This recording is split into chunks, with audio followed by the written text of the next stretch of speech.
Alright. Hey guys. How you doing?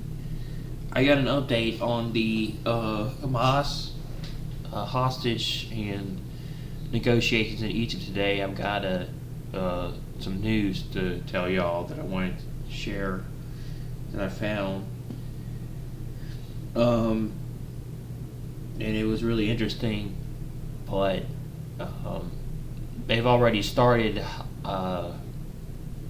talks are underway in Egypt today. So I guess it's a private meeting and you can't really watch it. But I wanted to watch to see if there was anything there's anything you could watch to see if you could know what was going on. So I probably not gonna be able to find that meeting. Live at least. I'm not gonna be able to watch it, so I don't think so. Because it's got, according to other sources, it's got Jared Kushner, Steve Witkoff for the U.S., Ron Darmer for Israel, and some other dudes from Hamas. I don't know their names, and I can't pronounce them. So, and it's happening today.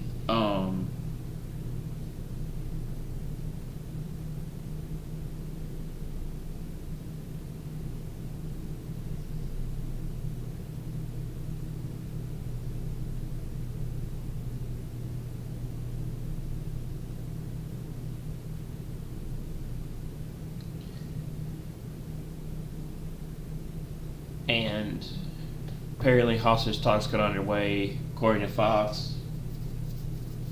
I don't know when it started exactly, but it's they're negotiating. It says Hamas has no lifelines left, so they got to come to the table.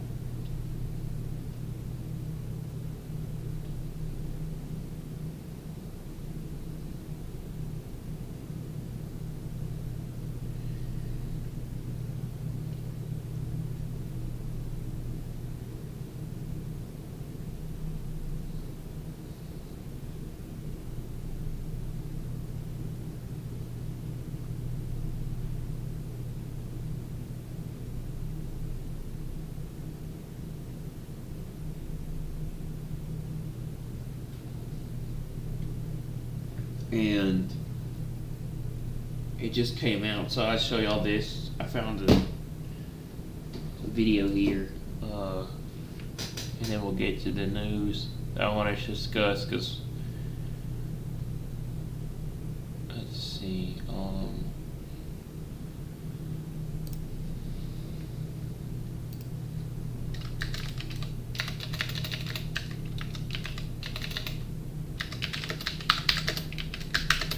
apparently I've heard that there's going to be nothing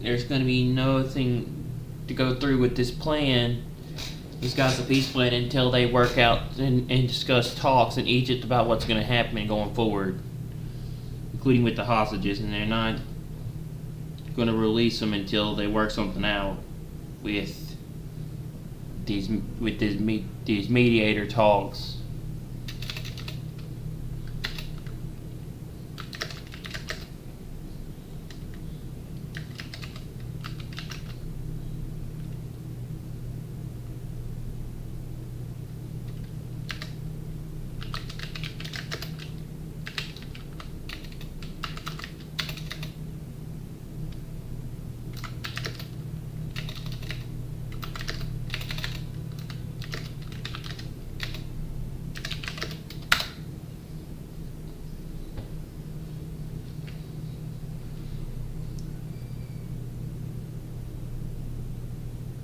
Yeah, it began at 10 o'clock local time, 8 o'clock BST, so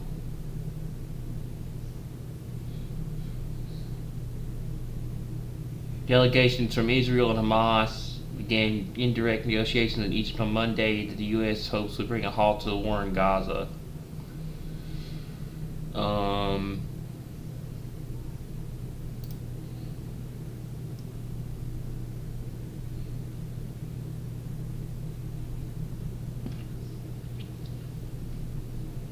Hamas strives for indirect talks with Israel on Trump's Gaza peace plan.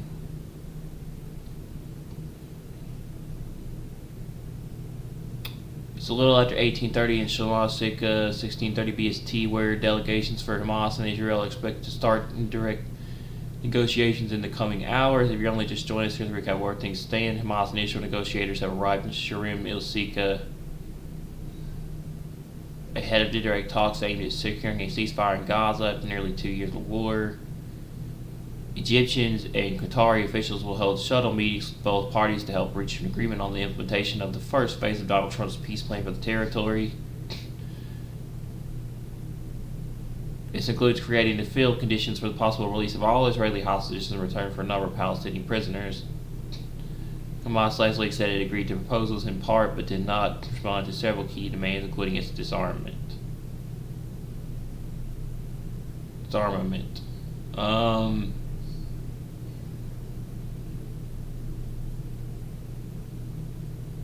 delegation from Hamas has arrived in the Egyptian resort city of Sharm-el-Sheikh as part of a new round of indirect negotiations between the Palestinian and Israeli sides mediated by Egypt and Qatar, and reaching a ceasefire agreement in Gaza. Palestinian and Egyptian officials told the BBC that sessions are focused on creating the field conditions for a possible exchange that would see the release of all Israeli hostages in return for a number of Palestinian prisoners. Egyptian and Qatari officials are holding shuttle meetings with both parties set up a mechanism for implementing the first phase of the deal as Israeli bombardment continues in several parts of the Gaza Strip.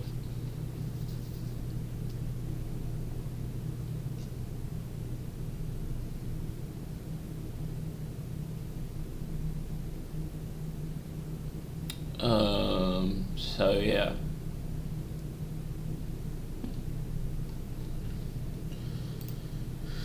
And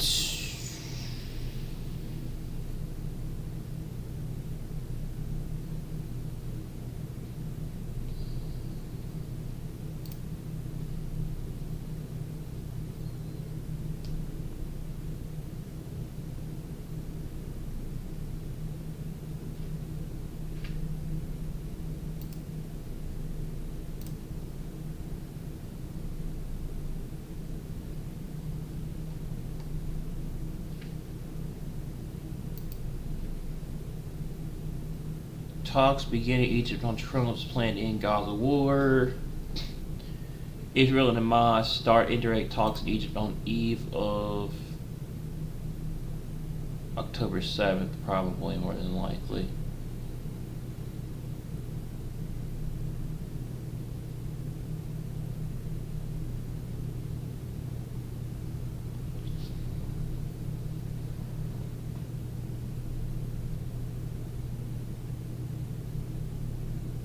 So these are the stipulations that Hamas wanted that I found here. It says Bubba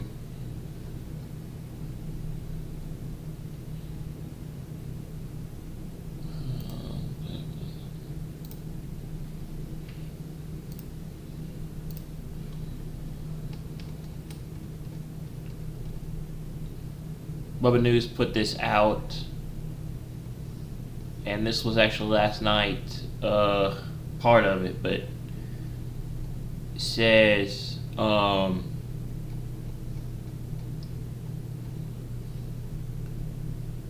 Trump's plan in stakes. Trump unveiled 20-point Gaza ceasefire plan, framing it as an ultimatum accepted or face major escalation. Plan includes prisoner exchange, ceasefire aid withdrawal, but also to address the major issues that Hamas is using to prevent this deal from being implemented. Palestinian national issues like foreign troop deployment, an international board run by Trump and Tony Blair, and Hamas disarmament. Both Trump and Netanyahu said Hamas rejection would be intensified war. Hamas dilemma. In the past, Hamas amendments were spun as rejections by U.S. and Israel, which has led to more massacres of Gazans. But outright rejection of Trump's plan equals the risk of Hamas being cast as rejecting peace. Trump and Netanyahu's response.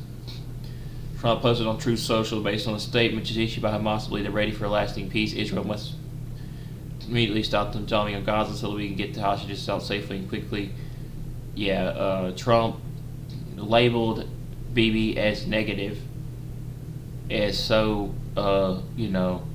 effing negative and says this is a win, take it. It says this is Trump basically told Bibi this is good for everything. Why are you always negative and always looking at the bad side of things? I don't know. And this dude claims to be.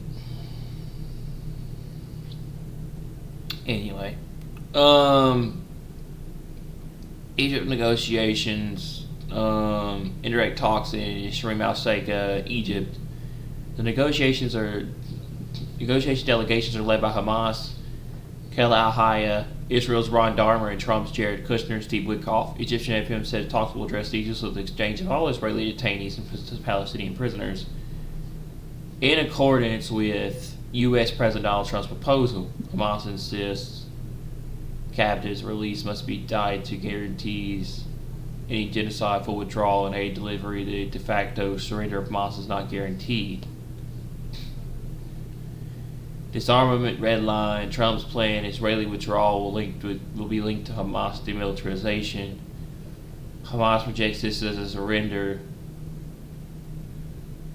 Osama Hamdan told Al Arabi TV when a Palestinian state is established, it is only natural that the weapons of the resistance become the weapons of the state. A state that must be capable of protecting its people, its land, and its rights. Mohammed al-Hindi told Job Site, we're still in a stage of national liberation and have yet achieved our rights or the right to self-determination. Both Hamas and PIJ have argued that their disarmament cannot be a condition for ending Israeli attacks. This must be addressed collectively in a future Palestinian state. Captives exchange leverage. Hamas holds 20 living and 28 deceased captives. Trump's plan released them all within 72 hours. Israel would release 250 Palestinians serving life in prison terms and 1,700 Gazans that are taken captive after October 7th, plus all women and children. Hamas warns locating all the hostages' bodies may take weeks, as many may lay under rubble or in Israeli-occupied zones. Hamas is buying time. Risk to Hamas once the hostages are handed over to Israel, Palestinians lose leverage as Israel can still withdraw from Gaza. Risk and traps. Fear of a trap. Trump could celebrate Hamas concessions, free captives, and allow Israel to resume attacking Hamas. Hamas negotiators are consistently demanding guarantees that Israel will not resume the attacks after the exchange of Israeli hostages for Gaza prisoners to be released by Israel. Trump's plan offers none. President Trump promised to end the blockade if Hamas released U.S. Israeli soldier Eden Alexander, then renegade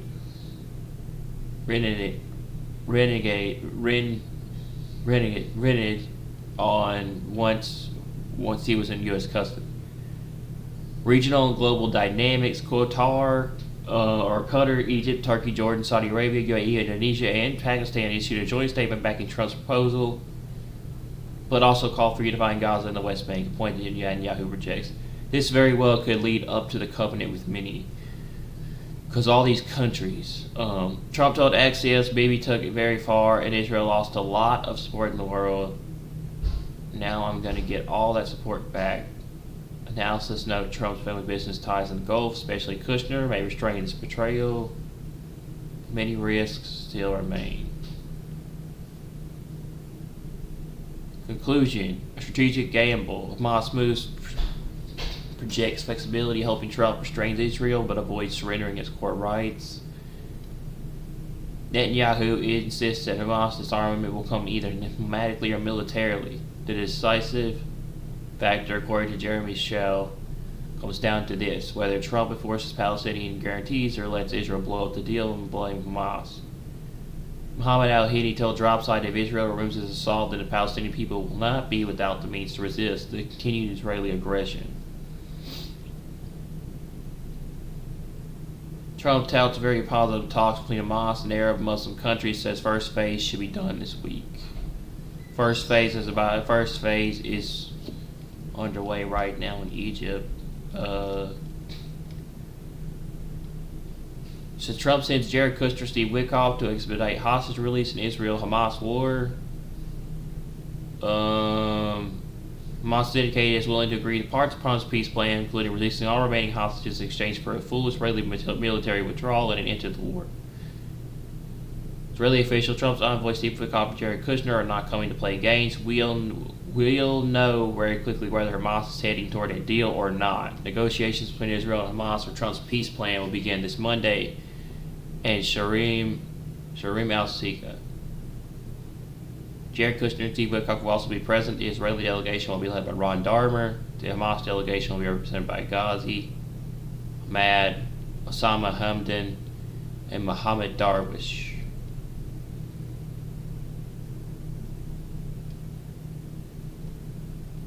This is what it says for the hostage negotiation. It says Israel National News AA Plus. Israel's most dangerous prisoner on the way to freedom, Abraham Mohammed, mastermind of many of the suicide bombings in the Second Intifada, is among the prisoners expected to be released in the hostage deal. So it says Israel's most dangerous terrorists are expected to be freed as part of the upcoming hostage exchange deal. Abraham Hamad,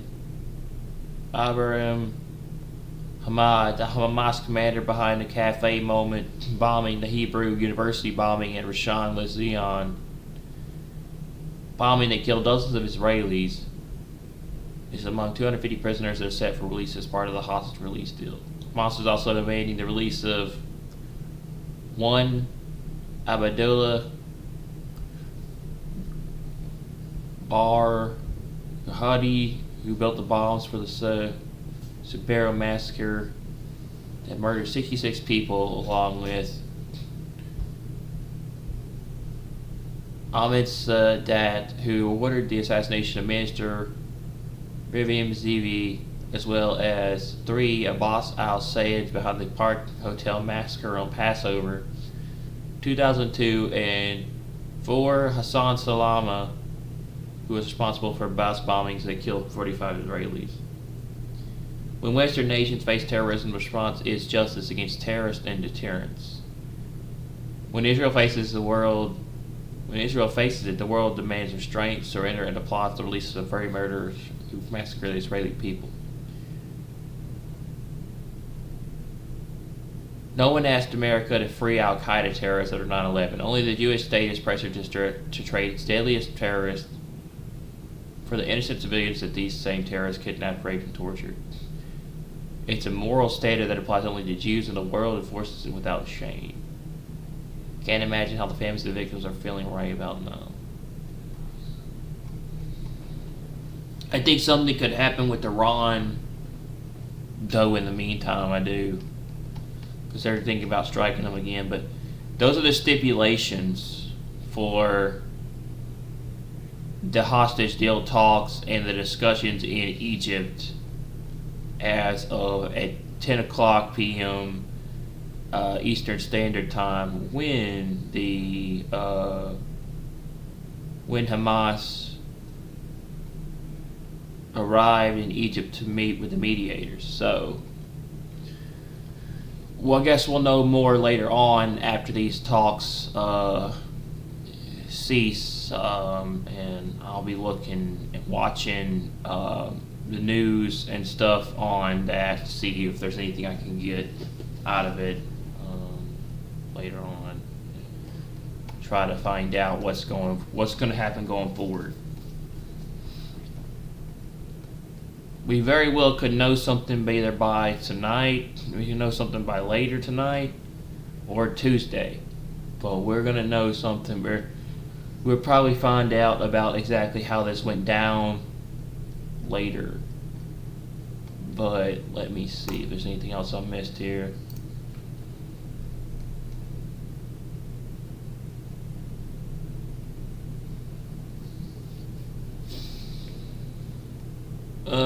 Gavin Newsom breaking: we're suing Donald Trump. His deployment of California National Guard to Oregon isn't about crime, it's about power. He's using investigators' political pawns, develop some egos, palming. It's un-American and it must stop. State Governor Gavin Newsom says he's suing Trump for sending California National Guard to Oregon. Trump says his Gaza peace plan is a great deal for Israel and a great deal for everybody. It's a great deal for the entire Arab world, Muslim world, and the world.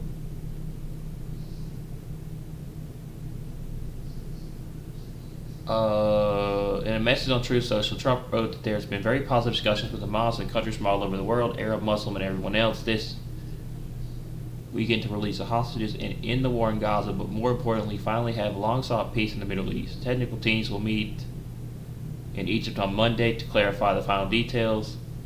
Time is of the essence, or massive bloodshed will follow.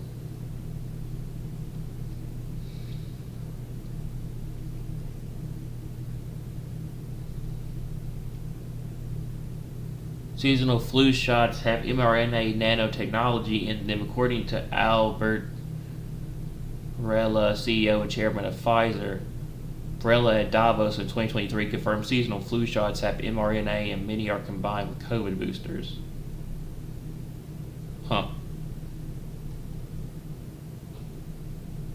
The war is escalating in Russia and Ukraine. Crimea, a fuel tank exploded overnight at the Fedossia oil loading terminal just as reports emerged on the first launches of newly developed Ukrainian Flamingo cruise missiles. Authorities have been instructed by the media to keep silent about it until October 8th. Ukraine has launched attacks on Russian targets with new Flamingo cruise missiles.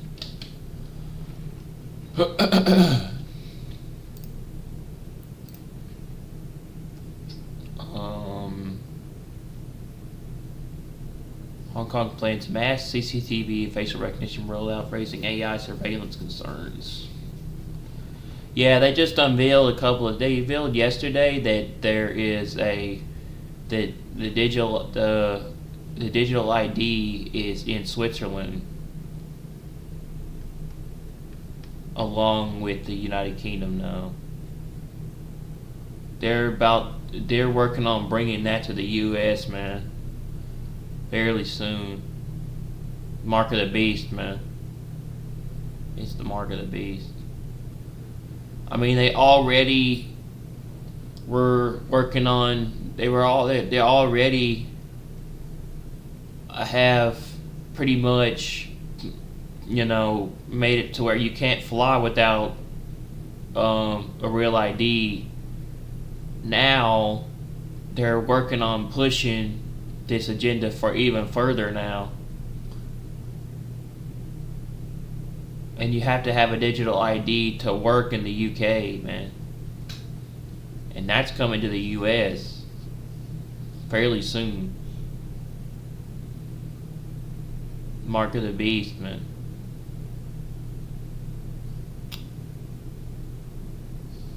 So it says, senior official involved in negotiations, we will not give in to Hamas on releasing the hostages in one batch. Regarding the release of the hostages in the first stage, there's an initial agreement and the gaps are minor.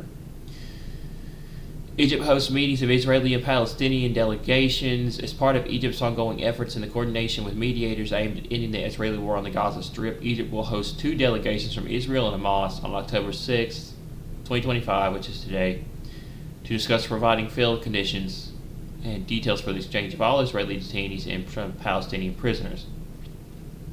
In accordance with U.S. President Donald Trump's proposal, this comes in the hope of putting an end to the war and halting the suffering of a brotherly Palestinian people, which has continued for 2 consecutive years. These consultations come within the framework of efforts to build on the regional and international momentum achieved following presentation of U.S. President Donald Trump's plan to stop the war in the Gaza Strip. Isaac Herzog, President of Israel, with the conclusion of the High Holy Days, the State of Israel stands at historic moments of opportunity, demanding national responsibility. Our collective prayers for the success of the plan. First and foremost, the urgent return of all the hostages down to the very last one, and for a transformation of the reality in the entire region. Call on Prime Minister Benjamin Netanyahu and strengthen his resolve to continue acting in every way, every tool to swiftly advance the plan presented by U.S. President Donald Trump, and first to bring our loved ones home. These hours and days is mentioned as a moment of opportunity and hope they will also open a window to the day after and the return of the hostages in a complete transformation of the reality of the Gaza Strip and the entire Middle East, in creating new diplomatic channels for Israel's integration into the Middle East, and in a complete healing and mending within Israeli society and every sense. Yeah, that's not going to go very well, because it eventually says that all of these countries will come up against Israel and it will be a Psalms 83 war, and then they're going to be calling for peace. Peace and safety. And when they call for peace and safety, sudden destruction. So, eventually, all these countries will surround Israel with Psalms 83. So, this is just a partial thing. This plan is just partially what's coming in the future.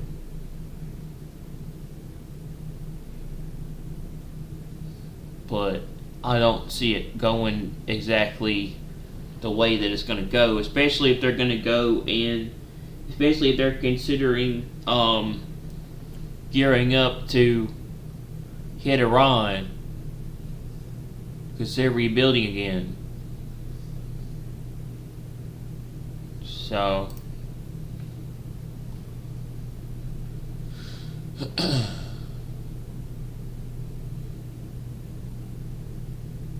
okay. IDF, the Chief of the General Staff of the westernmost point of the Nazarene Corridor. The operation is not over. We must remain alert and ready for combat at all times. If the hostages are released, it will be a significant achievement and fulfillment of principal war objective, and it's thanks to you. Chief of the General Staff, Lieutenant Ayil Zamir, conducted a field visit today, Sunday, to the westernmost point of the Nazarene Corridor. The Chief of the General Staff carried out a surprise exercise simulating an attack on the troops' outpost and held a talk and briefing for soldiers and commanders. President of the visit of the Commander of Southern Command, MG Yaniv Esser, the head of Technological Logistics Directorate, MG Rami Abdarim, the commander of the 99th Division, BG Yoav Burner, commanders of the 10th and 11th Reservist Brigades, and additional commanders. From the remarks of the Chief of the General Staff, Ayil Zamir, 2 years ago we experienced the most traumatic event in our history and intend to return to the days before October 7th. We're changing the reality across the Middle East in all arenas. We will not tolerate threats. We're on the offensive and limiting enemies informative in every arena. There is no ceasefire, but there is a change in the operational status. The political echelon is taking the tools and achievements you have brought through your military action and translating them into a political achievement. Political effort does not succeed. We will return to fight. We continue to carry out our mission and at the same time preserve the lives of our troops. That is how we were trained. Okay.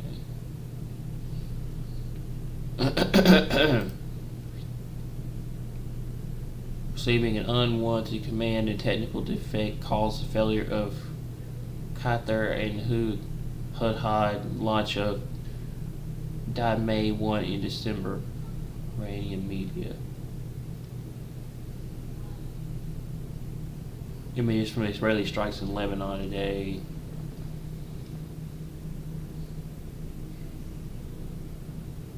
Minister of Assam, according to this outlet, Iran holds the world's second largest natural gas reserves, but most of its production is consumed domestically or lost to flaring, and the country faces a gas imbalance during high demand months.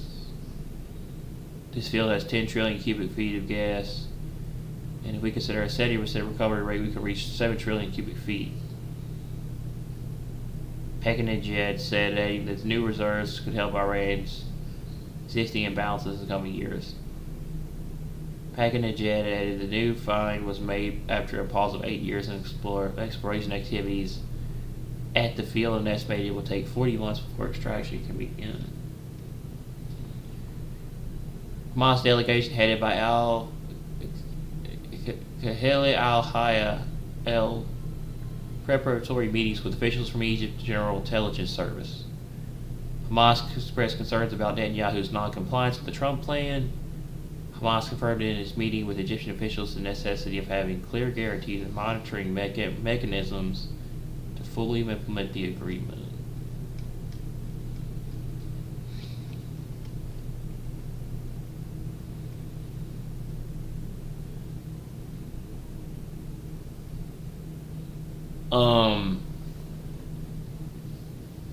Islamic Jihad movement, calling the sons of Arab and Islamic nations to be alert and prepared to confront the imminent danger, target their countries within the framework was announced by the leader of the entity, foremost among them the war criminal pursued by the International Criminal Court, Benjamin Netanyahu, regarding the Middle East and the illusion of Greater Israel. Reaffirmed that the resistance forces in the region, and the Palestinian resistance in particular, are the first line of defense for the security of the nation and Arab and Islamic peoples.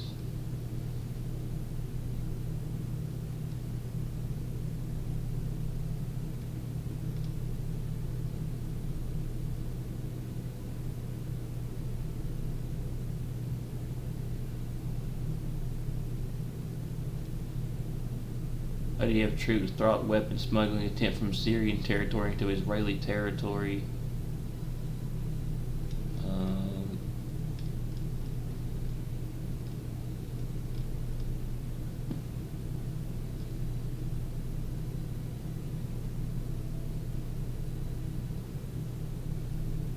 A cybersecurity company or Radwar warned of the significant organization of pro-Palestinian groups preparing for time cyber attacks on October 7. Radwar knows that this is one of the most prominent organizations since the start of the war, and the attacks are expected to focus on Israeli public websites and government infrastructures.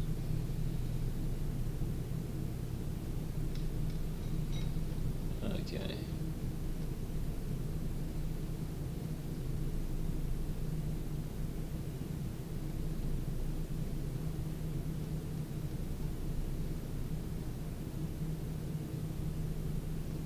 Yeah, that's the latest, man. I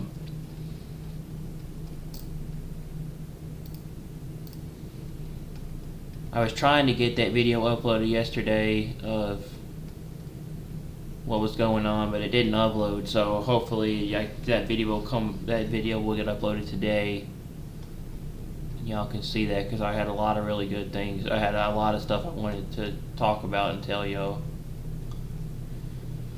for the video.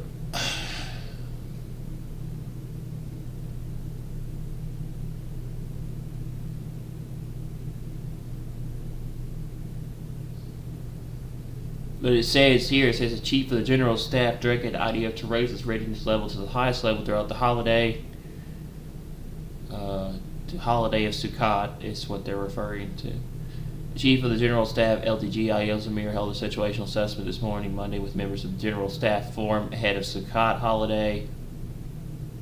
At the conclusion of the situational assessment, the chief of the general staff directed the IDF to raise its readiness level to the highest level. In addition, he instructed that the defensive effort will be the main effort until the end of the holiday period. In parallel, the chief of the general staff issued the following directives. All units will conduct exercises up to the start of the holiday, including command posts and defensive position-related briefings,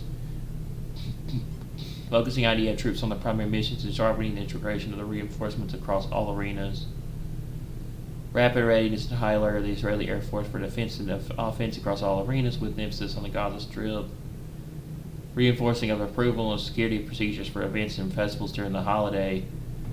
The Chief of the General Staff emphasized that there is no change in the multi-arena situational assessment, and the directives are part of increasing readiness for the holiday period. In addition, the Chief of the General Staff clarified the key directives for all border security areas for points of vulnerability. From the remarks of the Chief of the General Staff, LTGI Zamir, we are constant readiness prepared across all arenas for defense and offense.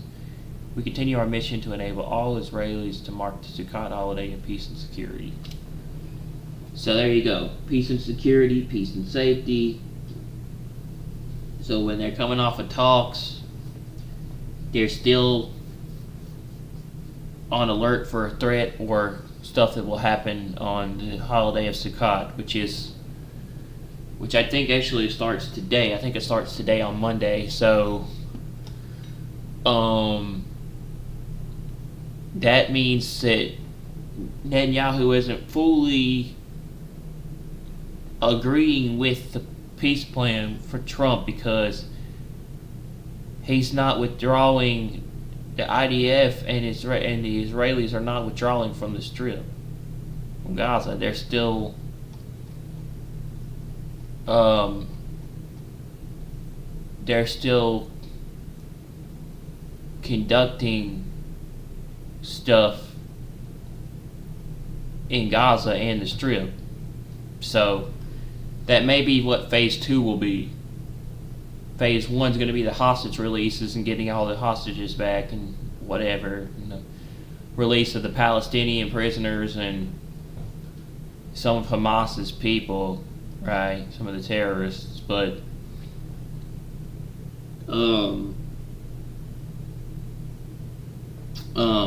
but phase 2 very well could be the withdrawal of the Israelis and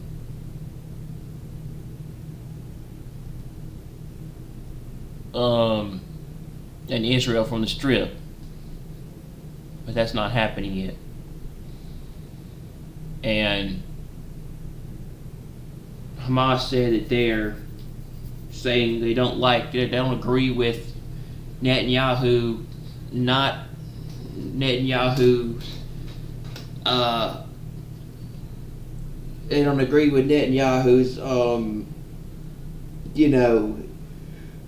compliance with the Trump plan, because they're not withdrawing from the Strip. They're still there and preparing for something to happen on Sukkot, which I believe Sukkot, I believe it's today. Let me see a minute here. I think.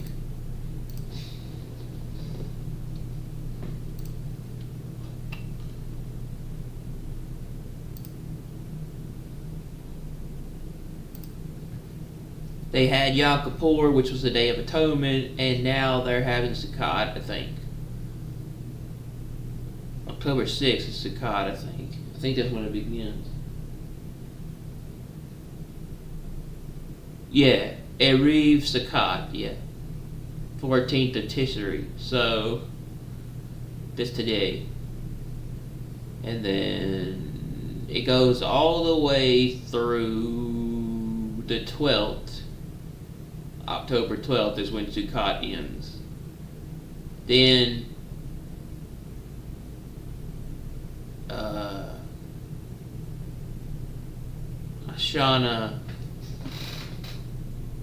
Hashanah, I guess, is when is next after that.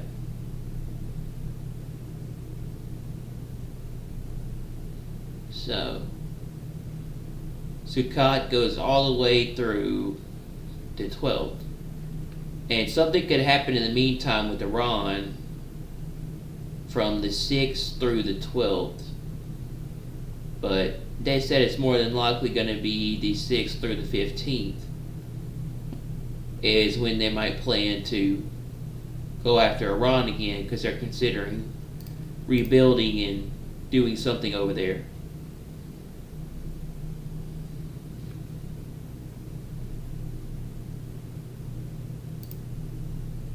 Let's see if I missed anything here.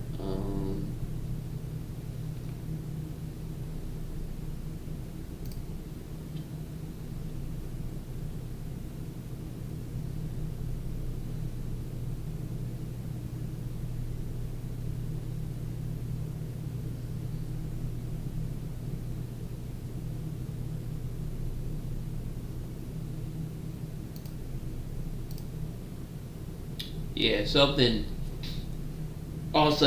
could go down tomorrow, maybe on the 7th of October, which is the anniversary of the attack.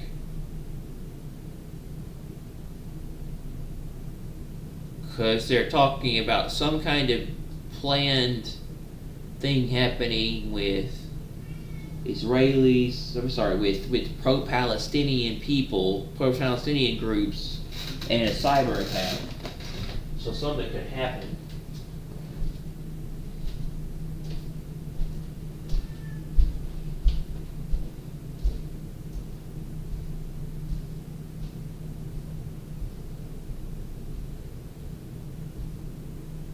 Private markets. Many just ride the wave. But we see a better way. With your dedicated advisor, we start with you. Understanding you, crafting a plan that is uniquely you, tailoring solutions across private markets. We make private markets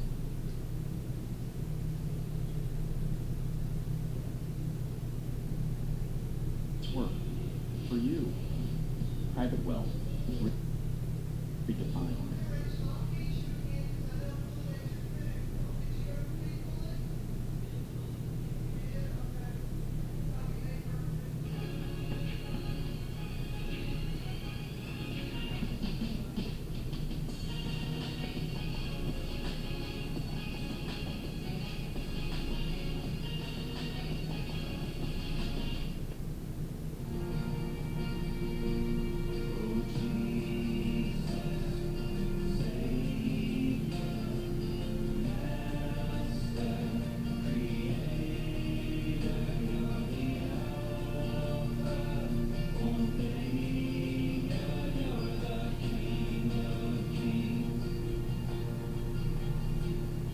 So what is this week going to bring?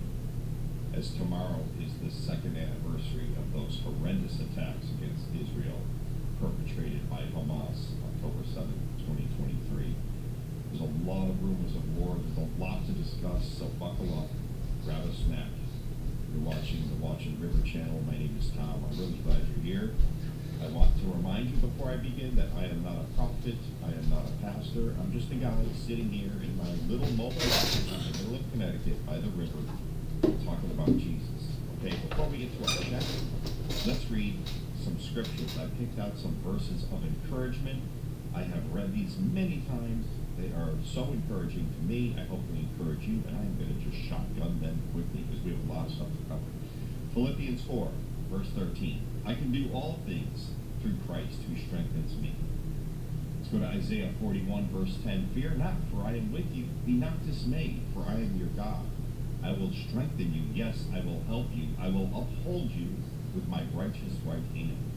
Let's go to Jeremiah 29, verse 11. For I know the thoughts that I think toward you, says the Lord, thoughts of peace and not of evil, to give you a future and a hope. Oh, give me an amen. Okay, I heard that. Psalm 23, verse 4. Yea, though I walk through the valley of the shadow of death, I will fear no evil, for thou art with me. Thy rod and thy staff, they comfort me. Let's go to Romans 8, verse 28. And we know that all things work together for good to those who love God, to those who are the called according to his purpose. 2 Corinthians chapter 12, verse 9. But he said to me, my grace is sufficient for you, for my strength is made perfect in weakness. Therefore, most gladly I will rather boast in my infirmities, that the power of Christ may rest upon me. Psalm 46, verse 1. God is our refuge and strength, a very present help in trouble.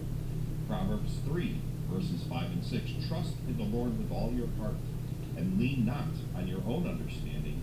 In all your ways acknowledge him, and he shall direct your paths. Let's keep going. Matthew 11, verse 28. Come to me, all you who labor and are heavy laden, and I will give you rest. Isaiah 40, verse 31. But those who wait on the Lord shall renew their strength. They shall mount up with wings like eagles. They shall run and not be weary. They shall walk and not faint. Hebrews 13, verses 5 and 6. For he himself has said, I will never leave you nor forsake you. So we may boldly say, the Lord is my helper, I will not fear. What can man do to me? Let's do a couple more. 1 Peter chapter 5, verse 7. Casting all your care upon him, for he cares for you. Psalm 91, verses 1 and 2. He who dwells in the secret place of the Most High shall abide under the shadow of the Almighty. I will say of the Lord, he is my refuge and my fortress, my God, in whom I will trust. And one more, 2 Timothy chapter 1, verse 7. For God has not given us a spirit of fear, but of power and of love and of a sound mind. Now, if that wasn't a shot of encouragement, I don't think I can encourage you in any other way. Because those verses just give me hope. You know, amazing. God's word is amazing. We serve an amazing God. If you don't know Jesus, please keep watching this video because I will share the gospel. You can have new life today and be assured that you will be with Jesus forever and ever without end. So tonight, sundown at Israeli time, it's Sukkot, which is the Feast of Tabernacles, the Festival of Booths. And it lasts for 7 days. It goes from tonight, Israeli time at sunset, to sunset on October 13th.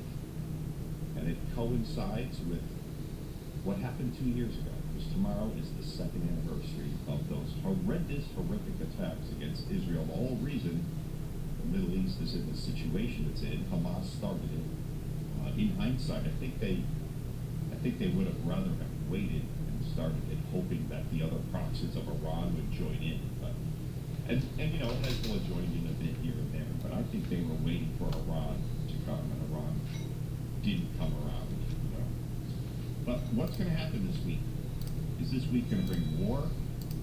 There are so many rumors of war right now. So many. A lot of them are, there's a lot of sensationalistic rumors going around all over Telegram. I don't want to share all of them, but a lot of Arab channels are saying that Israel is planning to carry out coordinated airstrikes simultaneously in Iran, Iraq, Lebanon, Yemen. And that's according to a lot of channels. And we know there's some kind of war preparing right now, because there's so many rumors of, once again, the U.S. and Israel going into Iran to destroy more nuclear facilities, and I believe that's going to happen soon. Then there's also rumors that Iran knows this, and they're going to do preemptive strikes against Israel. But like every day right now, just these rumors, and anything is possible. But my advice right now to you who belong to Jesus is rest in Jesus. Right now, we're in the last days. We're waiting day by day for the rapture of the church. I think it could happen before I push stop on this video. You know, I think we're there. We know we're in the season. And we're waiting day by day. I'm not trying to figure out the day and the hour. I've been interested in that. I rest in Jesus. But he gave me eyes to see and ears to hear. And I truly am waiting every day right now for him. But you know what? Obviously, I don't see, with all this talk of peace in the Middle East, I don't see peace coming. I see war coming. I see Jesus coming. So rest in him. This all reminds me of, and I've probably read this 4 times since Amir Sofani posted this, but I'm going to read it again. He wrote this on September 2nd, and it was truly out of character for the way he usually writes posts. He said, based on all that I know, and he wrote this again on September 2nd, 2025, based on all that I know, September is likely to bring what can be best described as a political tsunami. October will, in turn, mark the military tsunami. Without intending to sound overly sensational, these 60 days will profoundly shake the world. Then he came back on September 23rd and said, UN, Europe, Middle East, tensions soar to World War III levels as Gaza war nears its end. Political tsunami peaks, military tsunami is next. He said that on September 23rd. And he predicted that October could reshape the entire world. And I've got to tell you, the more rumors you see day by day, it's hard to deny that something ginormously huge is coming to this world. I keep saying we're getting ready for that 7-year tribulation. The world's going to take a very sharp U-turn. That's why I keep saying, man, if you don't know Jesus, keep watching this video. Because the world is not going to be recognizable soon. And there's so many rumors of war, not just in the Middle East. Talking NATO and Russia, and the United States and Russia, China and Taiwan and Japan are threatening the Philippines. There's just a lot of stuff going on in this world. And I'm wondering if that military tsunami could begin this week. It could. And it also might not. This week might come and go. And next Monday we'll be sitting here talking about something else, you know. But we got our eye on it because we were told to watch and wait for our Savior.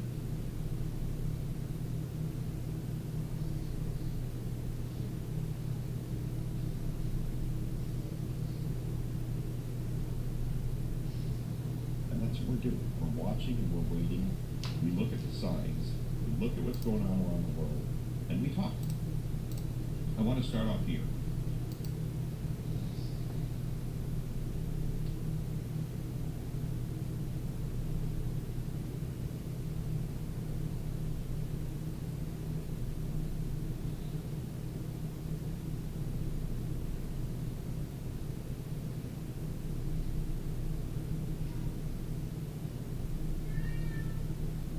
Day before yesterday, President Trump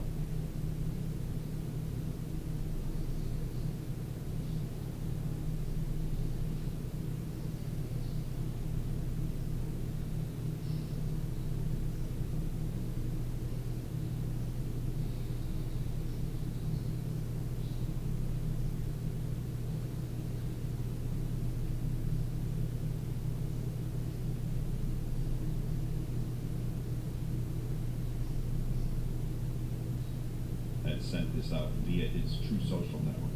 I appreciate that Israel has temporarily stopped the bombing in order to give the hostage release and peace deal a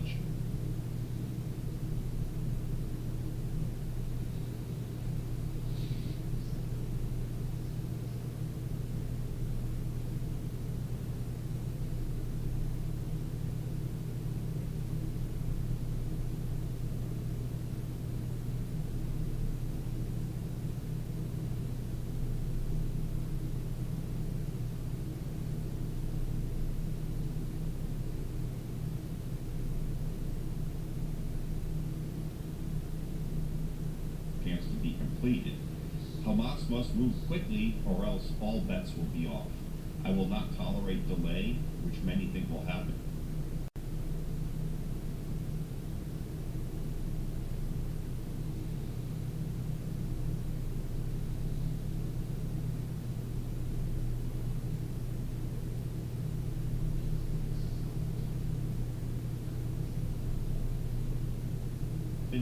Or any outcome where Gaza poses a threat again. Let's get this done fast. Everyone will be treated fairly. That's what he said the day before yesterday. Well, Israel is still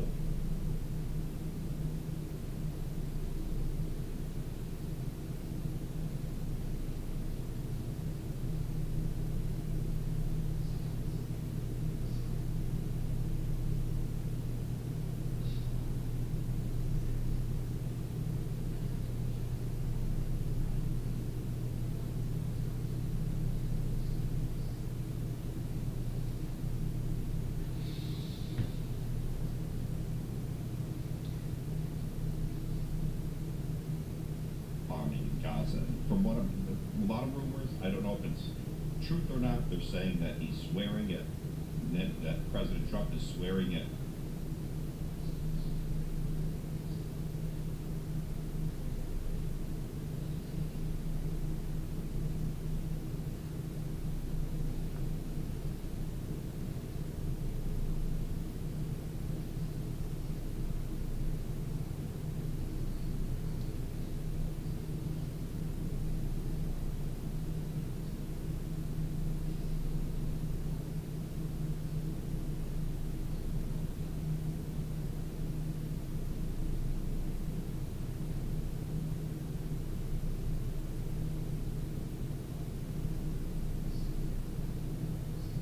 Prime Minister Netanyahu and phone calls, and he's not happy with him. I don't know if that's fact or not, because I can't hear the phone calls, and it's hard to trust what you read these days, and that was from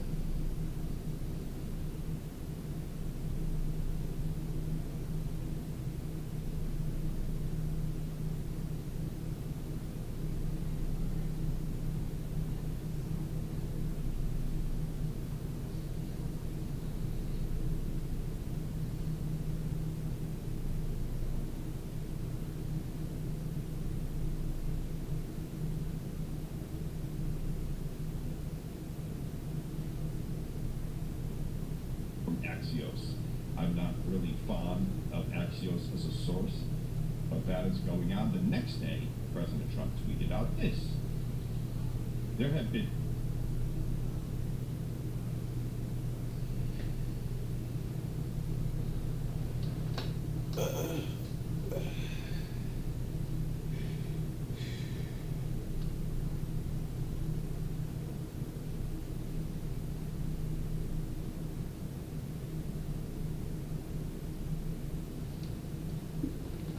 Damn it, why are you doing that now?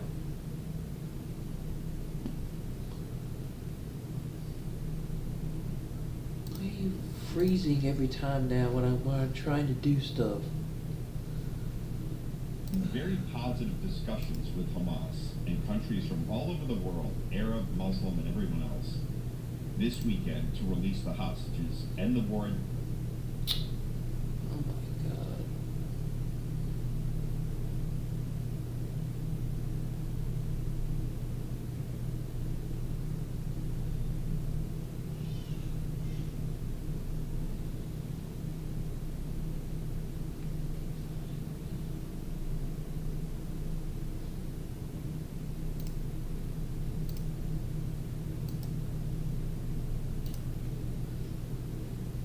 Gaza, but more importantly, finally have long sought peace in the Middle East. These talks have been very successful and proceeding rapidly. The technical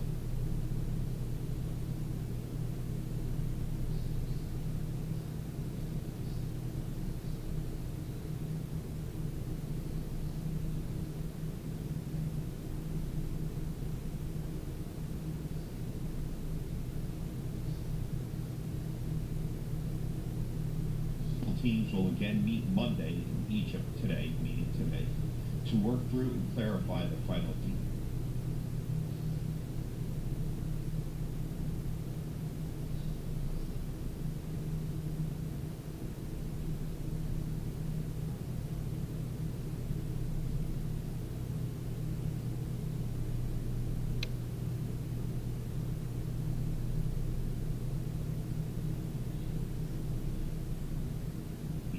I am told that the first phase should be completed this week.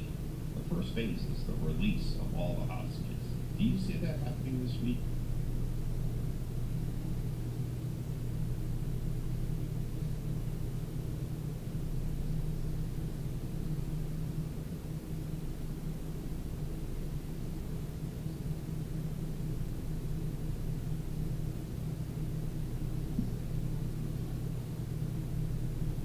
I can't imagine.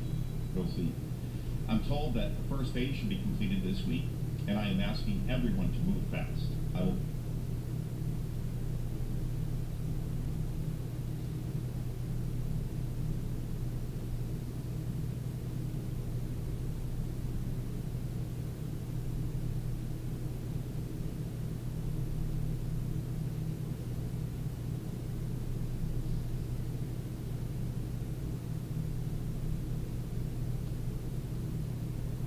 Continue to monitor this centuries-old conflict.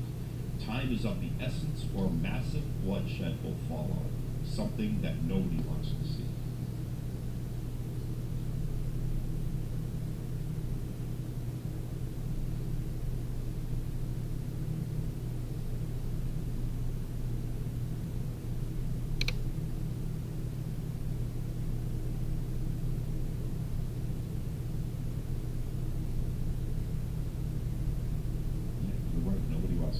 But Israel is still bombing in Gaza.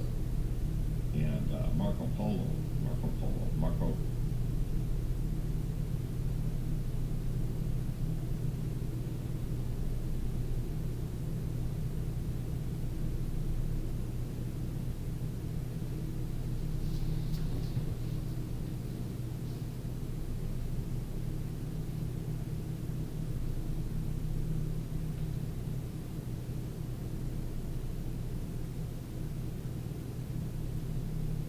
Rubio, my nickname for him is Marco Polo.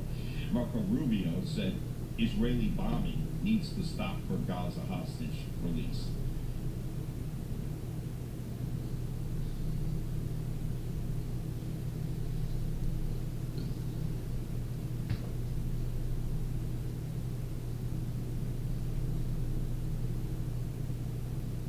Jeez, man, stop doing that. You've been doing that ever since yesterday.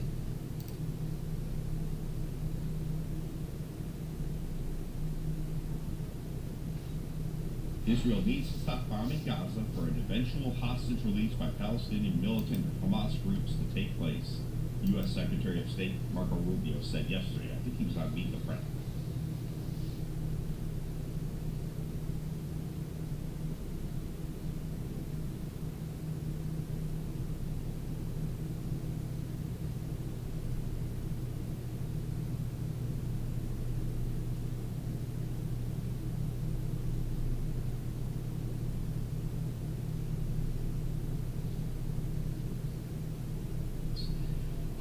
I think the Israelis and everyone acknowledge you can't release hostages in the middle of strikes, so the strikes will have to stop, Rubio told CBS News talk show.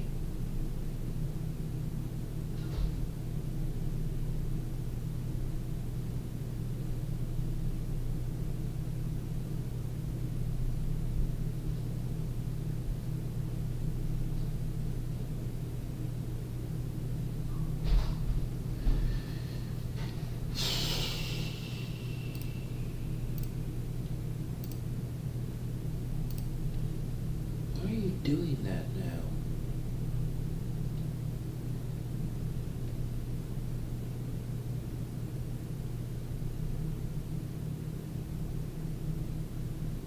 Oh, face the nation, face the nation. There can't be a war going on in the middle of this. In a text exchange with a CNN reporter released Sunday, President Trump said,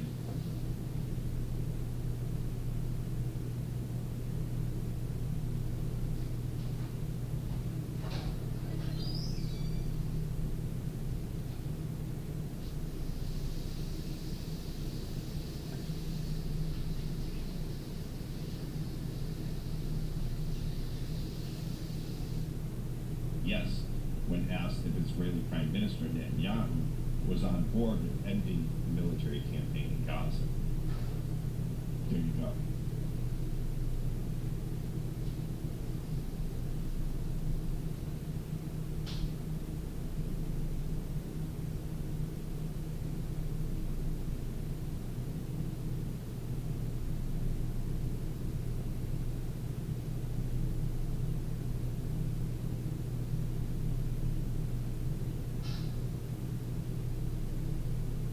Just so interesting, because President Trump has many times now, even before he was president, he said, by the time I'm inaugurated, Hamas had better have released the hostages or it's all good.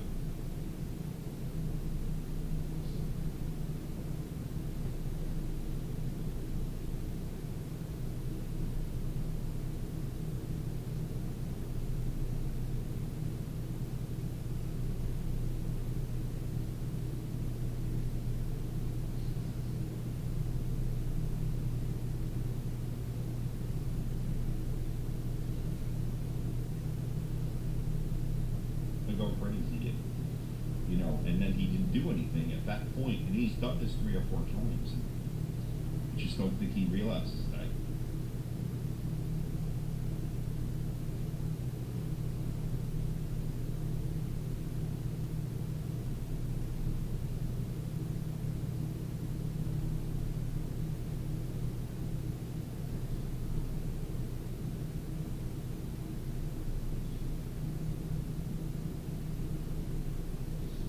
In the Middle East, when you say it, you got to do it. You know, they're just going to buy time forever. In Alpha Sense, there's just a single button which allows me to look at millions of documents and summarize key insights. That saves me tremendous amount of time.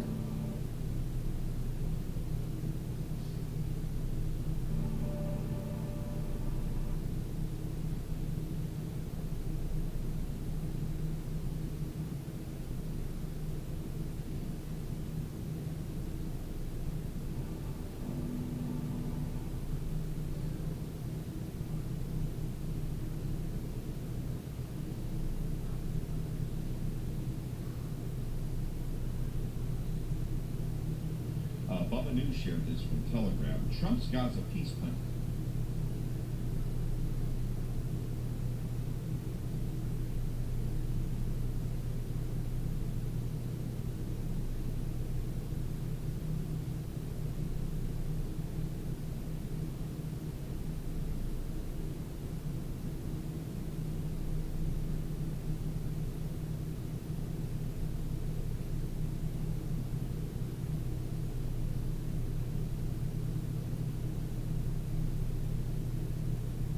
Moves forward as Israel and Hamas will meet in Cairo today, Monday, October 6th, for ceasefire and hostage talks. Negotiators are converging on...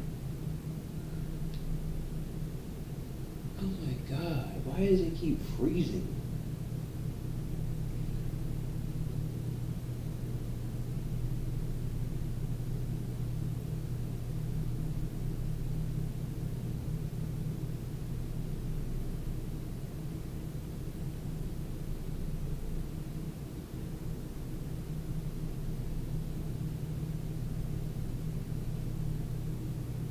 Cairo on Sunday, yesterday, ahead of Monday's talks. The White House has sent Special Envoy Steve Witkoff and Jared Kushner,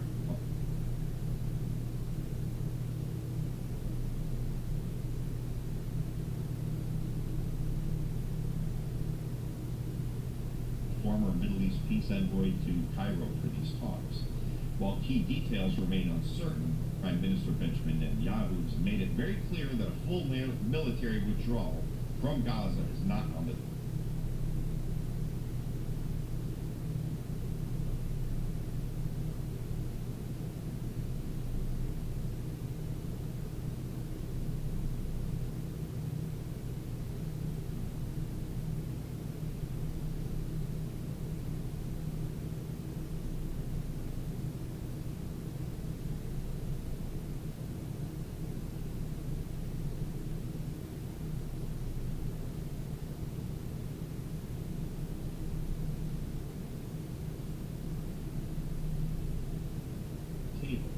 It will be interesting to see what Trump says if his deadline by 6 p.m. Sunday, Eastern Standard Time, which was last night, is not fulfilled, which it was.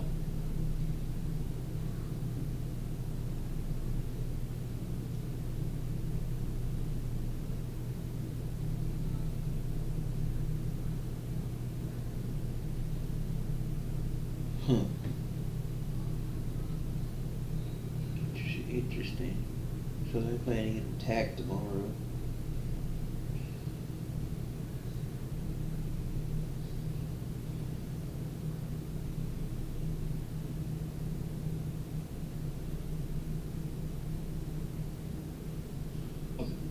Sunday's meetings are the preview, while Monday is the big negotiation talks in Cairo. It's all happening today. In theory, a best case scenario would be that all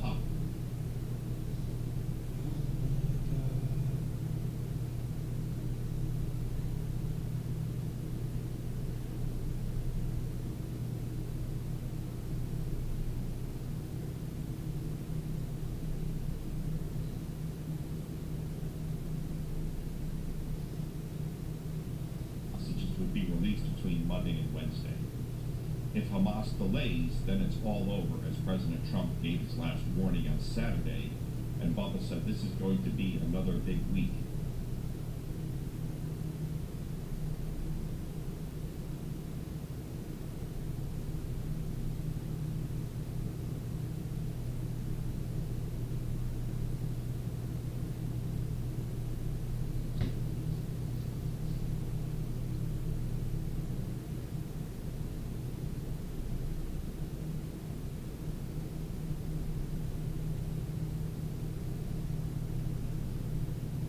We shall see. It will be or it won't be. We shall see. You know? I can't see. And can anyone out there see Hamas just releasing? I don't even think.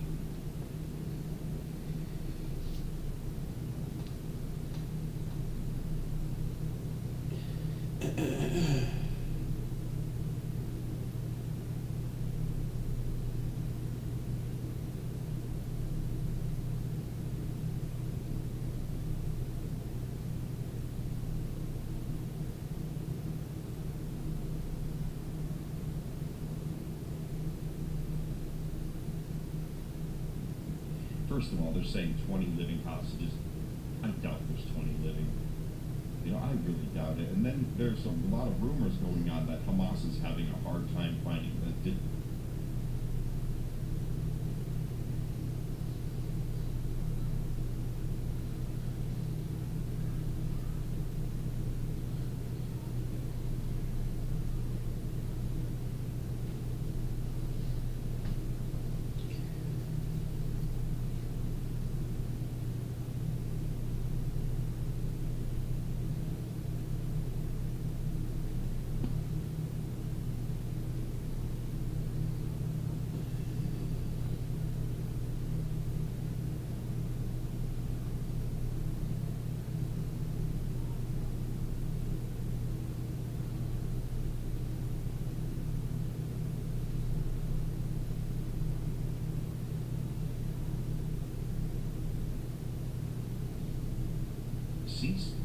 Hostages that they have taken. 2 years. You know, I just don't think Hamas is that organized that they can.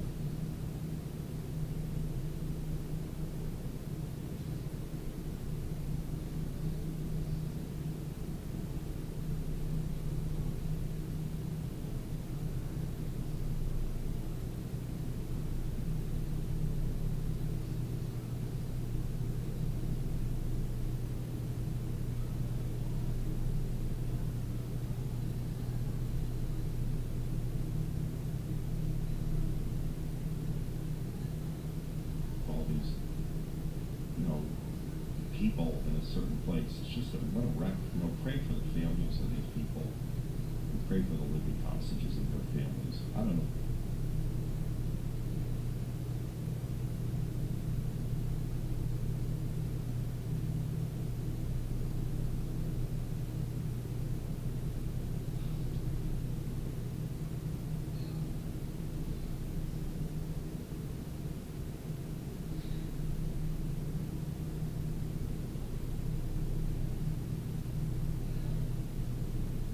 What's going to go on? I really don't know. Pulls on my heartstrings, I gotta tell you. What else? Israel's defense minister, Katz, said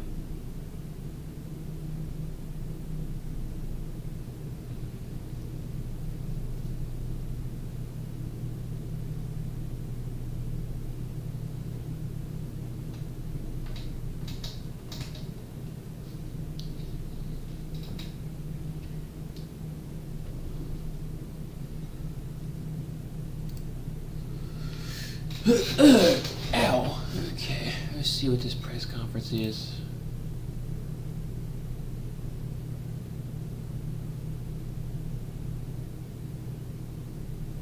about 900,000 Gazans have evacuated the city, Gaza City. If Hamas refuses to release the hostages, the IDF will intensify. My God, with all this skipping.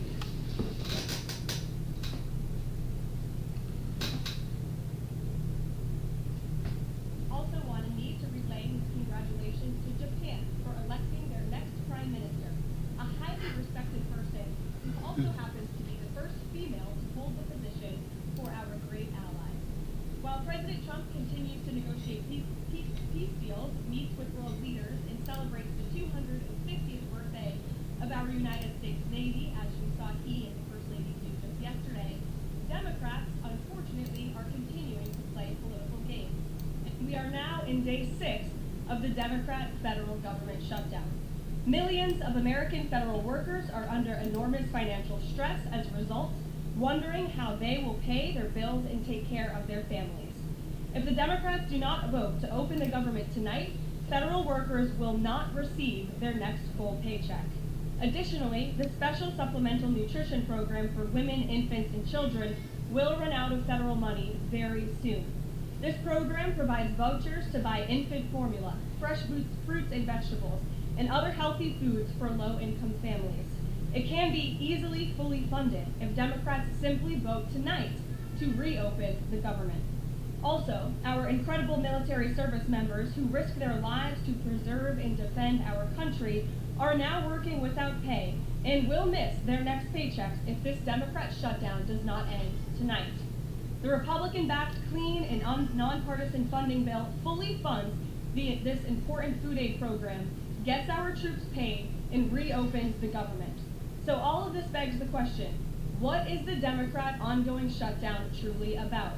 The sad truth, we believe, is that the Democrats intentionally shut down the government and are inflicting this pain on American citizens to try and demand free health care for illegal aliens.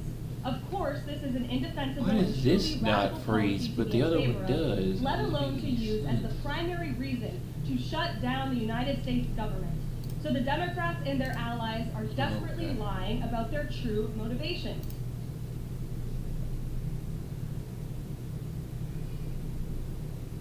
Lying about their true motivations. We have to set the record straight with the facts so the American people understand what's really at play here. House Republicans passed a clean and nonpartisan funding bill to keep the government open and ensure our troops and other hardworking Americans are paid. Every single House Democrat except one voted against this clean and nonpartisan funding bill. Senate Republicans have subsequently tried to pass this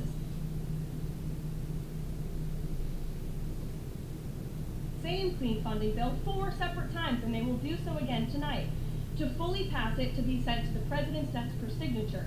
And the president is ready to sign this bill to reopen the government as soon as it is sent to his desk. Yet every single Senate Democrat except 3 have voted against this clean and nonpartisan funding bill. The Democrats' current position is that the only way the American government can reopen is if illegal aliens can get free health care. Don't take my word for it, just look at what's inside of the Democrats' proposal to reopen the government. Their funding proposal would result in nearly $200 billion spent on health care for illegal aliens and other non-citizens over the next decade. To put this in perspective, $200 billion is enough money to fund the entire children's health insurance program, which provides health insurance to low-income children and women. Under the Democrats' proposal, the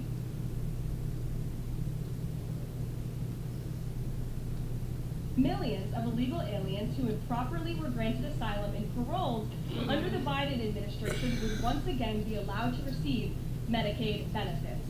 It does not end there.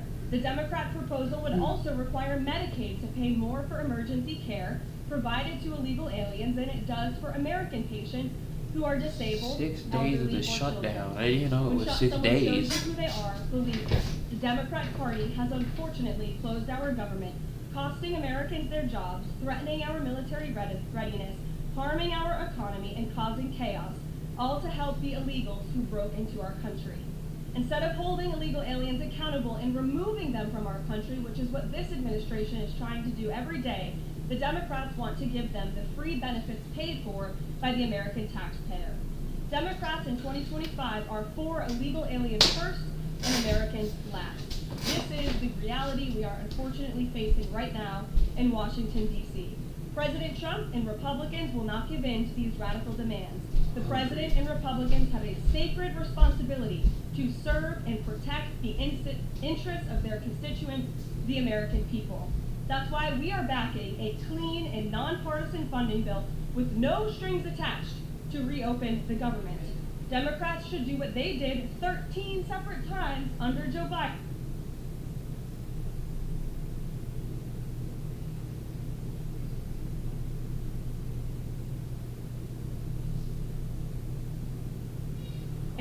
And vote for this exact same type of funding bill.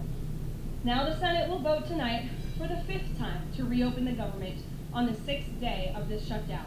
All we need are an additional 5 Democrat senators to end this madness and vote for the clean funding bill to reopen the government. If you are an American watching at home right now, call your Democrat senators and tell them to do the right thing and end this shutdown. With that, I will take your questions. Here in our new media seat today, we have Elizabeth Mitchell from the Daily Signal. Elizabeth, thanks for being here, and please kick us off.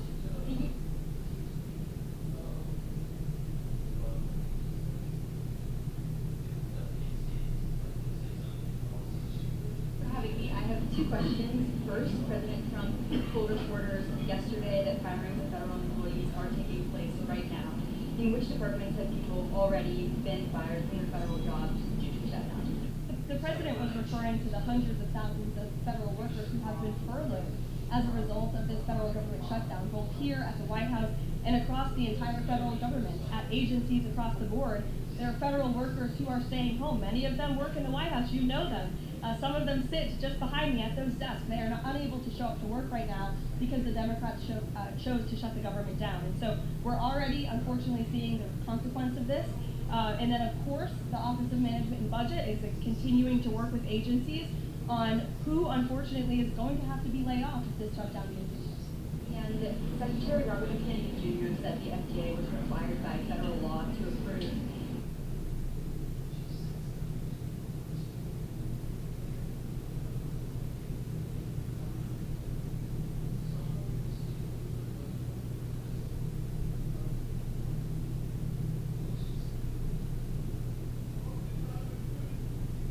the new abortion pill last week. Is the administration considering steps to undo this in light of requests from pro-life congressmen and organizations? I think Secretary Kennedy and the Department of Health and Human Services, as I addressed in the briefing last week, were following the law, and we will continue As I said last week as well, it's not an endorsement of this drug by any means. It's just a law that they were following.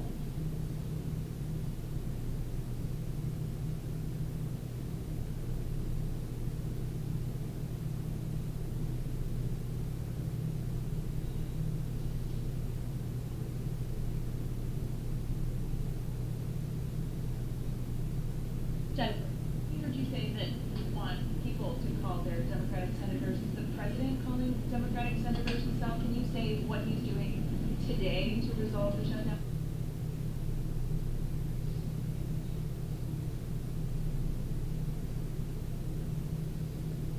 Yep, I was just in the Oval Office. He was on the phone with Speaker Johnson. He's also spoken with the Senate Majority Leader, who are in touch with, of course, moderate Democrats and Democrats across the board, who we understand hopefully want to do the right thing by their constituents to reopen the government. So the president is being kept very well apprised of the ongoing shutdown on Capitol Hill. And of course, his position is very clear. There's nothing to negotiate, just reopen the government, and then we can talk about all the important issues facing our country. So he hasn't called specific members of Congress? Not to my knowledge, no. And then on the Affordable Care Act, is he willing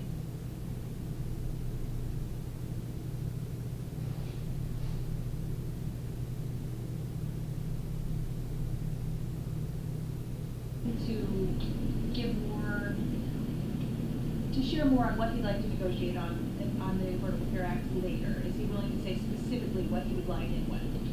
But look, the president is definitely committed to fixing and improving our healthcare system. You saw it again last week when he had one of the largest pharmaceutical companies in the world coming into the Oval Office and promising to lower drug prices by 200, 300, 100%. In many cases for various types of drugs for American patients.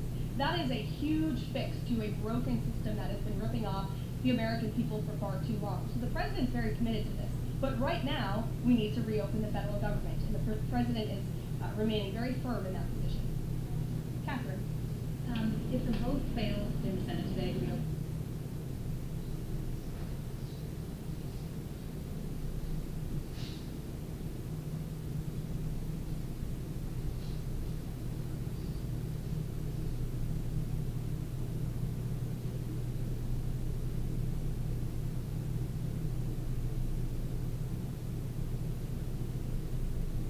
the government, would that trigger layoffs? Look, again, we hope that the vote will not fail, because this administration wants to reopen the government. We don't want to see people laid off. But unfortunately, if this shutdown continues, layoffs are going to be an unfortunate consequence of that. I mean, for when that would happen? Well, look, we'll see how the vote goes tonight. Is the White House floating a proposal to cap Obamacare subsidies by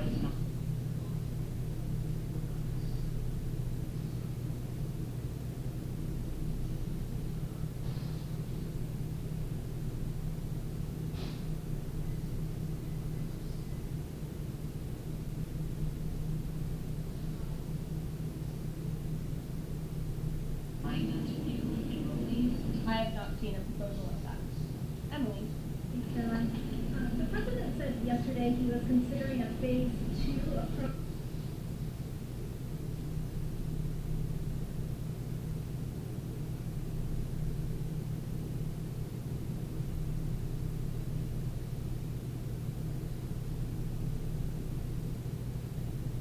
To Venezuela. Is the president considering U.S. boots on the ground or any kind of support of overthrowing Maduro?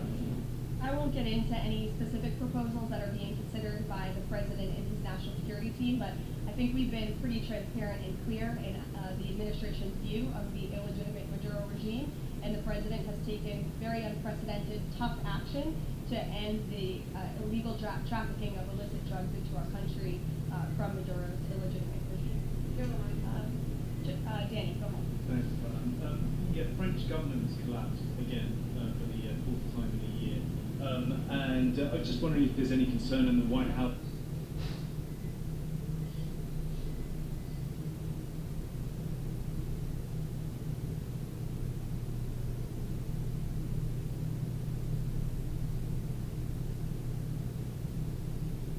About the kind of ongoing political crisis there. Any thought about whether the President Trump's good friend, President Macron, should either call elections or even resign over that? Well, I can tell you the White House and the National Security Council are very much aware of this situation, but I think it would be imprudent of me to weigh in on French internal politics from the podium, so I will reserve comment on that. Behind you, yes. What is President Trump's expectations for talks today and I guess this week in Egypt? And is there a new timeline that the president is giving all sides to reach an agreement? Yes. There are technical talks happening right now in Egypt amongst Special Envoy Witkoff and Mr. Kushner, as well as the respective parties from all sides. What we saw take place on Friday, and I have not commented on that from the podium yet, is truly remarkable. You've seen all sides of this conflict agree that this war needs to end, and agree to the 20-point framework that President Trump proposed. It's an incredible achievement, and the administration is working very hard to move the ball forward as quickly as we can. The president wants to see a ceasefire, he wants to see the hostages released, and the technical teams are discussing that as we speak to ensure that the environment is perfect to release those hostages. They're going over the lists of both the Israeli hostages and also the political prisoners who will be released. And those talks are underway, and the president is very much on the ball and is being apprised of this situation. The Sunday evening deadline, obviously the negotiations have extended that, I imagine. What is that new deadline? Does the president have a time frame in mind to see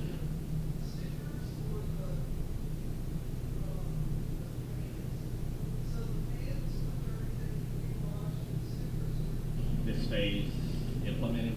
Well, the Sunday evening deadline was to hear back from Hamas on the proposal one way or another. And of course, on Friday, Hamas put out a very clear statement in the president's view that they accept the president's framework, and that's why those technical talks are now underway. But again, we want to move very quickly on this, and the president wants to see the hostages released as soon as possible. Steve. Those technical talks will be the last. I don't want to draw a red line up here, Steve. Of course, it's very important, as I just mentioned, that we get this done quickly. That's how the president's team feels, so we can get some momentum, get the hostages out, and then move to the next part of this, which is really ensuring that we can create a lasting and durable peace in Gaza, and ensure that Gaza is a place that no longer threatens the security of Israel or the United States. Expect to be on the agenda for the president's meeting with the Prime Minister.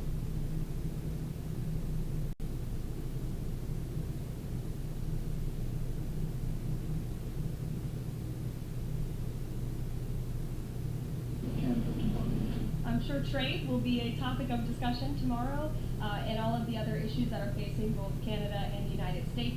I know the president looks forward to having that discussion with Carney in the Oval Office. Kate. Thanks, Caroline. I have two questions. On the layoff of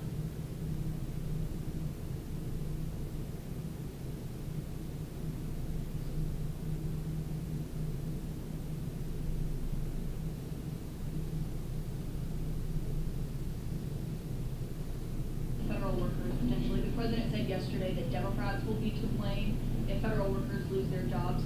Historically, though, in past shutdowns, workers have been furloughed, but they have not been laid off.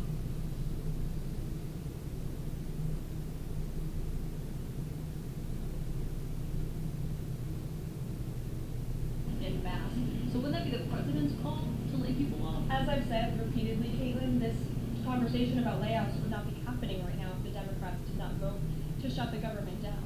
And as I also said last briefing as well, we are $37 trillion in debt, and the government is not receiving any cash. So someone has to look at the balance sheet and be good stewards of the American taxpayer dollar. And layoffs are an unfortunate consequence of that. For example. Well, as I'm telling you now, this administration is focusing on checking the balance sheet and ensuring we're doing the right thing by the American taxpayer. And again, these conversations about layoffs would not be happening in the White House today if not for the Democrat shutdown. And they have a choice to change that. They have another opportunity tonight to do the right thing to reopen the government. Joey. Judge over the weekend. Sorry, my second question. A federal judge over the weekend, the president had appointed to the bench in his first term in office, based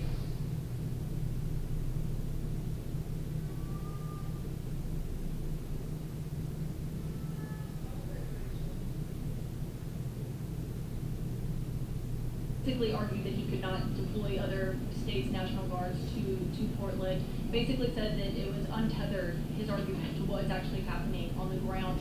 Which local officials in Portland have said that the National Guard is needed there?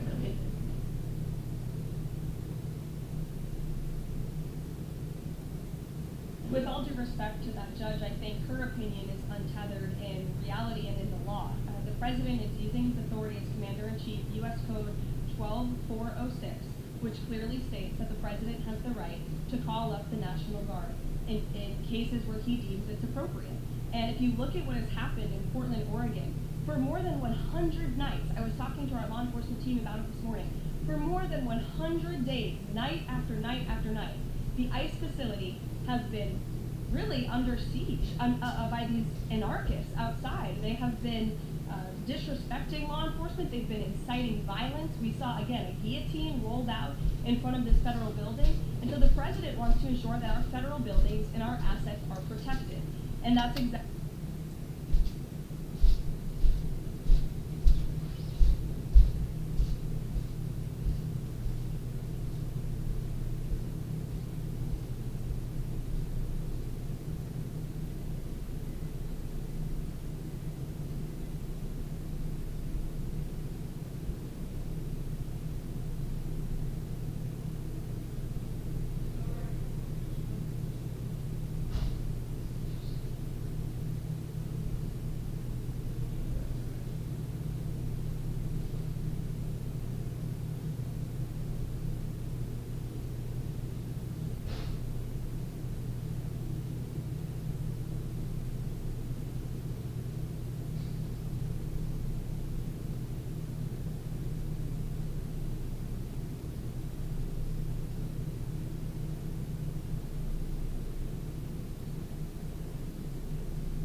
so we could go. Maybe.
Exactly what he's trying to do. And ultimately, in the case in Los Angeles, that judge ruled, in the Ninth Circuit, that panel of judges ruled that those troops could remain, and that the president was well within his authority to do so. So we are appealing that decision, and we expect a hearing on it pretty quickly, and we're very confident in the president's legal authority to do this, and we're very confident we will win on the merits of the law. That you can point to that have said we need the National Guard. Because I spoke to the police chief of Portland last week. He said that the president's claims just don't match up with what's happening on the ground.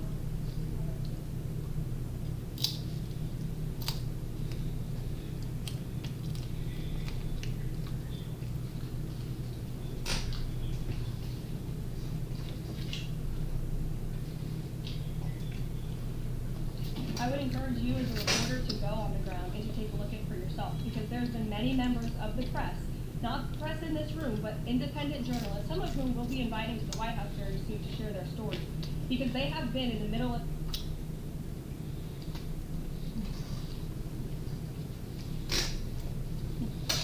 these riots, and they have witnessed the anarchy that is taking place night after night. It's on video.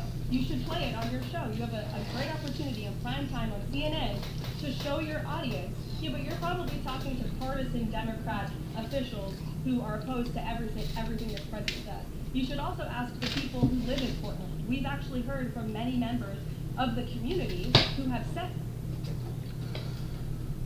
Oh my God, dude. It's buffering. Stop it. that this is complete civil disobedience. It's a mess. It's been loud. It's been troubling for neighbors in the community who are just trying to live peacefully. And these people are not there to peacefully protest. They are there to cause mayhem and havoc. Yeah, Caroline. Steven, go ahead.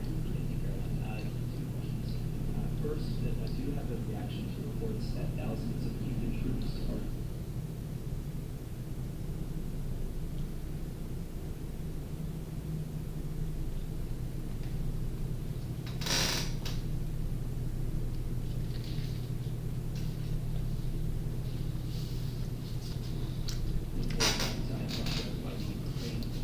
very different matter. The president last week floated in an interview with a colleague, Daniel from One America, a rebate for tariffs of up to $2,000 per person.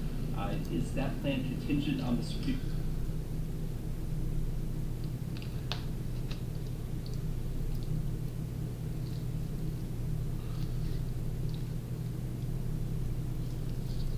Court's upcoming ruling on the legality of the tariffs, or is the White House preparing for legislation to make that happen? Sure. On the first point, I have not seen that report, Stephen, but I'll check in with our national security team after this and we'll get you an update.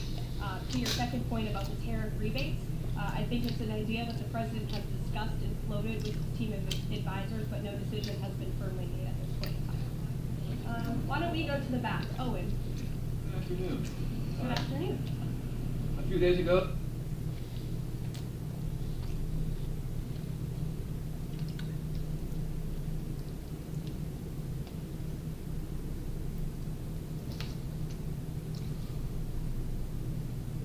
President Trump demanded Jay Jones of Virginia get out of the race for condoning political violence in a text message against a Republican politician a few years ago.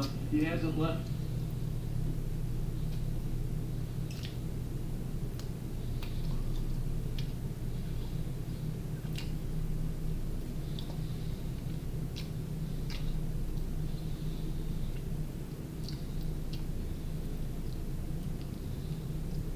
The race, he hasn't dropped out. What's the president's reaction? Well, as you know, I'm not at liberty to discuss political races from the podium. I think the president himself made his position very clear, and I think anyone could agree the messages that were sent by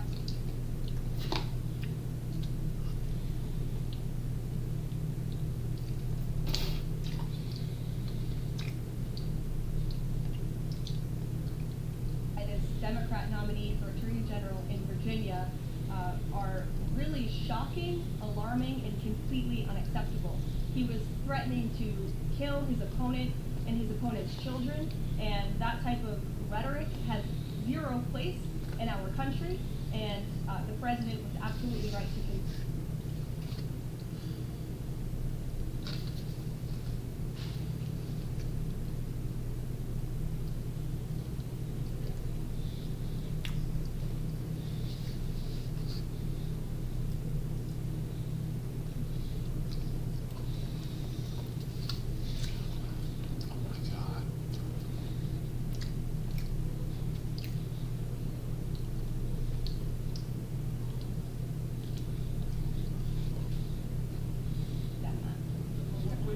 Sure, go ahead.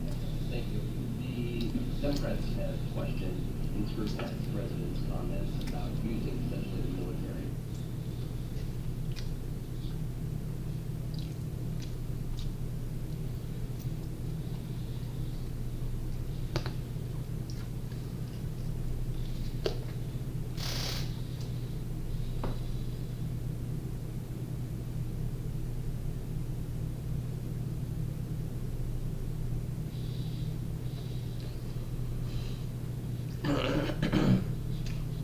American cities is training grounds for the military. And when you look at Portland and Chicago, local and state officials say that their local law enforcement is able to handle the situations. These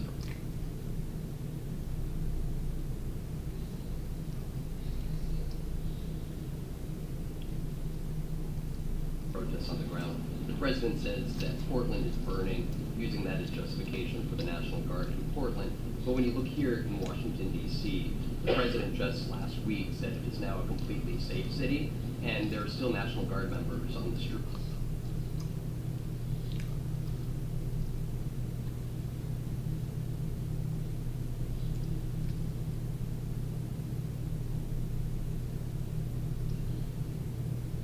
That are not involved in ICE activities. Can you provide the justification for the White House here in Washington, D.C., why the National Guard members continue to be out on the streets? Because Washington, D.C. has invited the National White Guard House to always say comply deadline for Gaza talks, but the once mayor it... is doing the right thing, unlike mayors in other cities like Portland, as Caitlin and others pointed out, who refuse to see that there are positive results from when local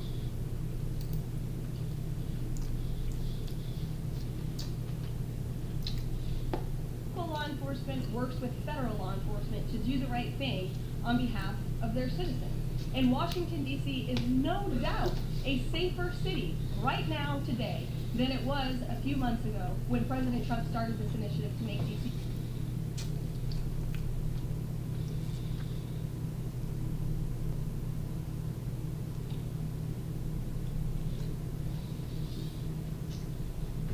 safe again. And the National Guard is still here because the president and the mayor agree that it's a good thing for the city.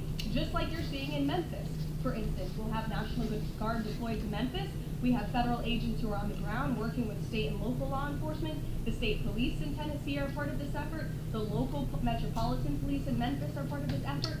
State and local law enforcement and federal law enforcement should be working together. And it's a shame that we see in some cities across the country that their mayors are just simply refusing to cooperate because they don't like Donald Trump. And that's what this boils down to. And I don't think any American would disagree that Chicago needs more law enforcement reinforcement, that they need more resources. Look at this headline from over the weekend. At least 30 people shot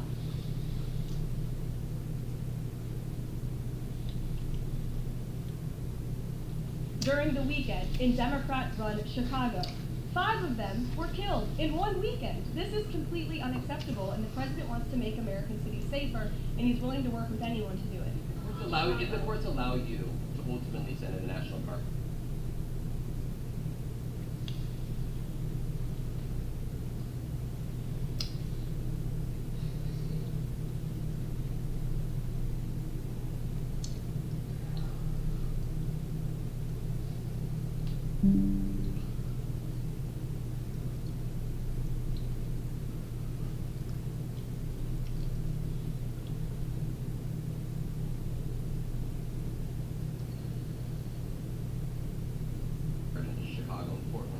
do Democrats not have reason to be concerned that there are long-term plans by this administration to keep U.S.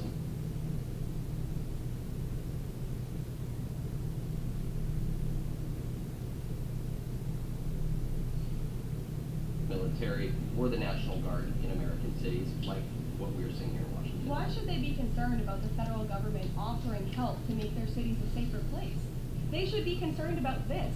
They should be concerned about the fact that people in their cities right now are being gunned down every single night. And the president, all he's trying to do is fix it. And there has been a complete smear campaign by the Democrats and the media, quite frankly. I was reading Political Playbook this morning, one of the most inside the beltway.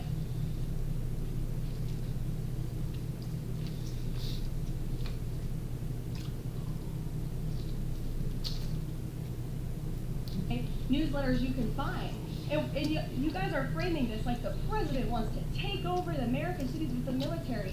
The president wants to help these local leaders who have been completely ineffective in securing their own cities. And we have already seen there's a positive formula for that. Look at Washington, D.C. The murder rate has declined significantly. Our streets are safer. People who live here feel safer. All of you in this room, I know you do, you just won't admit it. And it's a proven system that works, and the president wants to make America's cities safe again. And I don't think there's anything wrong with that. Michael? Thank you, Caroline. 2 questions, if I may. Because the mayor wants them.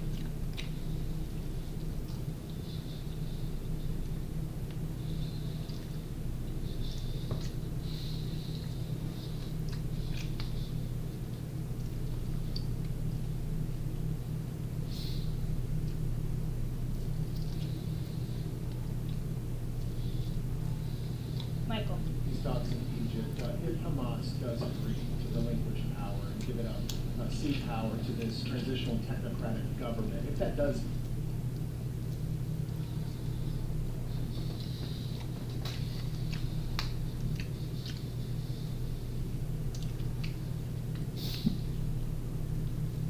happen, would the Trump administration then recognize a Palestinian state? Look, I don't want to get ahead of the technical talks right now, Michael. They're extremely sensitive. They're taking place, again, as we speak, and there's a lot of, there's many things to discuss, of course. This is, hopefully, we expect and we hope, going to be one of the greatest peace deals this world has ever seen. And the Trump administration is working diligently and working very hard to get there. And as I said, Friday, all terms agreed. We have the Arab countries who are working with us. Of course, Israel has been incredible in cooperating with the president's plan and agreeing to it. And we're very hopeful, and we expect that to continue. Tweeted about this over the weekend. I was going to you.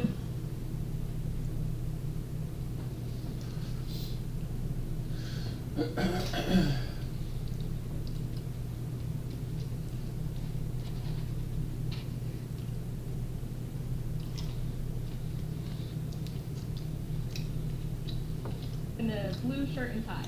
Yes, you're welcome. Today, the Supreme Court declined to hear Ghislaine Maxwell's appeal. Will Trump rule out granting her clemency? Is that something?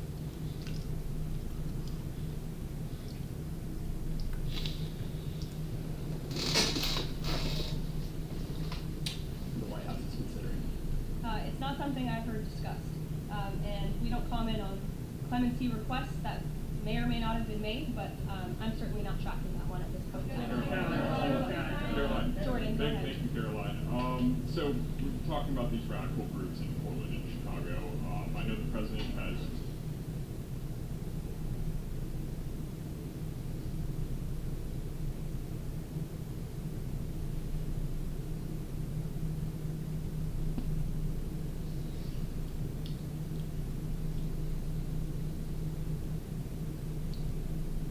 spoken about potentially going after George Soros with RICO charges and funding all of this violence. Has there been any update on that? And also, is the administration looking into the other nonprofits, maybe taking away their 501c3 status?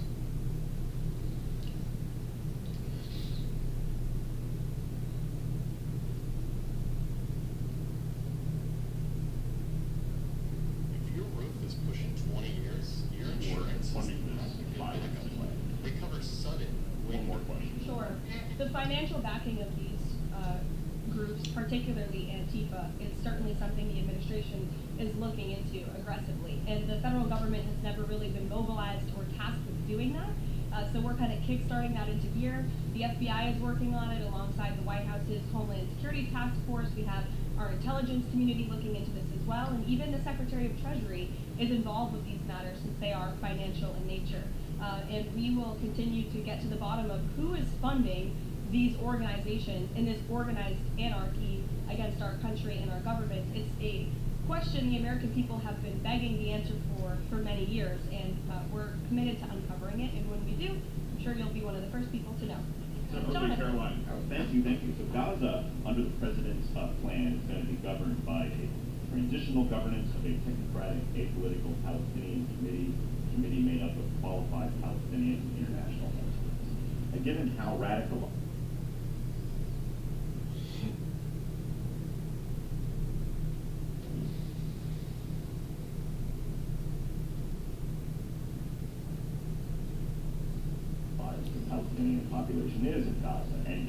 Bank. Can you offer some insight or guidance into who are some of these Palestinians that are going to be considered for leadership roles in Gaza and where you're going to be finding them, if you have any names? We're not quite there yet, Jonathan.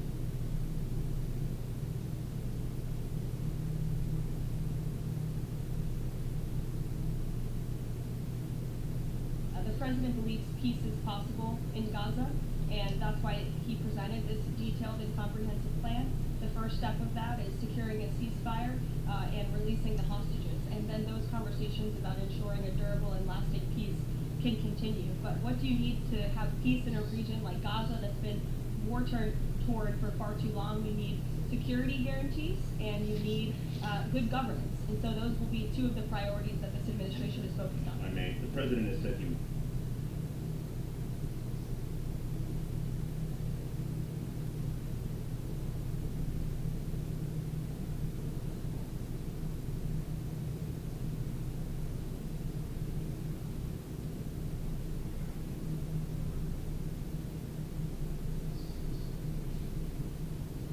wants the government to reopen this week in a deal. What's going to happen by the end of the week if there's no deal? With no deal with what? Look, as I said, unfortunately there's going to be a lot of pain inflicted. There already is on the American public, on our troops who are not being paid, again on women and young children who depend on critical food assistance. We hate to see this, and in fact the Office of Management and Budget is trying to do everything they can to find funds to get out the door for these vulnerable populations in our country. Again, we shouldn't be having to do that. The Democrats have a chance to change course tonight. I believe the vote is taking place at 6:30, and we urge Democrat senators to vote to reopen the government and to do the right thing. Thanks, guys.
Hello everyone, my name is Daniel, and I am back with an urgent message. This has a high probability that this could be my last message. But let's dig in, because I think you're going to be really surprised by what I have uncovered. And the key fact is this: ancient Babylon, the writing on the walls from Daniel 5.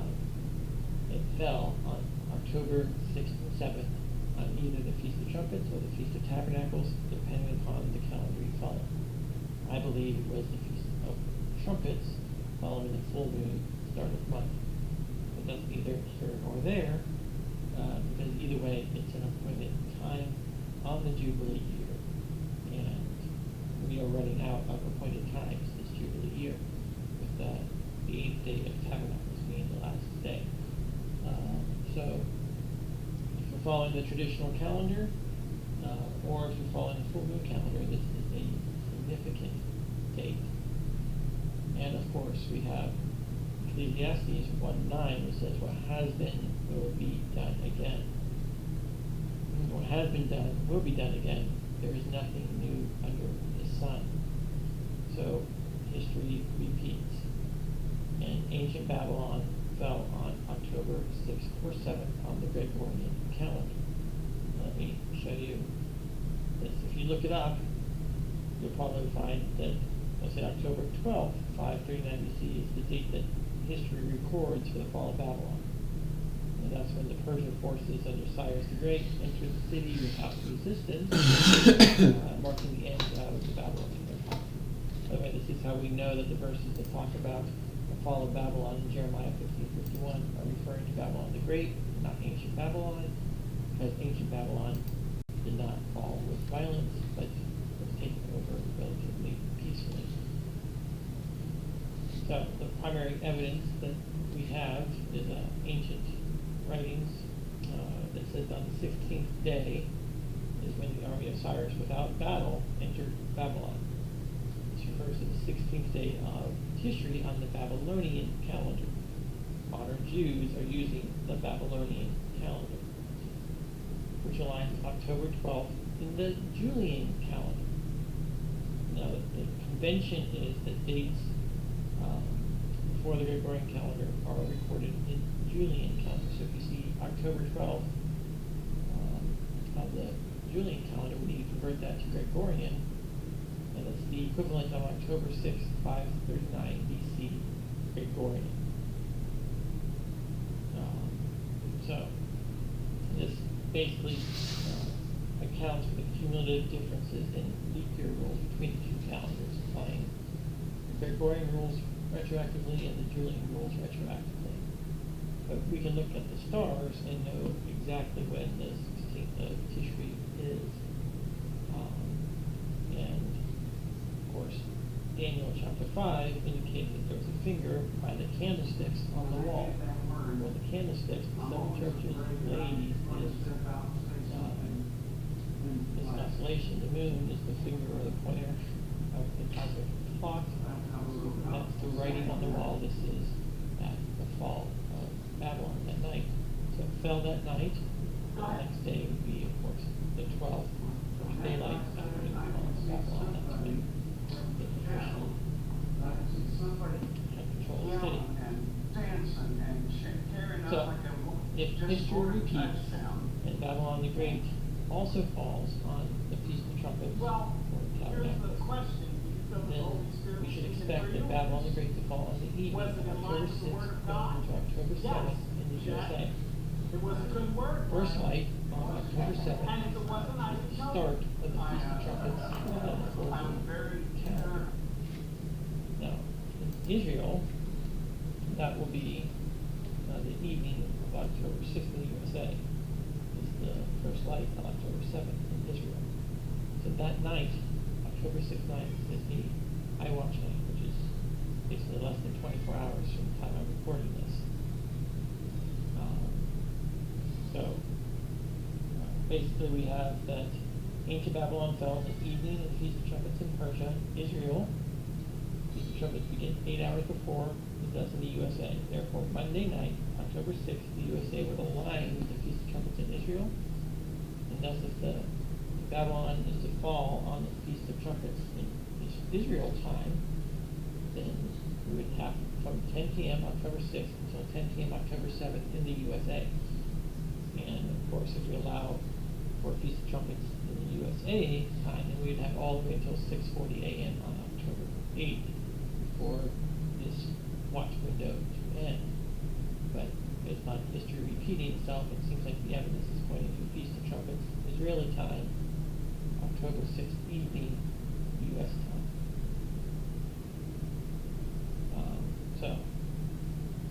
Then we also have this verse. My husband is not at home. He has gone on a long journey. He took his purse filled with money or his reward with him. And he will not be home until the full moon. We are coming to a full harvest moon at this very moment in time. This is also the 3-year anniversary of the hostages which were taken. And those hostages were in Israel. They took up Saturday, October 7th at first light, which is the exact time this year the Feast of Trumpets on the full moon calendar is, or Feast of Tabernacles figure calendar.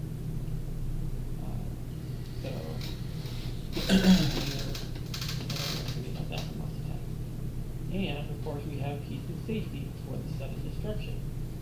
Based on the statement just issued by Hamas, I believe that they are ready for lasting peace, Trump said, adding that Israel must immediately stop bombing of Gaza so that we can get the hostages out safely and quickly. Now consider for a moment that we are prisoners under Babylon. The rapture is us getting out quickly and safely. We are hostages to the sin. And so it's time for us to go out. So symbolically, this is very relevant. So, Minutes later, Trump announced Hamas's acceptance of his plan in a live address to the White House. But he considered the event a big day, unprecedented in many ways. So peace and safety in Israel with Hamas meaning violence. So basically all the countries around there have all agreed to this peace, and they're working out the details with Hamas to release the hostages this week. Now, what's also interesting is that this is exactly 2,562 years from the fall of ancient Babylon, which is 366 Sabbath cycles, a Sabbath cycle being 7 years, which in Gematria is 3WW because it's W, aka World War III. So the Hebrew letter Vav, which has a numerical value of 6, is often transliterated as W in English. So this connection is commonly used to show www as in World Wide Web as 666, extending this logic 366 to be mapped as 3WW, Third World War. Strong's number here means wine, and in Greek it's a stalk of grain or stubble, typically which don't into the fire. So the mere fact that the exact multiple of 7 years from ancient Babylon falling to this very year, of course, confirms that we are in the right year. And we already have all the evidence that this is the Jubilee year, this is the year we are set free, this is the year of the day of vengeance should be coming this year. So we are running out of official feast days, excluding Hanukkah and Purim, in this month. So I've already kind of addressed the calendar variations. So this is your last chance to repent, to make sure you have everything right, because you want to pray always that you are considered worthy to escape what is to come upon the earth. The days are coming, declares the Lord, when I will make a new covenant with the people of Israel and the people of Judah. Right? You better be grafted into one of these groups. It will not be like the covenant I made with their ancestors when I took them by hand and led them out of Egypt, because they broke my covenant, so I was a husband to them, declares the Lord. This is the covenant I will make with the people of Israel after that time, declares the Lord. And the covenant with the many. I will put my law in their minds and write it on their hearts. I will be their God, and they will be my people, and no longer will they teach their neighbor or say to one another, know the Lord, because they will all know me, from the least of them to the greatest, for I will forgive their wickedness and remember their sins no more. Jeremiah 31:31. That's around verses. Which is also stated in Ezekiel, for I will take you out of the nations, I will gather you from all the countries, there's the rapture, and bring you back into your own land. I will sprinkle you clean water on you, and you will be clean from your sins. I will cleanse you from all your impurities and from all your idols. I will give you a new heart and put a new spirit in you. I will remove from you the heart of stone and give you a heart of flesh. You will no longer be hard-hearted. I will put my spirit in you and cause you to follow my decrees and be careful to keep my laws. Then you will live in the land I gave your ancestors. You will be my people, and I will be your God. So, if you want to be part of this new covenant, your prayer must be that he will forgive you for your transgression of his perfect law. And you must be willing to pray that he will write his law on your heart, and that he will put his spirit in you and cause you to walk in his law and carefully follow it. And this is made possible by the blood of Yeshua, who died because you transgressed the law. And now he is our judge. So we have to be saying, hey, I'm sorry, I don't want to violate your laws. I want to keep your laws. And I know that my flesh, that we're slaves to sin, is causing me to keep breaking them. Please forgive me. Please help me walk according to your laws. Now, if you deny any part of his law applies to you, you have denied your sin. Confess your sin, and he is faithful and just to forgive your sin until the day you die. until you die, it's not too late to repent. Right? You can gain forgiveness even at the final hour, even today. Just remember the thief on the cross. Today you will be with me in paradise. So it's not about how long you've kept the law. It's about acknowledging that you're supposed to keep the entire law, including the dietary laws, including the Sabbath, including the feasts, including many things about the feast days. And we might not even all know it. We've all broken it. But the point is you have to confess that that's the goal, to keep his law. And if you deny it, you have a problem. So, we know that we have come to know him if we keep his commands. And that's why they will no longer say, know the Lord.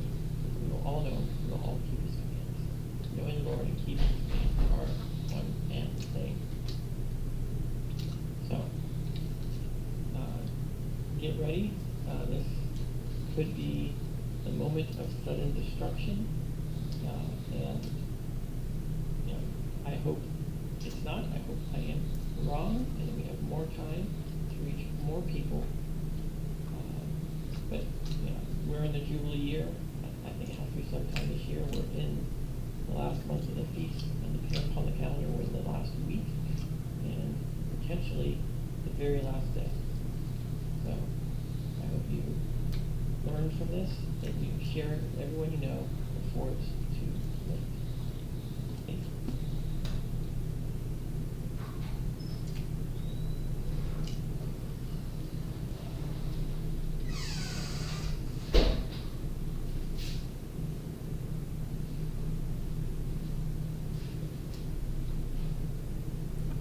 Hello everyone, my name is Daniel, and I am back with an urgent message. This has a high probability that this could be my last message. But let's dig in, because I think you're going to be really surprised by what I have to uncover. And the key fact is that ancient Babylon, the writing on the walls from Daniel 5, it fell on October 6th and 7th on either the Feast of Trumpets or the Feast of Tabernacles, depending upon the calendar you follow. I believe it was the Feast of Trumpets following the full moon start of the month. But that's neither here nor there, because either way, it's an appointed time on the Jubilee year, and we are running out of appointed time this Jubilee year, with the 8th day of Tabernacles being the last day. So, following the traditional calendar, or if you're following the full moon calendar, this is a significant date. And of course, we have Ecclesiastes 1:9 that says what has been will be done again. And what has been done will be done again. There is nothing new under the sun. So history repeats. And ancient Babylon fell on October 6th or 7th on the Gregorian calendar. Let me show you. If you look it up, you'll probably find that October 12th, 539 BC, is the date that history records for the fall of Babylon. And that's when the Persian forces under Cyrus the Great entered the city without resistance, marking the end of the Babylonian Empire. By the way, this is how we know that the verses that talk about the fall of Babylon in Jeremiah 15:51 are referring to Babylon the Great, not ancient Babylon, because ancient Babylon did not fall with violence, but was taken over relatively peacefully. So the primary evidence that we have is ancient writings that says on the 16th day is when the army of Cyrus without battle entered Babylon. This refers to the 16th day of Tishri on the Babylonian calendar. Modern Jews are using the Babylonian calendar, which a lot.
saying that the Bible actually talks about the Feast of Trumpets being on the full moon and not the new moon. There's a whole lot of background on that. If you're not caught up on it, it's kind of late. But they've got this thing right up, to the last minute. So I think it'll take some talks in Egypt tomorrow to see where they go with it. Trump's chosen to push the deadline instead of push the button on the bombs. So I'm not one to be anxious, but I've been anxious today, just seeing if this thing is going to pan out or not, because I do believe that this is the covenant with many, and there's a lot of people that, are just out here living life and don't see anything coming. The thing that I find interesting about this picture is that Saturn is just a little bit down to the right. This picture doesn't do it much justice because, it's just a camera phone. But here's what it looks like in Stellarium. The moon is very full and Saturn is just to the lower right of it. And, I know The Simpsons isn't prophecy, but it's funny when Homer gets it wrong the first time and then he changes his calculation by 13. He comes back, and when he gets raptured, Saturn is the first thing he sees while he's going up. So it's crazy that we've got the peace talks, Trump talking about eternal peace, solving the Middle East problem that's been thousands of years old, and yet on the other side we've got World War III about to open up with Russia. NATO and Ukraine are provoking Russia, and people are shooting down jets and drones, and everybody's trying to provoke everybody else. But meanwhile, we're supposed to have this peace and safety on the other side. How do you have such a dichotomy? This eternal peace, and yet pushing for world war on the other side. Wow, you gotta see this right here. I literally just said that thing about The Simpsons, and for some reason, I think I got a notification. I opened up this message from somebody that I know, and they sent me the thing while I'm talking about it. So the thing about The Simpsons, obviously it's not prophecy, but they got the story so correct. He thought that he had the calculation, and then he told everybody, and everybody was standing there waiting for it to happen, and then nothing happens. So then everybody starts mocking him, making fun of him. Marge says, oh, Homer, you couldn't predict 6 o'clock at 5:30. Sorry, that's my Marge voice. But, so then he goes back, he changes his calculation to a 13. You see how it's underlined? He changed it because 13 days is what the adjustment was going from September 23rd to, October 6th and 7th. And then, everybody was mocking him, so he went out to the place by himself, and then he gets raptured at the time that he thought, and he sees Saturn on the way up. And, it is a little bit of a mockery of the whole thing, but then they got the narrative of it so close. So I have a little bit of a rapture confirmation that I'll tell you about before I get out of here. And people have been real quiet about this since September 23rd, 24th. Seemed to be a failure, but this confirmation, it was in place before Joshua ever made a video, before anybody ever talked about this date, before all this prophecy was opening up and playing out before our eyes. So back in 2023, I have to be kind of vague about this because it's, I've been private about it. It's kind of too personal, but I have a vehicle, and I put a 6 and a 7 on it.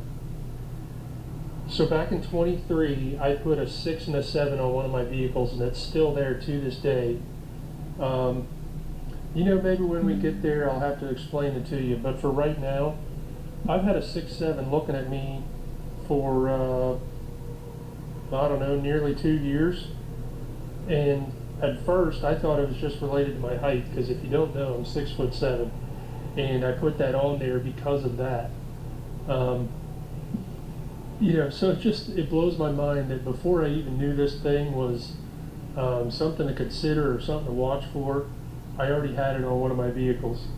So, take it or leave it. We'll find out real soon if any of this stuff is actually truth or fabrication. And if the time passes, then, there's some accounting that needs to be done, I suppose.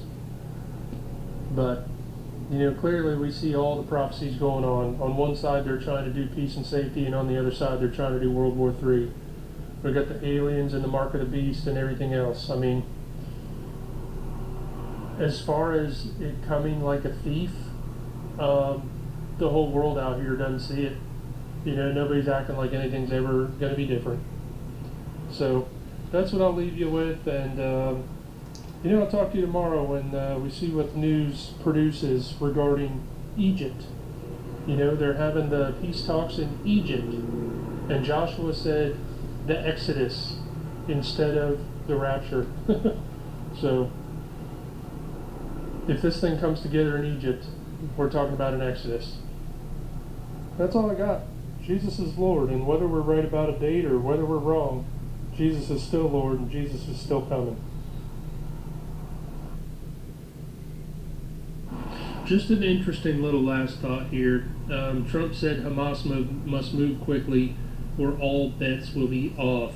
He said, I will not tolerate delay. And what we've found ourselves in is a delay. We've talked about the parable of the bridegroom, the 10 virgins, a lot of times, and it says that he tarried.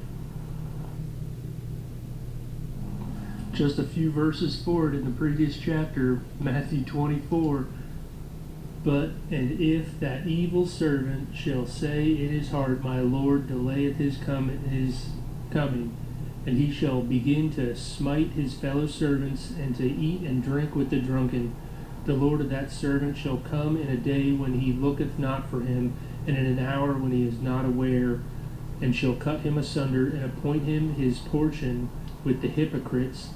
There shall be weeping and gnashing of teeth. Don't mock the watchers.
Imagine being able to build an app with your name on it, just by thinking about it. Meet Base 44. Did Trump just begin Red October? A prophetic breakdown of October 2025. World alert. Most missed the prophecy. Hidden in October.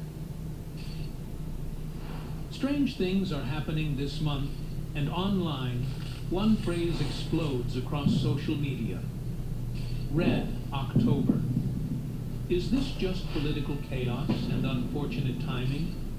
Or are we witnessing the beginning of a prophetic unraveling that was foretold thousands of years ago? You will be shocked when you find 3 reasons many believe that this month is Red October. Reason 1, Gaza burns, Trump declares peace. Let me walk you through the timeline that has the entire prophetic community watching with bated breath. Because the sequence of events unfolding in late September and early October 2025 reads like a page torn from biblical prophecy. September 29th, 2025.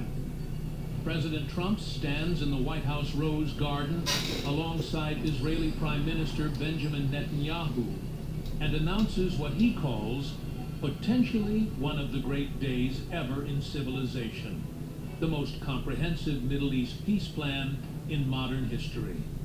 But this wasn't just another diplomatic proposal.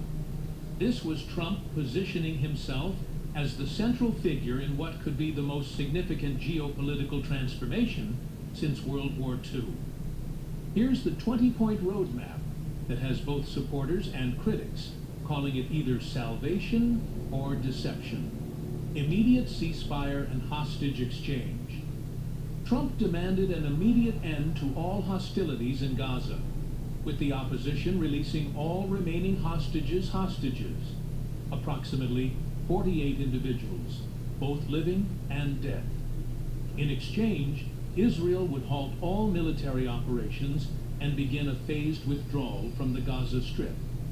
Gaza would be declared a terror-free zone, with all militant groups surrendering their weapons, dismantling their tunnel networks, and ceding all governmental authority.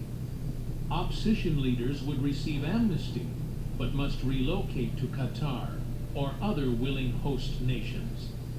Here's where it gets prophetically significant. Trump announced that he would personally chair an international board of peace to oversee Gaza's complete reconstruction. Not the United Nations, not international peacekeepers. Donald Trump himself becoming the central authority over Middle East rebuilding.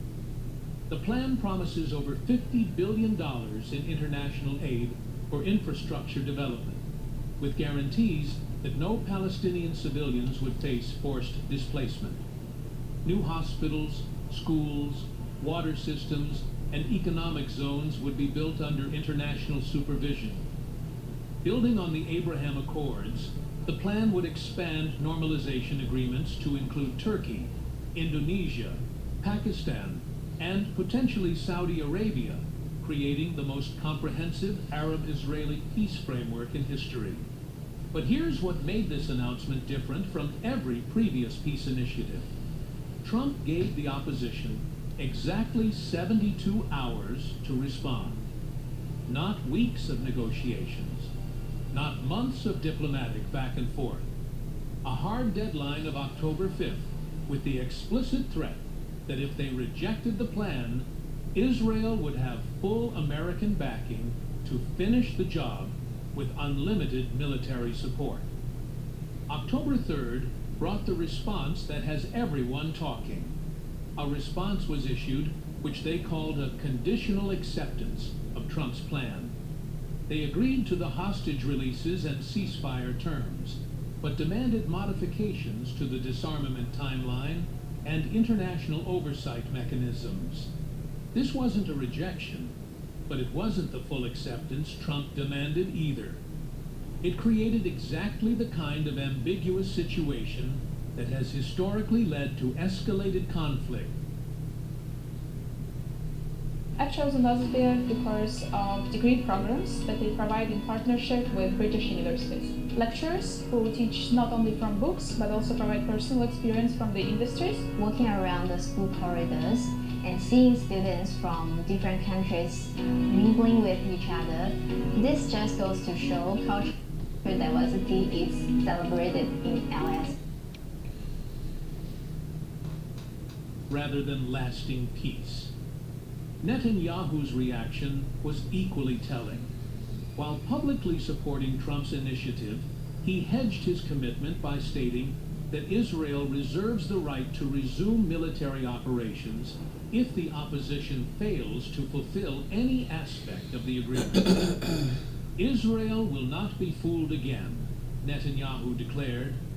If they play games with our people's lives, we will finish what they started. Now here's where this gets biblically significant. Turn with me to Daniel 9:27. And he shall confirm the covenant with many for 1 week. And in the midst of the week he shall cause the sacrifice and the oblation to cease. And for the overspreading of abominations he shall make it desolate, even until the consummation. And that determined shall be poured upon the desolate. Look at the parallels that should make every student of prophecy pause. He shall confirm the covenant. With many, this isn't a bilateral agreement between two parties. Trump's plan involves Israel, the Palestinian Authority, Egypt, Qatar, Turkey, Indonesia, Pakistan, the United States, and potentially the European Union. That's exactly the kind of multilateral agreement Daniel described. For 1 week, while Trump hasn't specified a 7-year timeline, the comprehensive nature of this agreement, covering security, economics, governance, and regional relationships, suggests a long-term framework that could easily extend into a 7-year implementation period. The international response has been unprecedented. UN Secretary General Antonio Guterres called it a welcome step toward lasting peace. The European Union issued statements of cautious support. Arab leaders who have been briefed on the plan are reportedly expressing optimism about its potential for regional transformation. As I record this, we are approaching Trump's hard deadline. October 5th represents the moment of truth. Either Hamas fully accepts the terms, and the most comprehensive Middle East peace agreement in history begins implementation, or negotiations collapse, and Israel launches what Netanyahu has promised will be the final military campaign to eliminate Hamas entirely. Is this the peace Israel has waited for since 1948? The security they've sought through 6 major wars and countless smaller conflicts? The recognition from Arab neighbors that the Abraham Accords began but never completed? Or could this be the deception that prophecy warned us about? A covenant with many nations that seems to bring security, but actually sets the stage for the greatest tribulation in human history. 1 Thessalonians 5:3. For when they shall say, peace and safety, then sudden destruction cometh upon them, as travail upon a woman with child, and they shall not escape. The world is about to declare peace and safety in the Middle East. International leaders are celebrating the potential end of the world's most intractable conflict. But Paul's warning echoes across the centuries. When they say peace and safety, sudden destruction follows. The question isn't whether this peace plan will succeed in bringing temporary stability to the region. The question is whether that temporary stability becomes the foundation for the greatest deception in human history. Whether October 5th brings full acceptance of Trump's plan or escalation to all-out war, we're watching events unfold that could reshape not just the Middle East, but the entire prophetic timeline leading to Christ's return. Reason 2, the moon turned to blood. Now let me show you something that should absolutely stun every student of biblical prophecy. October 1st, 2025, Yom Kippur, the Day of Atonement, a blood moon rose over Jerusalem. Not just any lunar eclipse, but the second in a rare series of 4 total lunar eclipses called a tetrad. This blood moon occurred at the midpoint of the tetrad, directly over the Holy Land, on the most sacred day of the Jewish calendar, while bombs were falling in Gaza. Throughout biblical history, God has used celestial signs to announce major prophetic events. The Star of Bethlehem announced Christ's birth. Darkness covered the land during his crucifixion, and blood moons have consistently preceded major events in Jewish history. The 1967 Six-Day War was preceded by a blood moon, The 1948 establishment of Israel occurred during a tetrad. The destruction of the temple in 70 AD was marked by celestial signs that Josephus recorded. But this blood moon is different. It's not just a celestial event. It's happening simultaneously with unprecedented earthly events. Could this blood moon be one of them? Could we be witnessing the beginning of the day of the Lord that Joel and John both described?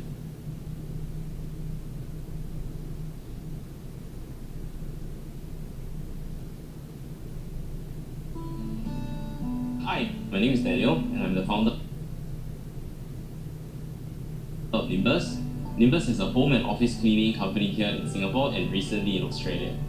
Two things as a business owner I use Xero for. I use it for high-level snapshot of my business. The second thing I do is I use the quotation and invoicing feature because we also have corporate customers that require us to quote them. Xero has significantly improved our processes, which saves us a lot of time. Xero has a feature to send out payment reminders to our client. For bank reconciliation, Xero also has a feature that allows me to combine or split payments. It's very fast to create invoice in Xero, I feel. I think I can take less than 1 minute to create an invoice. Xero has been very, very helpful and has been a lifesaver for my day-to-day job.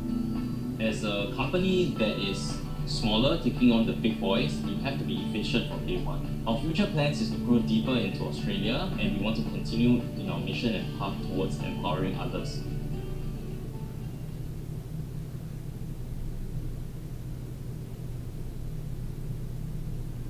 Discovery 3. Shut down bloodletting in America. But the red isn't limited to the Middle East. It's flowing through America's government halls as well, creating a domestic crisis that eerily parallels the international chaos unfolding in Gaza. October 1st, 2025, the exact same day as the blood moon over Jerusalem, the United States government shut down for the 4th time in 7 years. But this shutdown is different from previous government closures. This one carries prophetic implications that should make every believer take notice. As Jewish families around the world were witnessing the moon turn to blood above the holy city, American federal workers were receiving furlough notices. As Trump's peace deadline loomed over Gaza, America's own government was collapsing into dysfunction. The synchronicity is staggering. The timing is unprecedented, and the biblical parallels are impossible to ignore. The scale of economic bloodletting. We're now on day 4 of this crisis, and the economic bloodletting is unlike anything we've seen in previous shutdowns. Here are the numbers that should alarm every American. 800,000 federal workers furloughed indefinitely. That's not just statistics. That's 800,000 families suddenly without income. 800,000 households facing immediate financial crisis. $26 billion in federal funding frozen across multiple agencies. National parks closed, leaving millions of visitors stranded. Essential services suspended in what the media is calling selective enforcement, targeting Democratic strongholds. The Dow Jones dropped 1.5% on the first day alone as markets panic over prolonged political chaos. Financial analysts are warning that if the shutdown extends beyond 2 weeks, it could trigger a broader economic recession. Agricultural payments to farmers have been halted just as harvest season peaks. Social Security offices are closed, leaving elderly Americans unable to access their benefits. Here's what should terrify every student of biblical prophecy. This domestic collapse is happening at the exact moment when America should be projecting strength internationally. A peace deal being negotiated abroad while destruction unfolds at home. International allies are questioning America's reliability as a peace broker when it cannot even keep its own government functioning. Throughout Scripture, God uses internal chaos to judge nations that turn away from his purposes. Judah's destruction by Babylon was preceded by decades of internal spiritual and political decay. that weakened the nation from within. Even pagan empires like Babylon and Persia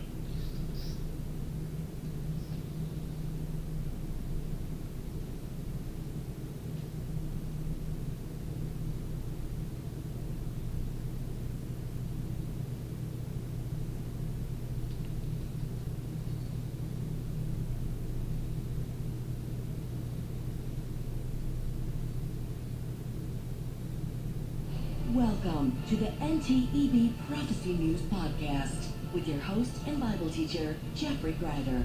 Rightly divided, dispensationally correct, and standing on the authority of the King James Holy Bible. This program is brought to you by NowTheEndBegins.com. And good afternoon, everybody. Happy Monday, and welcome to this edition of the Prophecy News Podcast. Today, Jared Kushner returns to the Middle East as a major player in Donald Trump's peace plan between Israel and Hamas. Well, talk about a conflict of interest. After leaving the White House 5 years ago, Jared Kushner founded Affinity Partners, a private equity firm that had major backing from Gulf sovereign wealth funds at Saudi, UAE, Qatar, and other Gulf-linked investors. Now, he is back in the Middle East as an official member of President Trump's peace plan team, negotiating to end the Israel-Hamas war with the very same people who have contributed lavishly to his hedge fund. How will that work out? I think you know. Psalms 26, verse 10. In whose hands is mischief, and their right hand is full of bribes. Jared Kushner is a longtime favorite in the Antichrist sweepstakes, and I'll admit that from a visual perspective, he just might be my favorite choice. One of the many reasons why people think that he might be the guy revolves around his outsized role in bringing the Abraham Accords to light through his connection to Mohammed bin Zayed. Another reason is his purchase of real estate located at 666 Fifth Avenue in New York City, 666 being the number of Antichrist and 5 being the number of death. Also, his longtime business connections to end times players like George Soros and Peter Thiel served to seal the deal with the Antichrist question. Today in the podcast, we welcome our old friend Jared back into the studio, where we once again shine the spotlight of Bible prophecy on him to see what we can turn up. Heavenly Father, we thank you, God, for your goodness and your mercy. We thank you, Lord, for all these that you've gathered here today. God, we thank you for the food on the table and the clothes on our back and the roof over our head. And Lord, as we always do, we pray for lost souls. Julie Westcott asking prayer for children Troy and Julissa for salvation, daughters-in-law Haley and Christina, and grandkids Devin, Aaron, Natalie, Trey, Joshua, and Christian. Jian asking prayer for the salvation of her parents and brother. Cindy Root's children, Scott and Kyla. Rachel Adams for Jeff Walker. Christina Kay for husband David. Danny Kelly and his family, Angela's brother Larry. Kenny B for Tammy. Shannon and Dan. Ricky Gouda for grandsons Michal and Siort. Michael Bake for David, Jason, Chris, Eric, Noah, Jake, Ralph, Samuel, and Johan. Ronnie Hogan for lost family Crystal, Trent, and Kennedy. Hap Nightingale for his sons Jimmy and Zach. Eric Brian Huey for his parents Anna and Norillo. Carol from Georgia for her sister and other family members. Maria Silva for her Jehovah's Witness family in Venezuela. Stacy Bunton for her husband. Sue Duchesne's son Norman, CJ's mom. Loretta Watney's husband and children. Mary Ann Ellie's kids. Anne Marie, John and Christine, and grandchildren Sophia, Jacob, David, and Katrina. David Peck, as well as children Heather and Damien. They all need salvation. Mia in Texas for her children Kimberly, Danielle, AJ, and Callie. Heather W. for daughter Sophia. Angela Moffett for son Matthew. Veronica Korick for son Gustav. Shaylin asking prayer for her children, Chelsea, Tori, Chris, and Lee. Rob asking prayer for Chris and Patty. Jen Lacker's son David. Rita in Colorado says, please pray for my son Dan to get closer to the Lord. Ramona Hayes for her daughter Kimberly to be saved and sober. And grandchildren, William, Jason, David, and Amanda for salvation. Brian A. Robbins, Thad Broom, Marshall in Memphis, and Phyllis T. asking prayer for her husband to get saved. Over on the mission critical list up in New Jersey, Catherine A. Lung cancer, chemo, and she needs to get saved. Kathy, please pray for son William going to boot camp on November 20th. Ohan, ongoing heart problems.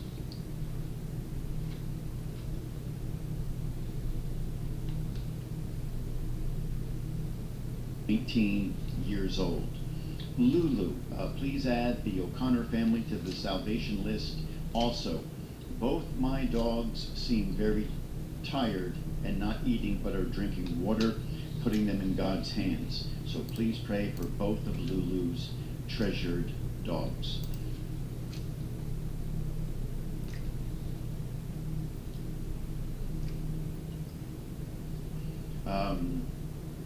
From Jay Seculo, a school is demanding a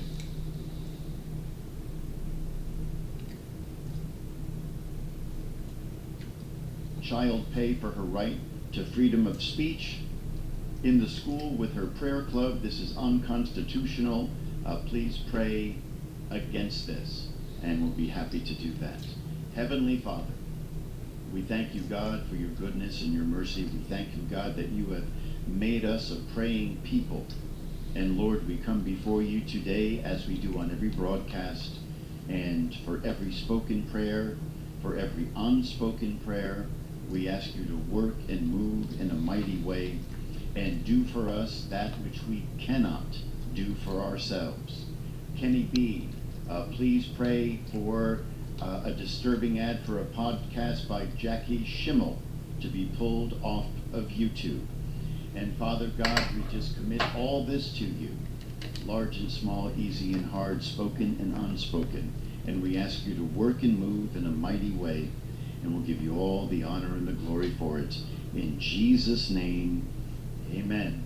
All right, before we get started today, let's just take a moment and wish a very happy NTEB birthday to Lori Shelton Puckett and Marcella, PhD.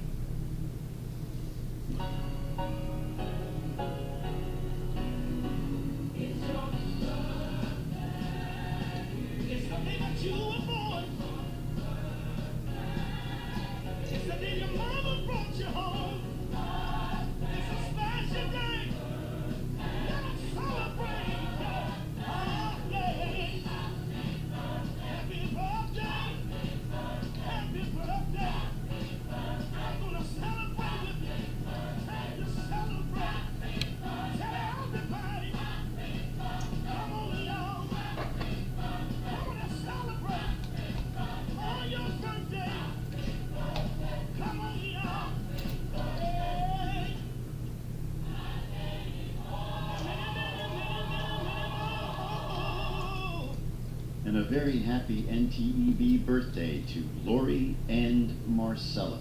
And with that, it is time to get started with the podcast today. If you were here for the live podcast on Friday, we had so much trouble, and the internet was out, and the software wasn't working right. And hopefully today, things will go much better. So please pray that God would watch over the internet connection and the equipment today. Our top story, when we get to that top story, Jared Kushner is back in the news. And we haven't heard all that much from him.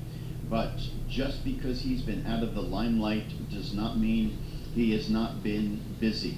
And Jared Kushner has been phenomenally busy. He has become a multi-billionaire in the 5 years since he left Washington. And he is as deeply embedded as one person could possibly be with the big money men of the Middle East. the UAE, Saudi, Qatar, Egypt, all those people. Now, what does that have to do with Donald Trump's 20-point peace plan that he is attempting to, I don't want to say ram down the throats of Hamas and Israel, but that's exactly what he's doing. There's a clip of him, and I'm not going to play it, but a clip of him last week talking to Netanyahu using a very bad word, and he says, "Why are you always so negative about everything?" And Donald Trump was frustrated that Netanyahu was not immediately rolling over and playing dead and giving him everything that he wants. And I think that's very smart for Netanyahu to do. But this peace thing that is going on, one side of me, and I talked about this yesterday on the Sunday service, and the title of my message yesterday was "No Peace in the Middle East." And if you haven't listened to that message yet, go and check it out. You can watch it on YouTube. There will be no peace in the Middle East until the Antichrist brings that peace to the Middle East, and it's going to be a false peace, and at the second advent, at the Battle of Armageddon, when Jesus returns with us on white horses, and he brings in the kingdom. So the only two times that you're going to see anything that could even be remotely called Middle East peace is going to be the false peace of Antichrist and the actual peace of Jesus Christ. And if anybody from today forward brings what they call peace in the Middle East, and Israel and the Palestinians no longer have a problem with each other, that person will be the Antichrist. Because that is, according to the Bible, that is what's up next on the end times calendar. Turn to Daniel chapter 9 for a moment, and let's just read the last couple of verses in Daniel chapter 9. And Daniel gives a prophecy that was fulfilled. All 69 of the 70 weeks were fulfilled, and then there was a break. There has been 2,000 years since then, and what we're waiting for now, we're waiting for the pre-tribulation rapture of the church to take us out of here and to usher in the 7-year time of Jacob's trouble. And that's what, let's start reading in Daniel chapter 9, verse 24. Daniel says that 70 weeks are determined upon thy people, that's the Jewish people, and upon thy holy city, that is Jerusalem, to finish the transgression and to make an end of sins, to make reconciliation for iniquity, and to bring in everlasting righteousness, and to seal up the vision and prophecy, and to anoint the most holy. Know therefore, and understand that from the going forth of the commandment to restore and to build Jerusalem unto Messiah the Prince shall be 7 weeks, that's 49 years, and 62 weeks, that's, oh man, my math is so bad. Just give me a second here. 7 weeks is 49 years, and 62 weeks is 434 years. And after 62 weeks shall Messiah be cut off, verse 26, but not for himself. That's talking about Jesus going to the cross. And the people of the prince that shall come shall destroy the city and the sanctuary. That happened in 70 AD. And the end thereof shall be with a flood. That's Revelation 12. And on to the end of the war, desolations are determined. And he, Antichrist, shall confirm the covenant with many for 1 week. That is 7 years. And in the midst of the week he shall cause the sacrifice and the oblation to cease.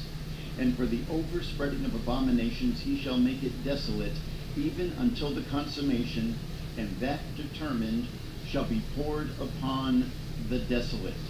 So that's what's up on the end times timeline. So if anybody says that they are going to make peace in the Middle East, if Donald Trump says that, if Emmanuel Macron says that, it doesn't matter who says that. If while the church is still here, if anybody actually makes peace in the Middle East, then that person is going to be the Antichrist. But we understand that the church will be removed before that time. So I'm not calling Donald Trump the Antichrist. I don't have any reason to think that he might be. But is Donald Trump somebody who is being used by the deep state to a very high degree? He absolutely is. Is Jared Kushner deeply embedded with the very same people who created the Abraham Accords with the Vatican? He absolutely is. So when we look at Jared Kushner being back in the news, get your water, honey. It's almost full.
It's a big deal. And when we get to our top story, we're going to look at that and we're going to talk about that, and we're going to give you everything that you need to know about Donald Trump's peace plan. And I don't think it's going to work out. I think it's going to be a big fat bust. That's what I think. He tried this 5 years ago. It didn't work then. And, well, let's see if the third time is the charm. Now, some of you may or may not know this, but today, starting at sundown today, it is going to be the Feast of Tabernacles. And it's going to start tonight at sundown. It's going to end on Friday, October 13th at sunset. So every day this week, starting at sundown tonight, it is going to be the biblical Feast of Tabernacles. Now, we understand that Jesus Christ was not born on December 25th or even in December or November, but it's highly likely that he was born on or around the Feast of Tabernacles. And we have done a number of Bible studies about that. We don't really have time to go into that. But this book, I highly recommend this book. We sell it at the bookstore by Dr. Chuck Missler. It's just a little book, about 70 pages. You can read it in about an hour. But really packed full with very good and useful information about the biblical feasts of Israel. There's 4 in the springtime, and there's 3 in the fall. And, of course, the summer is between them. In Acts chapter 1, verse 6, the apostles say to the Lord, "Lord, will thou at this time restore the kingdom to Israel?" And what did he say? He says, "It is not for you to know the times or the seasons." Now, he wasn't just using a metaphor. Turn to Song of Solomon chapter 2. Turn to Song of Solomon chapter 2, and I'll show you why that's not just a metaphor. Kenny B is asking, do I think that Donald Trump will be one of the 10 kings? I do know that Trump will hand this country to the Antichrist without hesitation. And I agree with your last point as far as will he be one of the 10 kings. It is, if we are as close as we think we are, absolutely. But if he's not, definitely one of those 10 kings will be the leader of the United States of America. There's no question about that. Song of Solomon, chapter 2. And I want to show you what the Bible means about these seasons in relationship to the 7 feasts of Israel, 7 feasts of the Lord. Song of Solomon, chapter 2. Let's start reading in verse 7. I charge you, O ye daughters of Jerusalem, by the roes and by the hinds of the field, that ye stir not up nor awake my love till he please, the voice of my beloved. Behold, he cometh leaping upon the mountains, skipping upon the hills. This is a picture of the pre-tribulation rapture. My beloved is like a roe or a young hart. Behold, he standeth behind our wall. He looketh forth at the window, showing himself through the lattice. So the picture is, Jesus Christ is coming in the clouds, and we're looking up, like you would look up to the sky, to the clouds, through a lattice. And that's exactly what Paul talks about in 1 Thessalonians chapter 4, where we are called up, away, and into the clouds to be with the Lord. And then in verse 10 it says, my beloved spake and said unto me, rise up, my love, my fair one, and come away. And I said all that to say this, for lo, the winter is past, the rain is over and gone, the flowers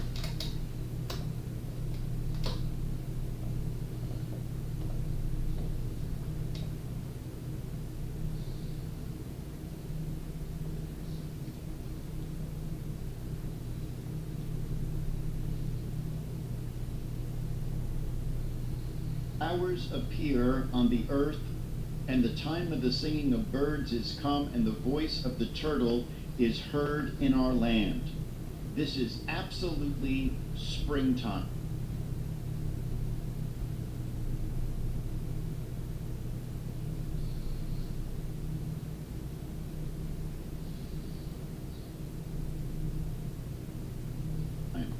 And there are 4 feasts of the Lord that take place from April to June. Passover, unleavened bread,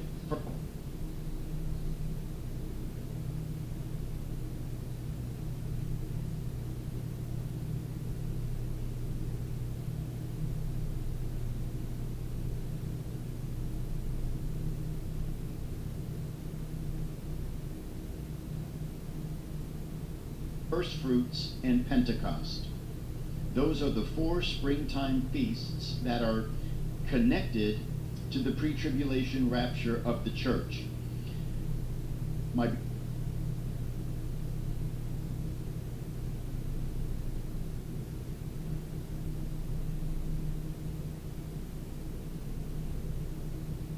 beloved spake and said unto me, rise up, my love, my fair one, and come away. For lo, the winter is past, the rain is over and gone, the flowers, springtime, appear on the earth, the time of the singing of birds is come, and the voice of the turtle is heard in our land. The fig tree putteth forth her green figs, and the vines with the tender grape.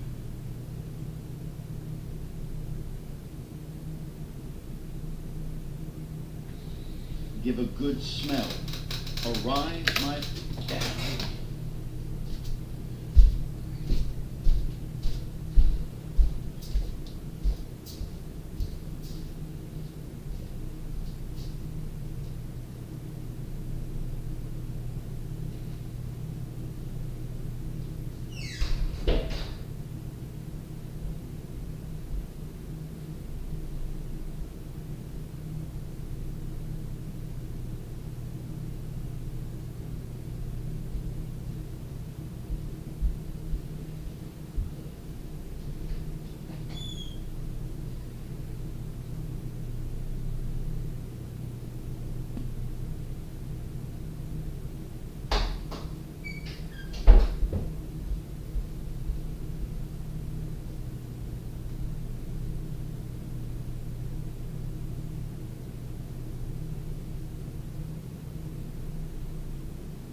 those chicken quesadillas, you want one of those? Or do you want just your regular chicken tenders?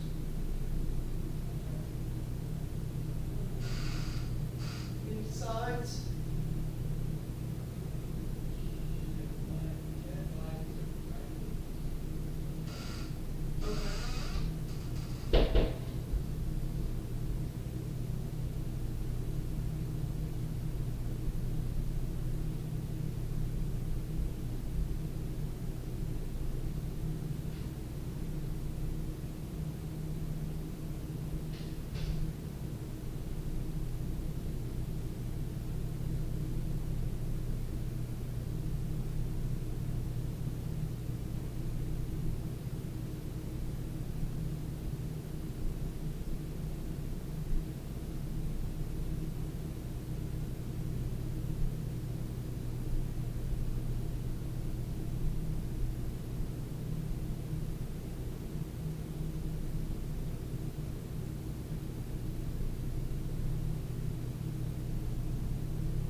Zaxby's. I'll be right back.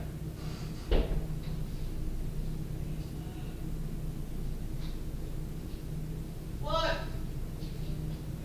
I mean, you mean to get your hair cut? Yeah? Yeah? Yeah? But I need to eat. I'm hungry.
my fair one and come away.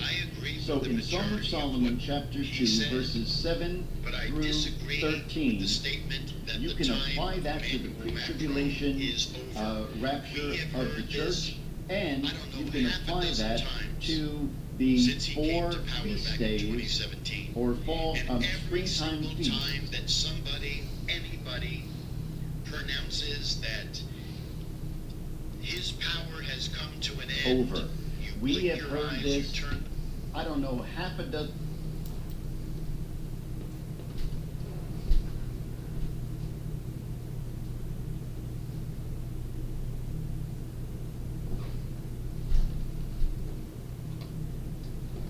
Times since he came to power back in 2017. And every single time that somebody, anybody, pronounces that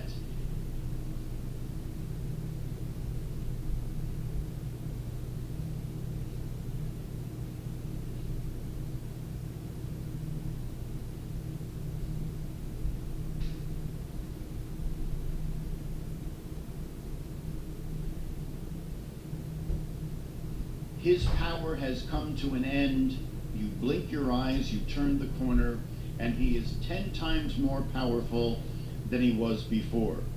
Remember about a year and a half ago when 1 million people in Paris set buildings on fire, flipped over police cars, demanding that Emmanuel Macron step down? Did he step down? No. Did he come out of that?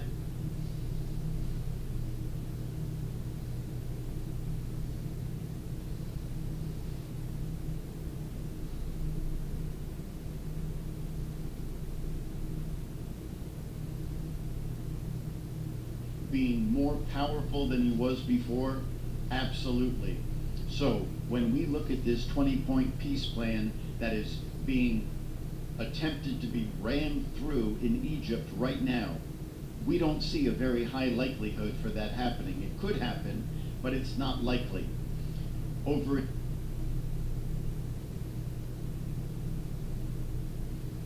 in Europe, we see everybody pronouncing the end of Emmanuel Macron and his reign of terror is about to stop. And that is absolutely, it could happen, but it is absolutely not likely. I would be very, very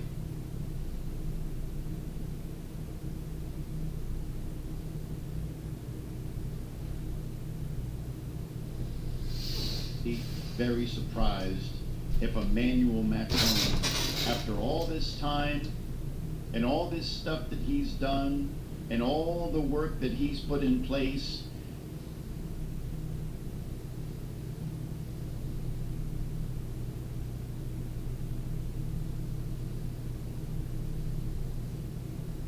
to create a state of Palestine and all this stuff, I don't think he's going anywhere. And every time he gets in trouble, I say he's not going anywhere, and he never goes anywhere. So let's just see what happens. I could certainly be wrong. Let's just see what happens.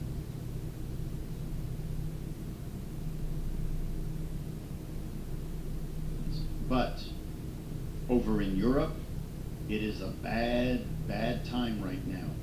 They are flirting with a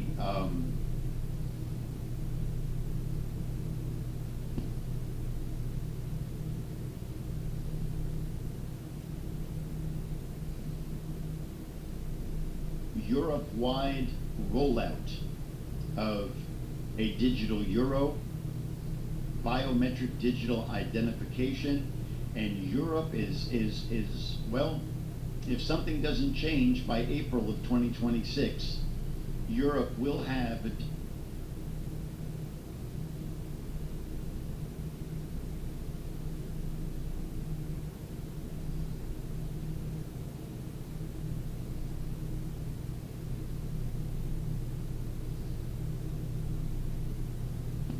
digital euro, and they will have biometric digital identification mandatory for every one of their citizens. I have bad news. The member states and the European Parliament came to an agreement. It means that probably not far from now, digital identity will be effective in the European Union. Right after this agreement, Commissioner Breton said,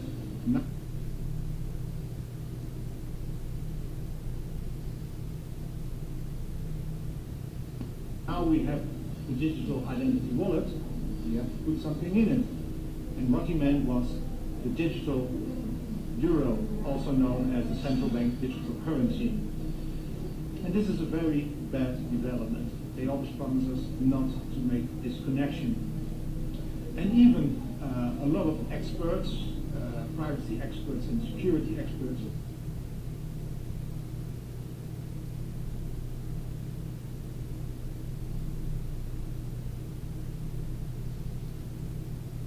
warned also last week this is a very bad idea for our privacy and our freedom.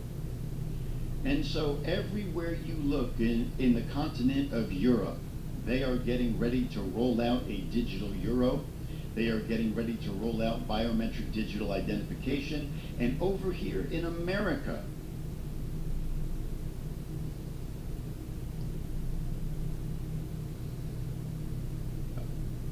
we're getting ready to do the same thing. Donald Trump has already promised that there is going to be a digital dollar, and you can expect that to come online shortly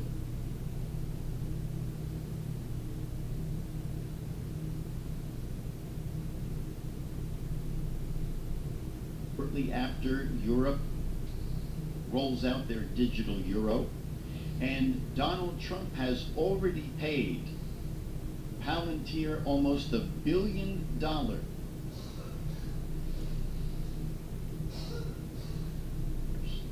to create a database on every American citizen to which will be attached biometric digital identification. Now, a couple of weeks ago, Health and Human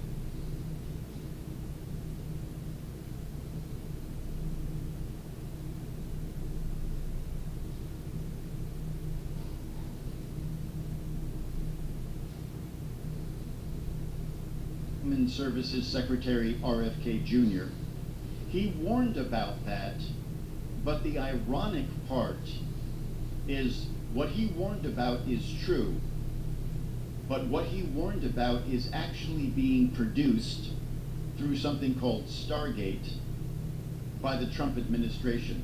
Take a listen to this very sobering warning from RFK Jr.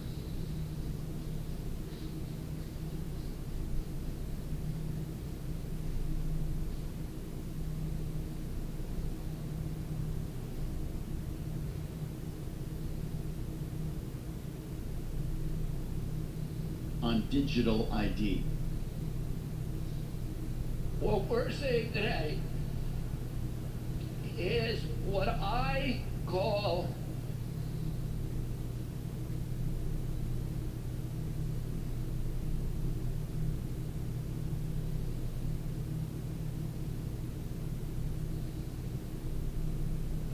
turnkey totalitarianism. They are putting in place all of these technological mechanisms for control we've never seen before.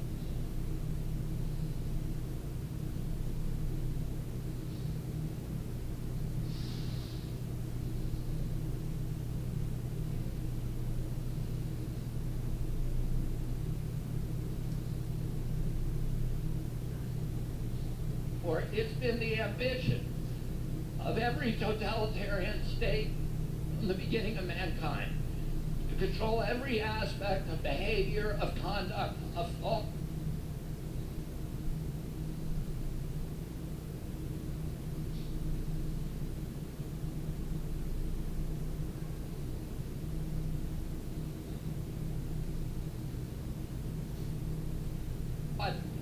And to obliterate dissent. None of them have been able to do it. They didn't have the technological capacity. Today, the mechanisms are being put in place that will make it so none of us can run and none of us can hide.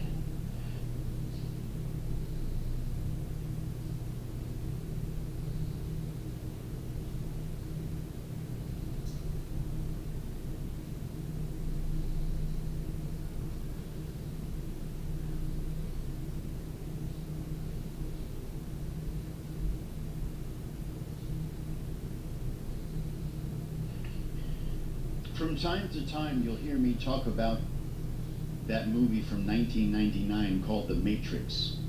And in that movie, the world has created artificial intelligence. The world has allowed computers and artificial intelligence to take control. The singularity has taken place. Computers and AI have merged with human beings. And then there's the uprising. What RFK Jr. is warning about is the things from that movie, The Matrix, are now the exact same things that are being produced by people like Sam Altman, Elon Musk, Peter Thiel, Larry Ellison, Bill Gates, and all the Tim Cook, and all the people that we call the tech titans. It's only been 26 years since that movie came out, and we have lived long enough to see what that movie fantasized about is now our everyday reality, and it gets worse by the day.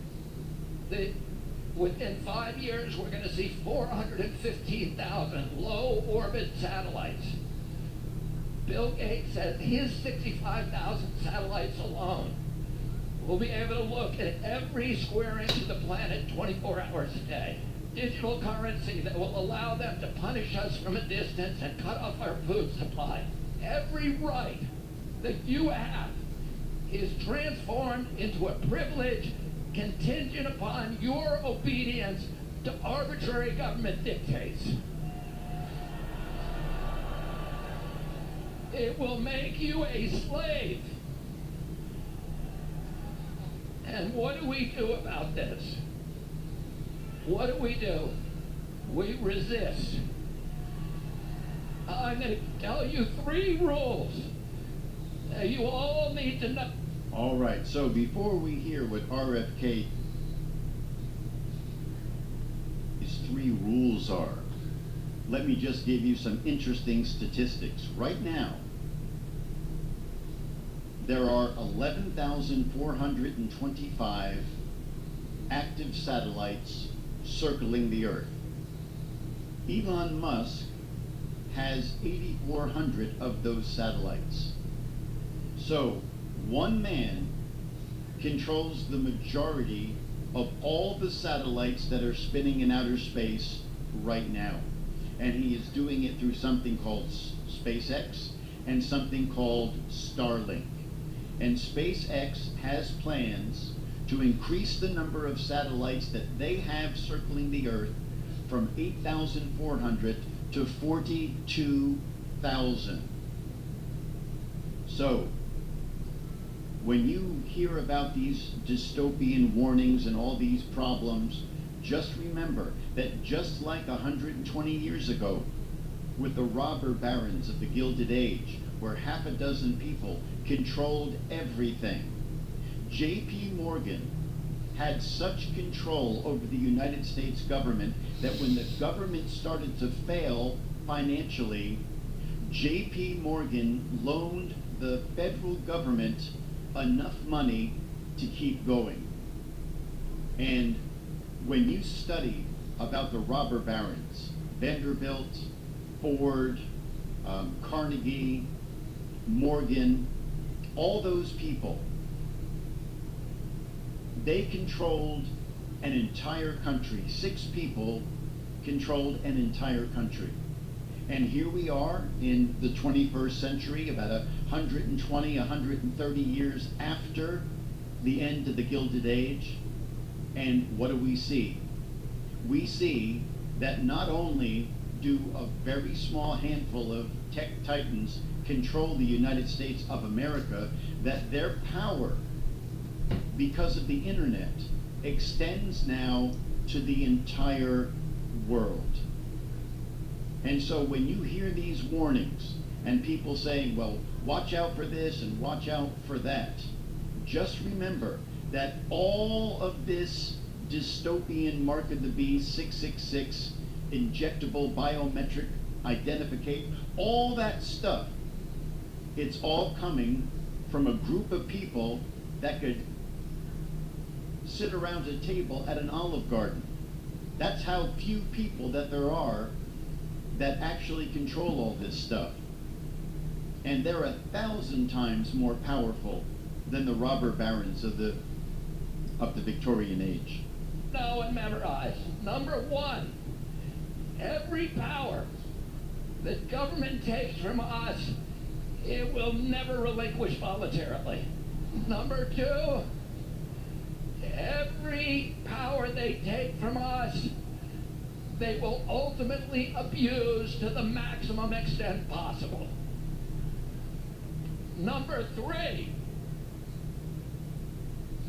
nobody in history of the planet has ever... Okay, Trump's about to talk about Egypt and Hamas situation. I want to hear this.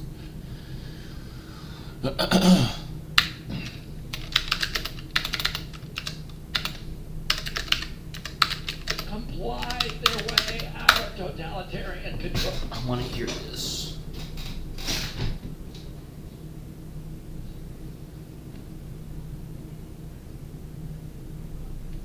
Oh, every capitulation.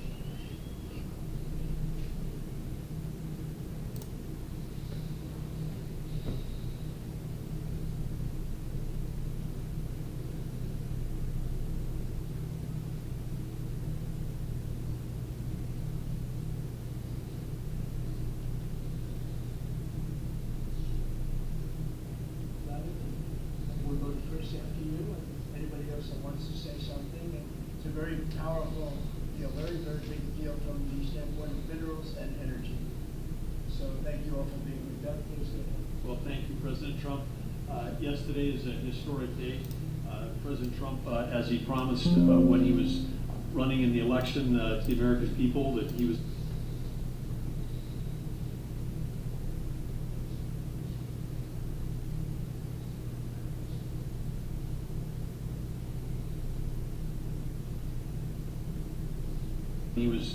running in the election to the American people, that he was going to unlock the potential of this.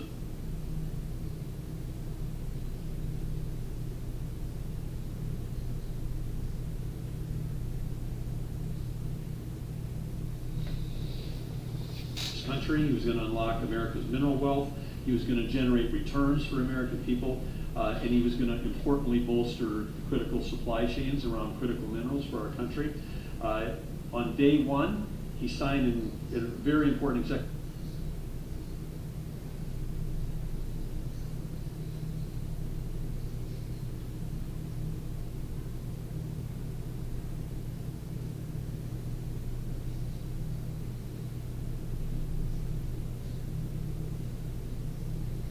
Order unleashing Alaska's extraordinary resource potential.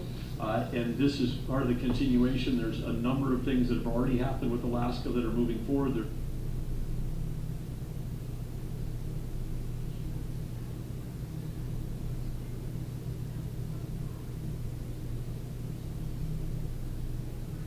Man, it's buffering, it's skipping, this is so annoying.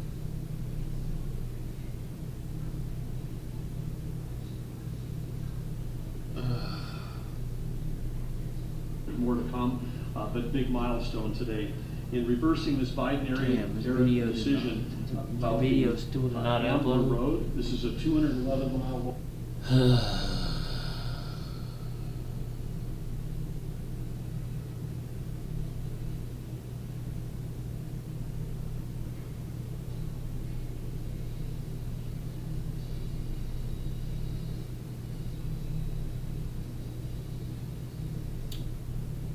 I'm gonna have to move it. This is the easy way to start exploring crypto. From your first trade to managing your portfolio. Kraken makes it simple, secure, and all in one place. On-ramp in minutes. No complicated steps. No stress. Just a few taps and you're ready to go. Fund your account however you want. Transfer crypto deposits with Kraken. Flexibility is built in. Trade your way with access to over 250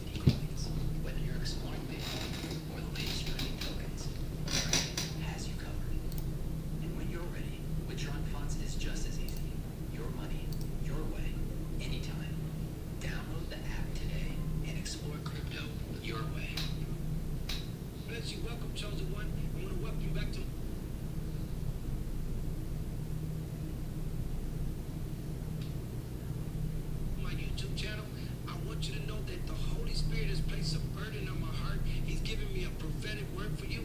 Listen up. He's telling you, please be quiet. The most dangerous thing that you could do right now is talk too much. You're giving people access to a future they were never meant to see. Pay attention. And when they can't kill the plan, they'll try to kill you. That's exactly what happened to Joseph. They thought they'd be happy for him. That's what he thought. Oh man, I'm going to tell him this dream. I'm going to tell him about this vision that God placed in my life, about the anointing, about the favor of the Lord in my life. And I'm going to share with them. And surely, when I open up my heart and I open up my soul and I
long road that begins over 200 miles north of Fairbanks off the haul road that goes up to the North Slope.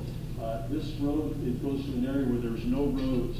The Ambler Mining District at the end of that has some of the richest mining deposits in all of America and in all of the world.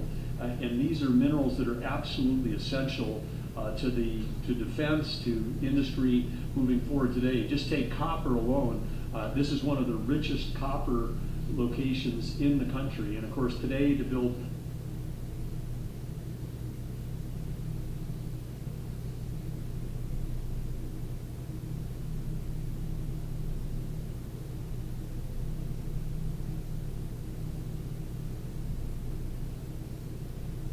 a data center, you can have tens of thousands of tons of copper required for that. Even a single family home today may have as much as 4.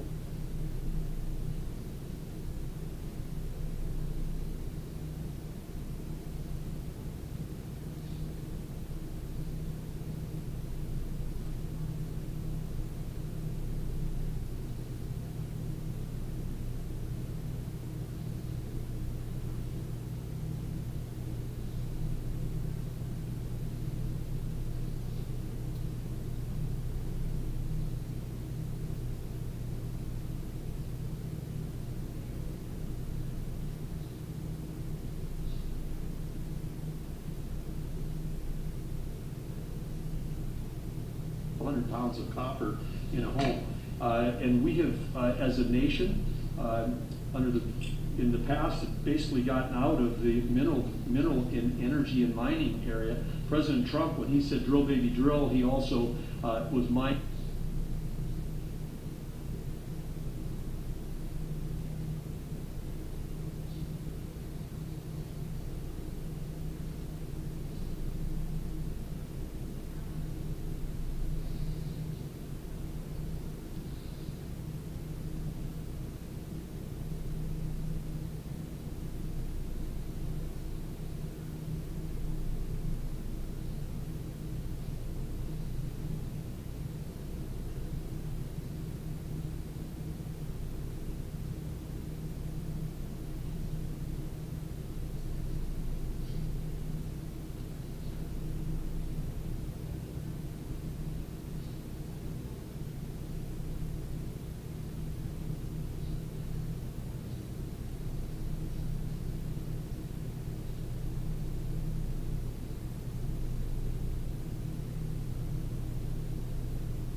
baby mine. We've got to get back in the mining business. China controls 85 to 100% of all the mining and refining of the top 20 critical minerals. And in this mine area up there, we got copper, lead, zinc, gold, silver, gallium, germanium. So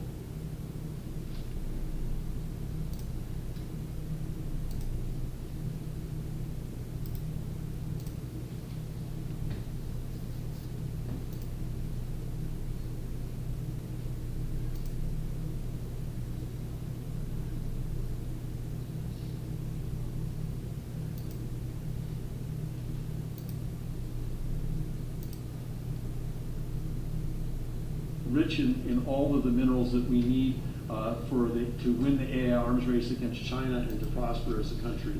And so again, today this was history being made. When some of this was set aside in 1980 by Jimmy Carter, there was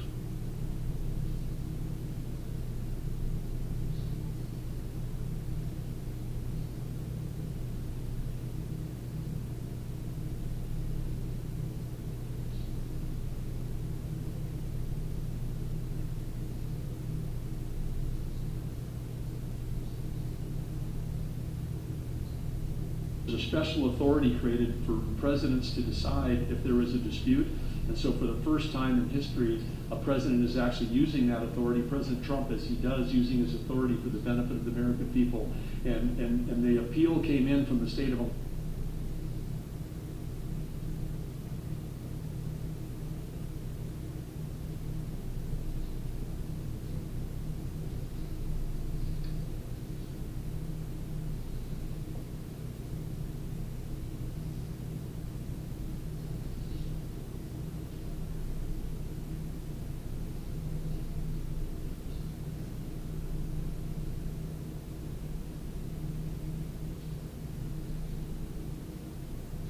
Alaska asking that this road be built. Alaska's not a colony, they're a state. They have an opportunity to build roads like any other state. With this signing, President Trump, Alaska can go ahead and build this road. It'll be a toll road, not a public.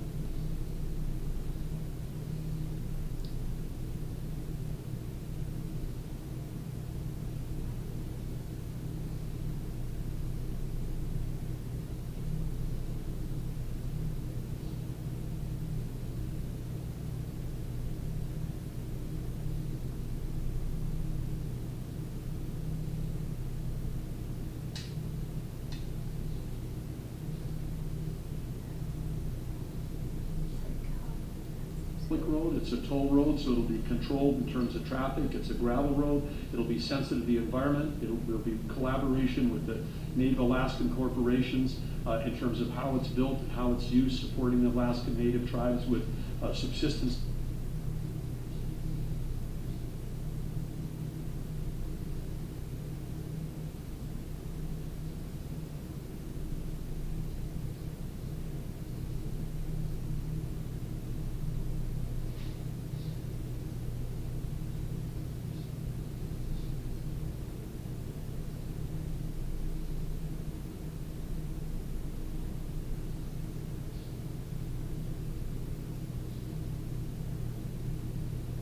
Hunting regulations on either side of this, but this opens up a wealth of resources. In addition, there's going to be an announcement made later today that is part of this announcement that the Department of War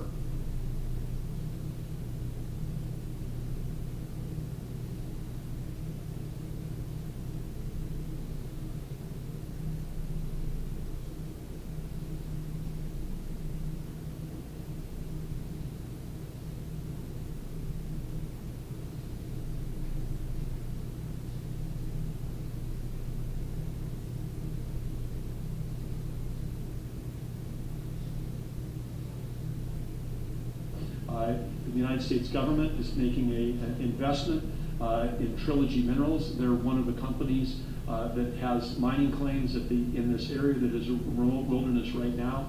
And again, making that investment so we can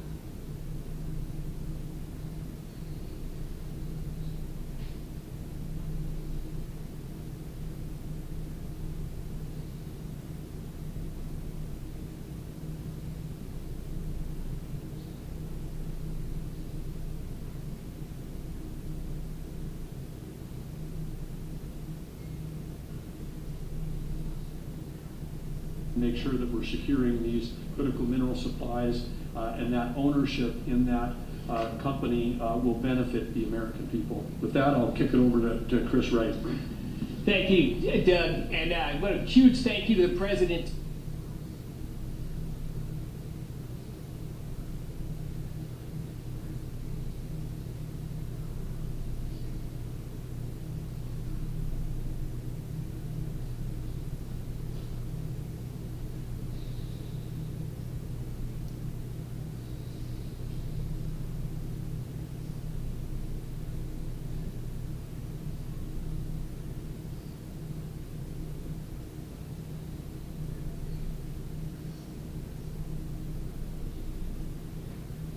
Today. This is a tremendous achievement for the people of Alaska. We were in the North Slope of Alaska a few months ago celebrating energy development there. They want jobs and opportunity to develop the resources on their lands. This is another major step forward.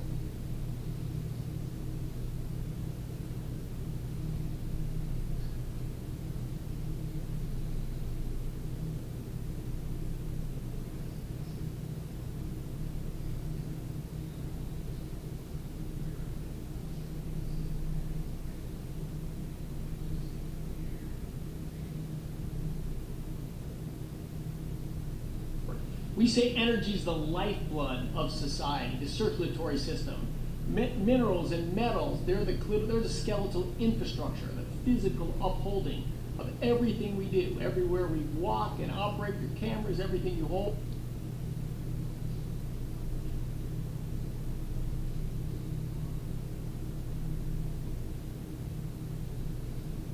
Are made out of metals and minerals. President Biden thought it was appropriate to offshore both of these industries outside of our country. That has not left us in a strong place. President Trump, in his first term, and even more strongly in his second term, is bringing those industries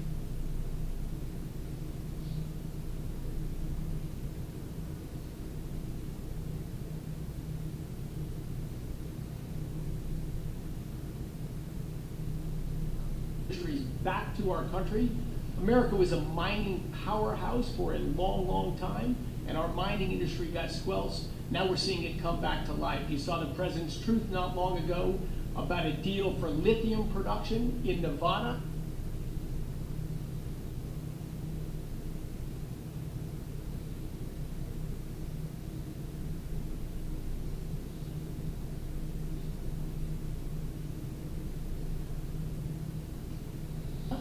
Just a week or so ago, this will more than tenfold increase American lithium production. And this infrastructure, this mining road to the Ambler Mining District, will just have immense impact on future mining opportunities for our country.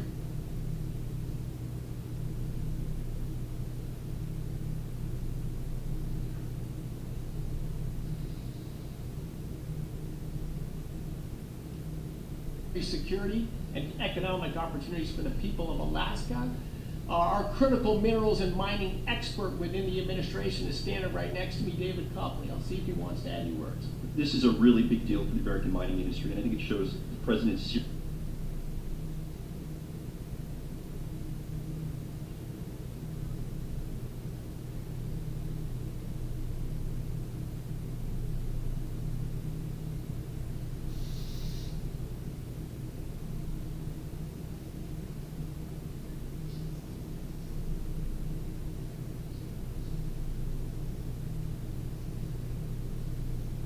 seriousness about getting this industry going and making sure we have the critical minerals we need for our defense industrial base and for our broader economy. Thank you very much. And I think we want to get this going by a certain time, so I signed it, and Will, I'm going to give it to you, and you get it filed.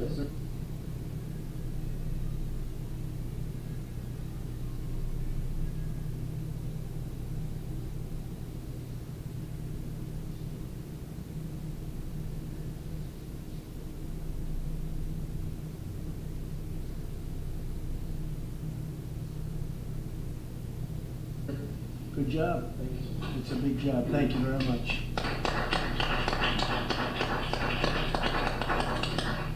So we created a great deal of wealth for that part of the world and that part of our country by doing this long very difficult road to build, and we'll be talking about that sometime later. But it's a great deal for our country. It's a great deal for the people of our country and for the taxpayers of our country. And if you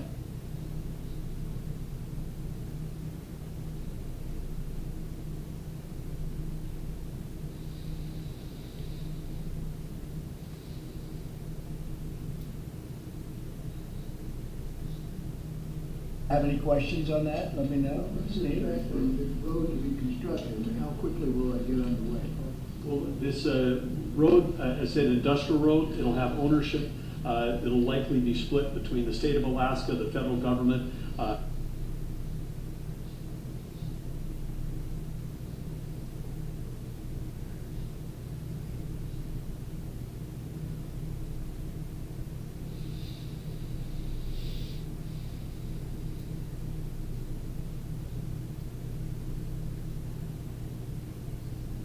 And the Native Alaska corporations, we would expect that construction would begin next spring with planning throughout this winter.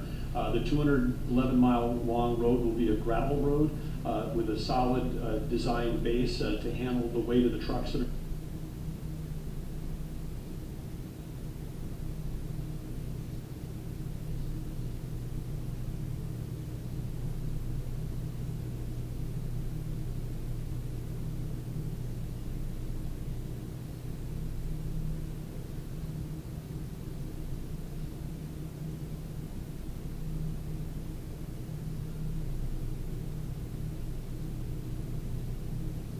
going in and out.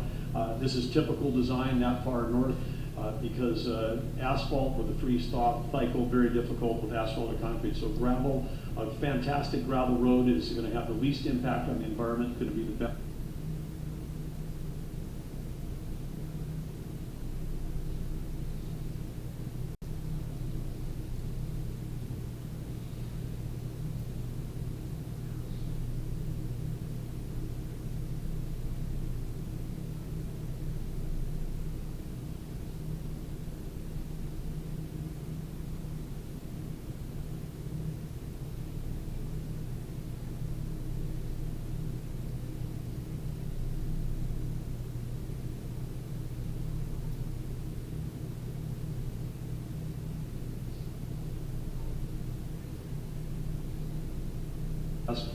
Suited purpose. Alaska's done this in the past with the Red Dog mine. They've built a toll road that again has ownership.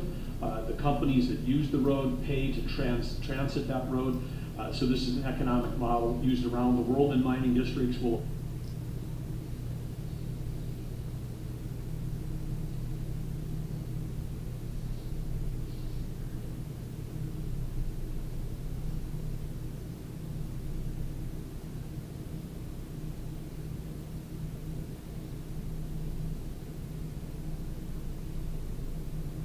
apply it right here, and again, it's going to generate revenue for the American people and for the citizens of Alaska as opposed to a cost. And also 2 bridges. We're going to build 2 bridges that will be able to complete, and we'll get them up.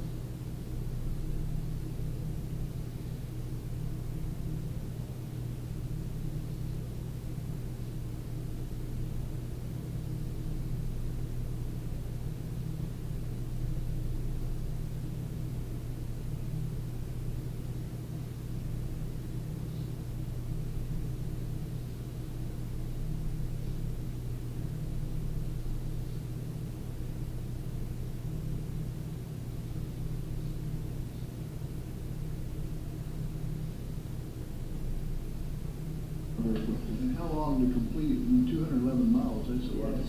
We'll get it done in less than a year. It's going to come in three phases. The first road, as President Trump said, will go quickly, which is they call it a pilot road. We'll build a single lane.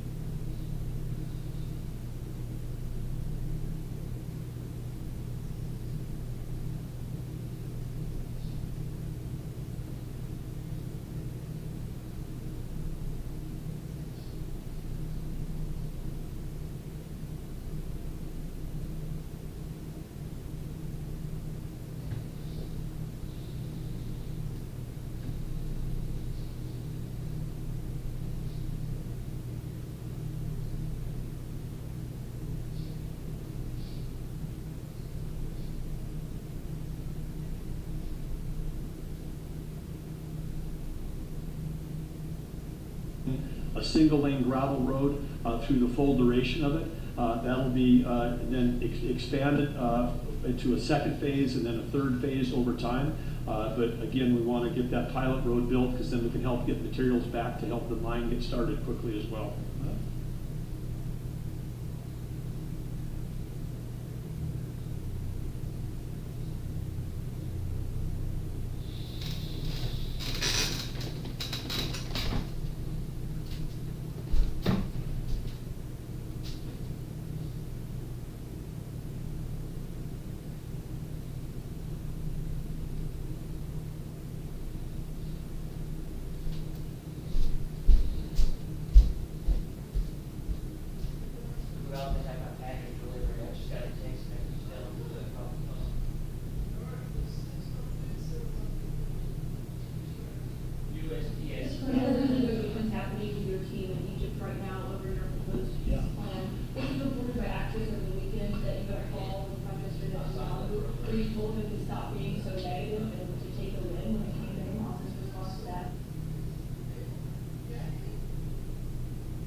No, it's not true. He's been very positive. He's been very positive on the deal. Everybody is. I think every nation is. We have just about every nation working on this deal and trying to get it done. Something that you could say 3,000 years if you look at it in certain ways, and you could say centuries, but this is a deal that incredibly everyone just came together. They all came together. No, Israel's been great. They've all been good, Caitlin. And in the negotiations, do you have any red lines in terms of how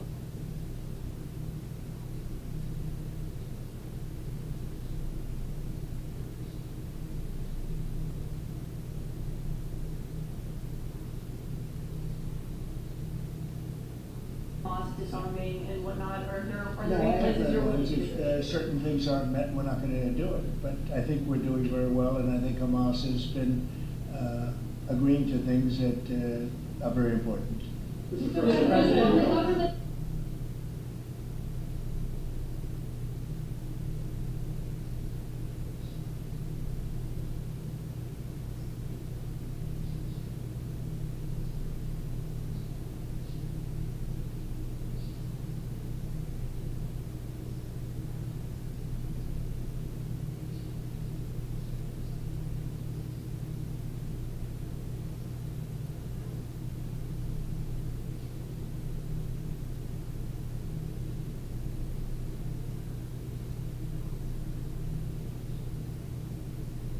Shutdown, Mr. President, if the vote today fails in the Senate, will that trigger layoffs?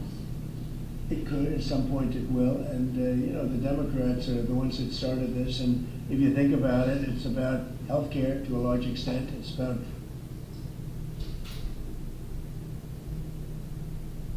we want great health care for people. We don't want to give the money away to other people that come pouring into our country, and they've already poured it because nobody's coming into our country now. We have the border totally stopped. In fact, numbers we just announced again, we're at another 0. So we have 0 for 4 months.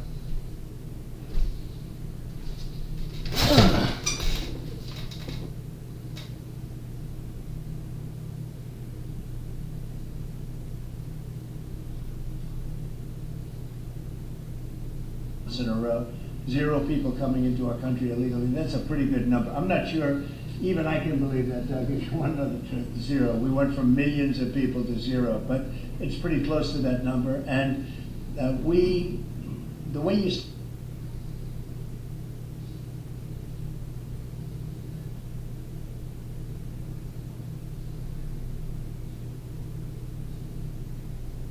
stop them is not to give away, not to announce that you're giving everybody free health care, free this and that, but what that does, it affects the American people, because the American people are unable to get good health care.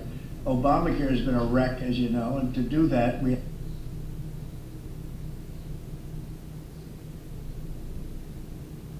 have to keep it propped up and do the best you can with it. It's a mess.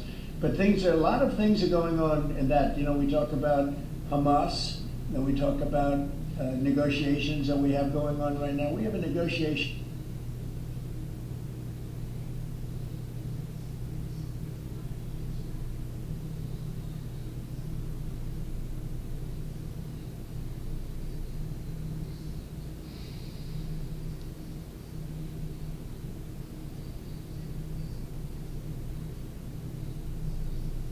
going on right now with the Democrats that could lead to very good things.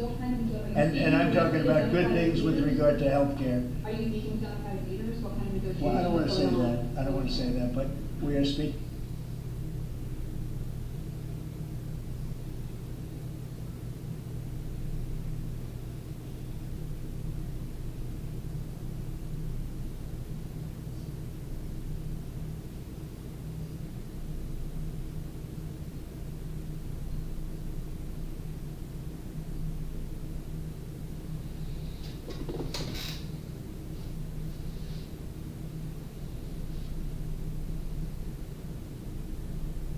In with the Democrats, and some very good things could happen with respect to health care. Would you make a deal with them on the ACA subsidies? If we made the right deal, I'd make a deal, sure. So you would make I mean, you have right now subsidies, you have subsidies, that's the problem with Obamacare. The subsidies are so much, it's billions and billions of dollars is being wasted. And we can have a much better health care than we have right now. And we're talking to them. I mean, I'm not saying that's going to happen, because this has also been going on, not for 3,000 years, but it's been going.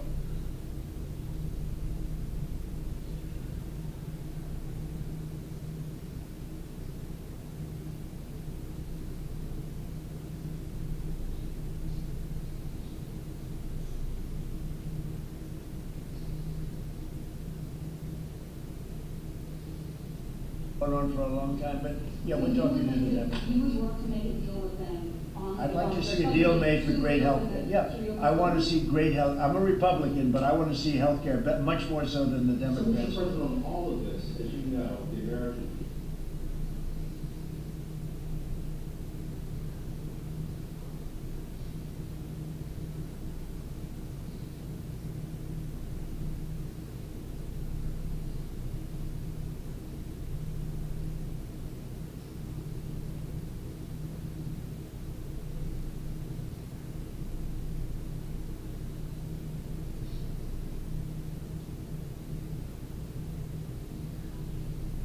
People are experiencing a lot of pain with any kind of government shutdown. And while you're dealing with Democrats, and of course Republicans are standing their ground, what is your message directly to the American people who may encounter some of this pain and this terror?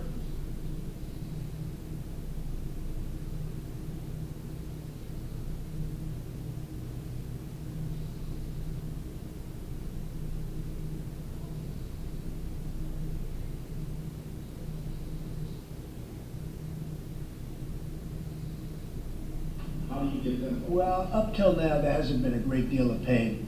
There could be a great deal of pain, but up till now, there hasn't been. I will say this, just hang in there, because I think a lot of good things are going to happen. That's all I can say. I mean, I think a lot of good things can happen, and that.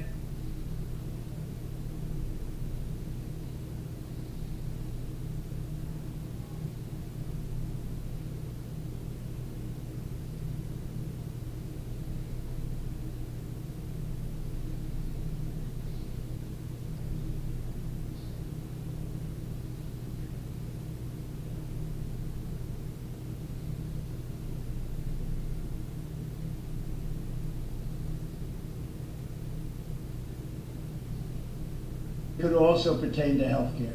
I've seen a surge in attacks on ICUs across the country, including the shooting in Dallas and over the weekend in Chicago. We saw 10 cars boxing in on ICUs and another one random into.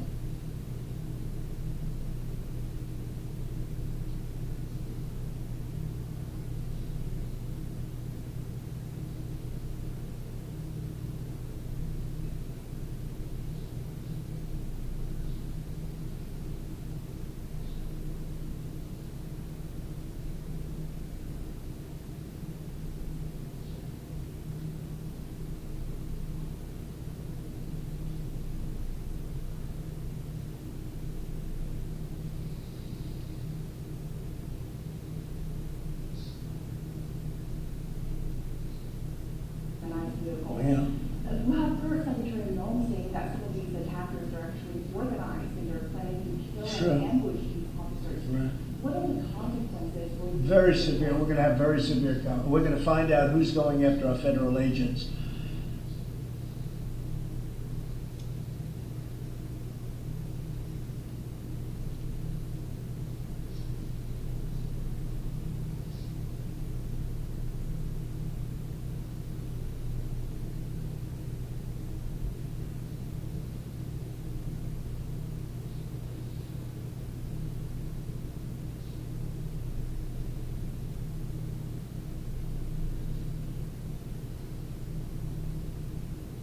So when you look at Chicago, they've had probably 50 murders in the last 6 or 7 months, 8 months.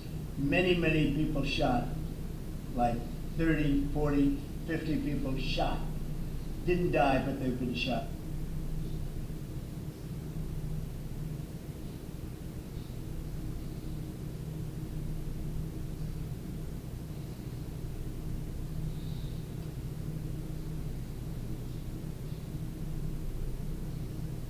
It's like a war zone. And then I listen to the governor and the mayor get up and say how they have it under control. They don't. It's probably worse than almost any city in the world. You could go to Afghanistan. You can go to a lot of different places, and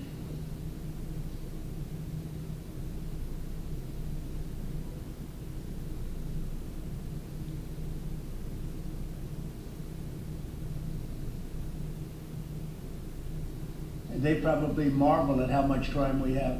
Then you go to Memphis, where we are right now. Now, it's just like in Washington, D.C. right now. You people know better than I do, because you have to live right inside. And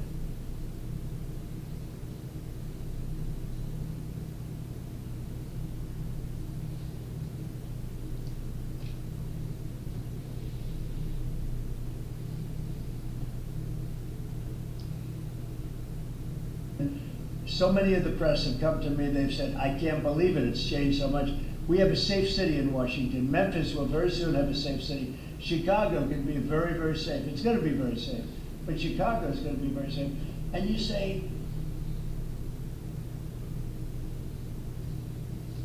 why is it that a governor wouldn't accept free help from regardless? I mean, whether it's National Guard or the military or anybody. I mean, if women raped and beaten and knocked to hell, and the same with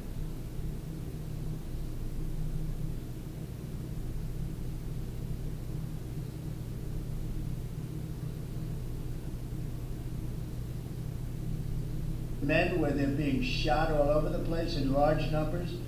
I mean, we had a week in Chicago where 11 people were murdered and 38 people were shot. And then we have a governor get up and say, oh, it's safe, we can handle it. He can't handle it. He's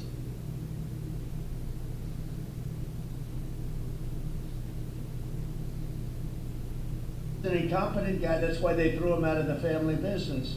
They threw him out. I knew the family business very well. And they threw him out. And now he's a governor. And he should say, we'd love to have a safer place.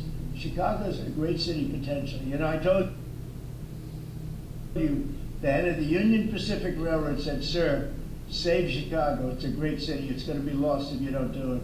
We have no choice but to do this. And when judges give us rulings that, you know, you don't have to do it, Portland is on fire. Portland's been on fire for years.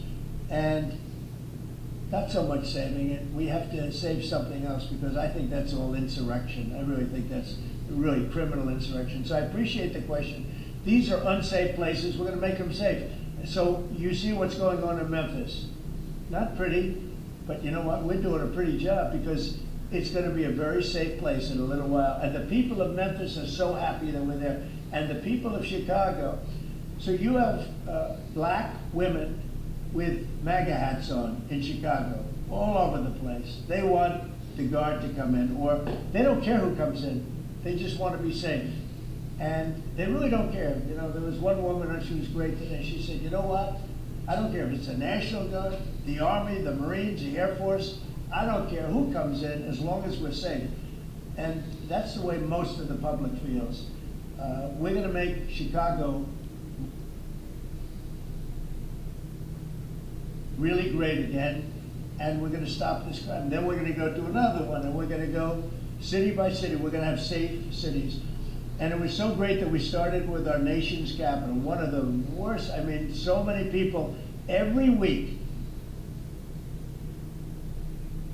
somebody was killed. They come from Iowa, they come from Indiana, they want to see the Jefferson Memorial, the Lincoln Memorial. They want to see something, and they get shot. And you'd call their parents, I'm sorry, but your son is dead.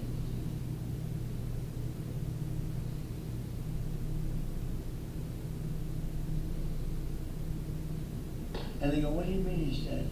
came to Washington, D.C. Not anymore. That's not happening anymore. We have a safe place. We have a safe capital. It's as safe as we have probably almost just about in the country. And if you look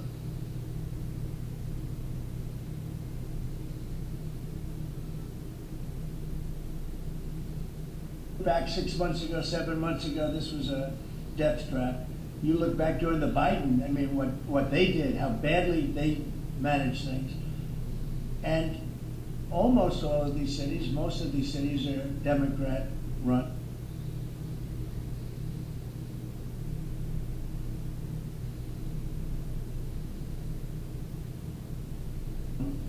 And we don't care, Democrat, Republican, we're going to make them safe. So we have to save Chicago, it's very important. And you can't have a governor getting up and saying it's good when 11 people were shot over a weekend.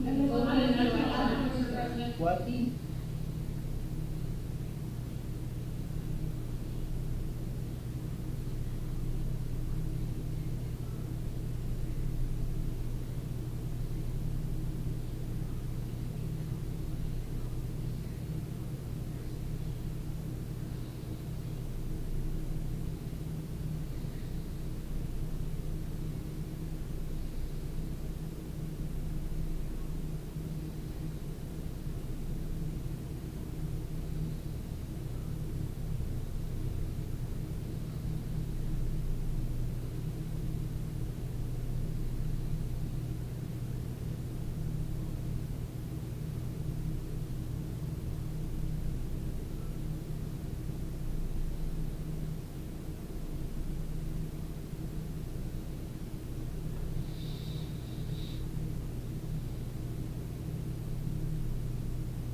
Well, I do it if it was necessary. So far it hasn't been necessary, but we have an Insurrection Act for a reason. If I had to enact it, I'd do that. If people were being killed and courts were holding us up, or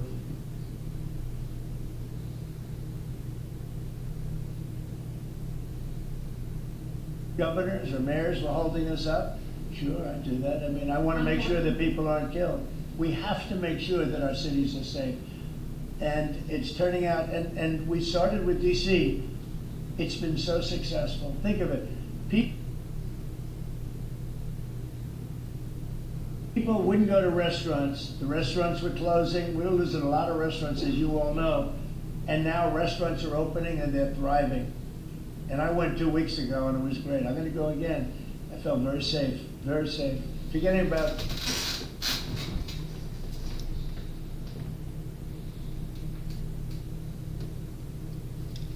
guards and Secret Service, and I would have gone, it would have been very safe. DC is a great, and look at the cleanliness of DC. Look at how it's clean. You don't have tents all over the place. We had parks with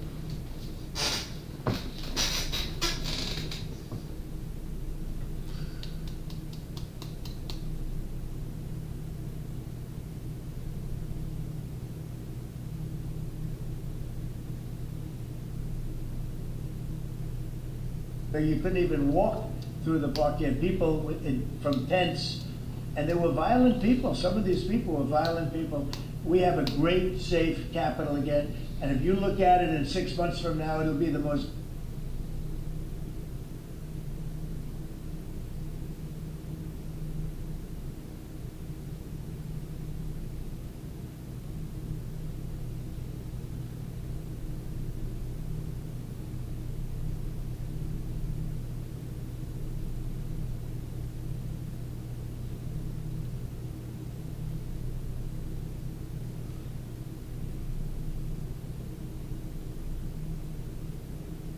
beautiful anywhere in the world. It's being cleaned. The graffiti's all gone now.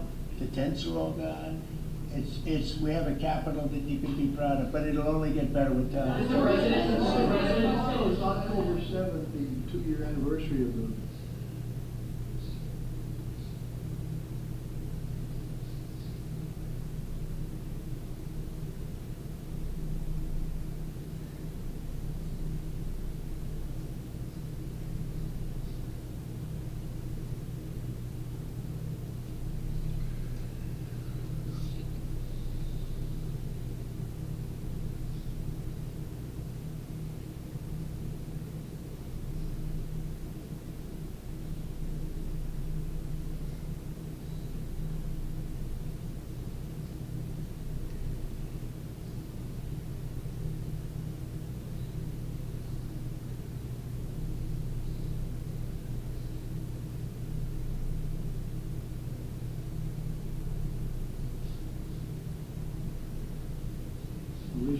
Israeli attack.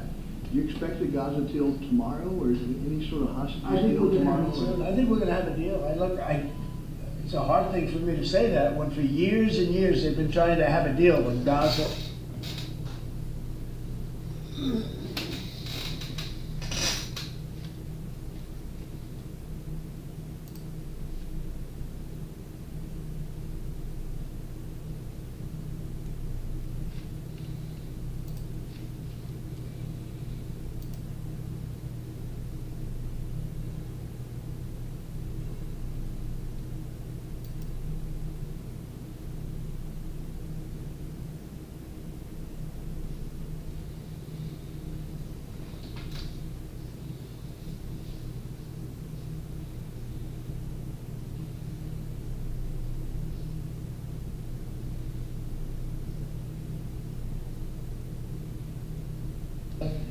But, I mean, literally for centuries, okay, if you really think about it.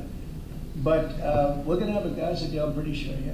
About the talks. Well, I'm the one that got the hostages back, remember that, you know? I'm the one that. ask you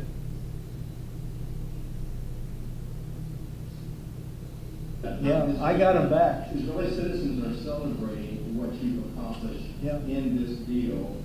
Should it come through, there will be a lot of celebration on the streets of Israel. Now, hostages' families, have they been in contact with you?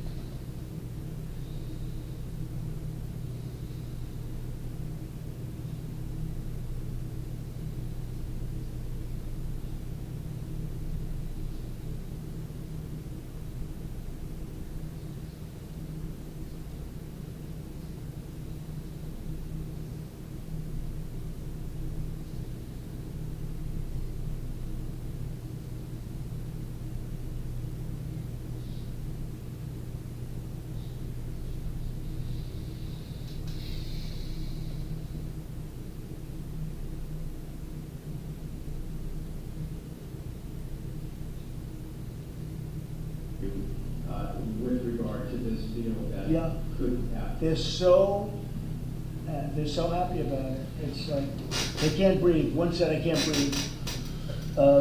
You know, it's very sad because you have hostages and you have people that are no longer living.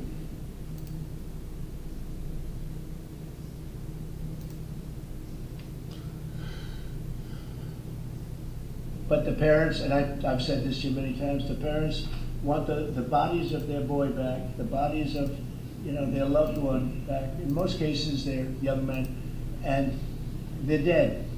And there's probably 32 or so.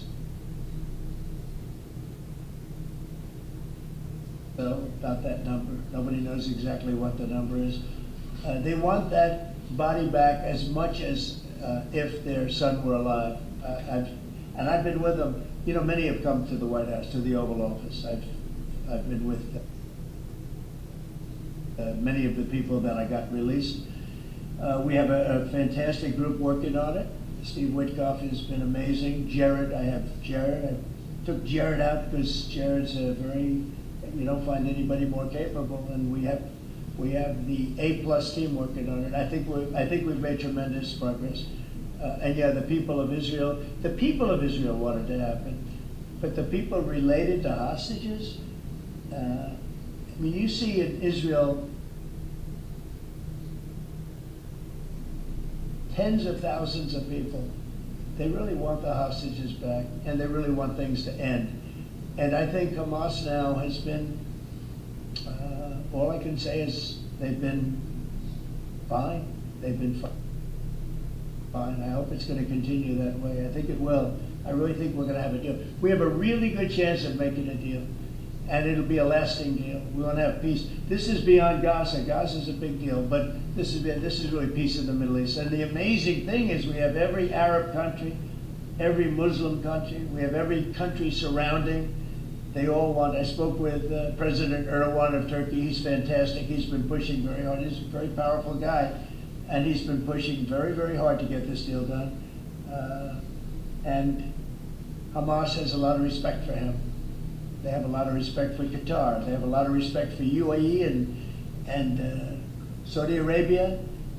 we have, everybody is on our side to get this deal done. There's never been anything like it. Nobody's ever seen it. There's always been like 80% of them don't want something done.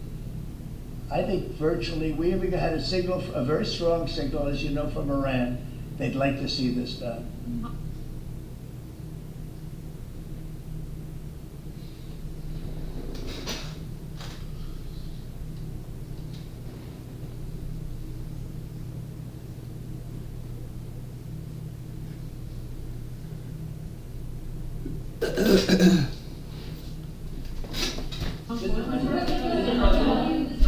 Mr. President, Governor Abbott offered up the Texas National Guard to you. Have you had any other conversations with other red state governors?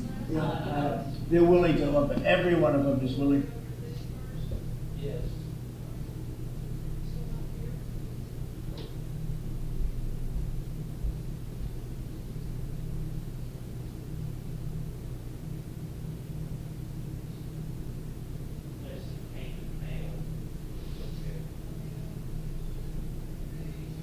To offer whatever we need. We thank Governor Abbott of Texas. Every one of the red state, as you call them, red state governors is willing to give whatever we need because they want our agents protected. You know, these ICE agents have a tough job. They have to go in and get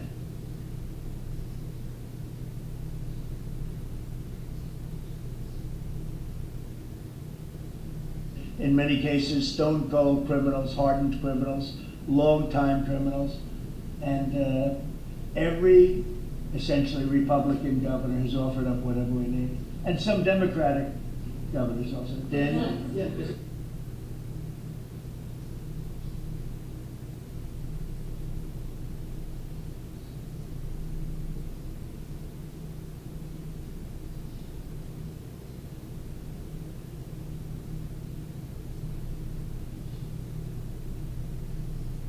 President, thank you. Quick question on the subject of the order. The Biden administration, previously speaking, they shut down Alaska for business. You reversed that, you reversed it on day one, you opened it up, going after all the critical minerals.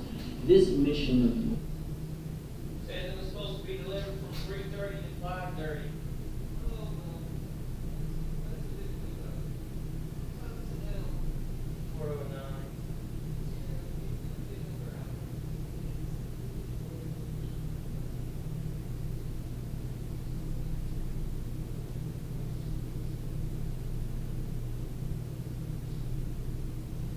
I haven't taken my medicine today.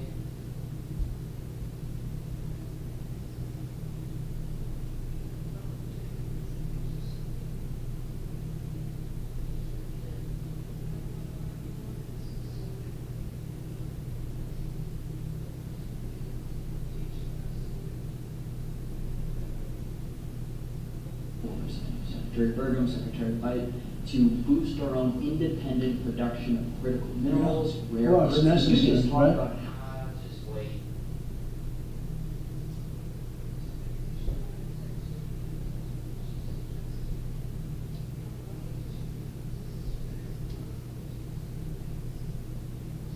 how important that is over the next 4 years, sir.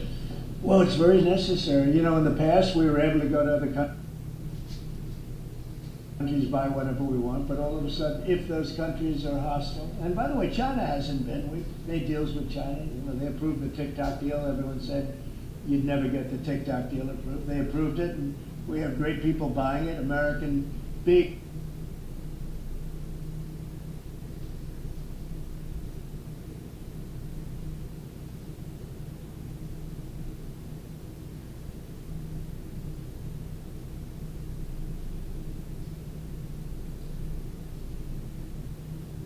Strong American companies are buying it, the most prestigious companies there are actually, and they're going to make sure everything's good. But President Xi was great, he approved it.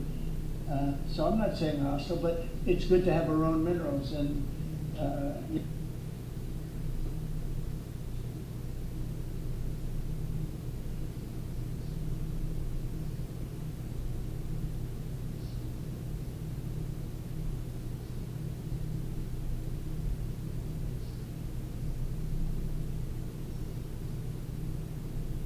you know, we created tremendous value by creating a road. We build a road that only we can do because we have the rights to do it, number one, and we have the power to do it. And so we build a road that's over 200 miles long through a very beautiful area of the world.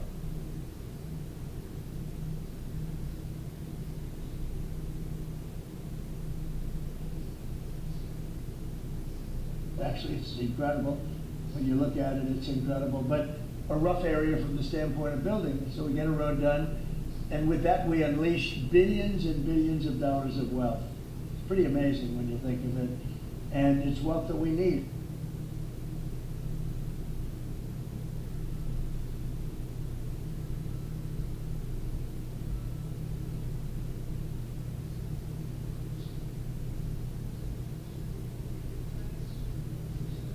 If we're going to be the number one country, you know, we're number one now with AI. You probably read. We're beating everybody with AI at levels that nobody ever thought even possible. And one of the reasons we are is because of energy. So our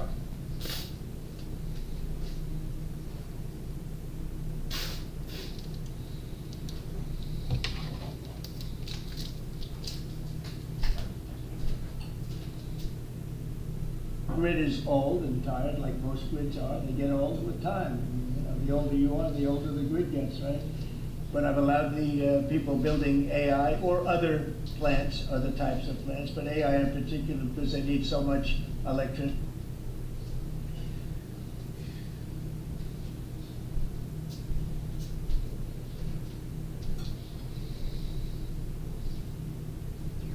I've allowed them to build their own power. And it's been amazing. They're building massive plants, and with the plant, they're building their own electricity. They become a utility in a sense. I said, maybe you'll do better with the utility than you do with the AI. I don't know.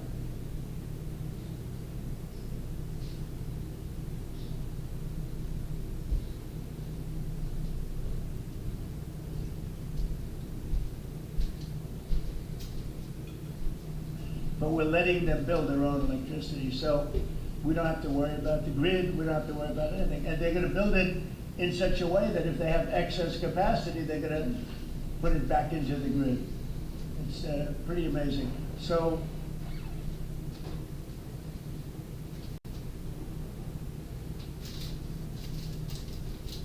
when they build, we're giving them permits to build their own electric power plants, and it's incredible when you see what they're doing.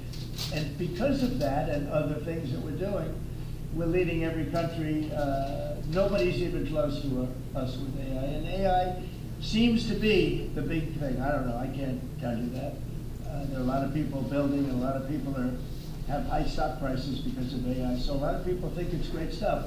And I think it's great stuff. I look at it, it's amazing what it can do. In terms of medical, in terms of medical costs, in terms of knowledge, it's basically information, and information at a level that nobody thought possible before. So we'll see. But they're building plants where you saw the one overlay that I did where, in this case it's Meta, one of their plants is essentially the size, almost the size of Manhattan. And it's a building, you know, it's a building that covers Manhattan. So it's big stuff. And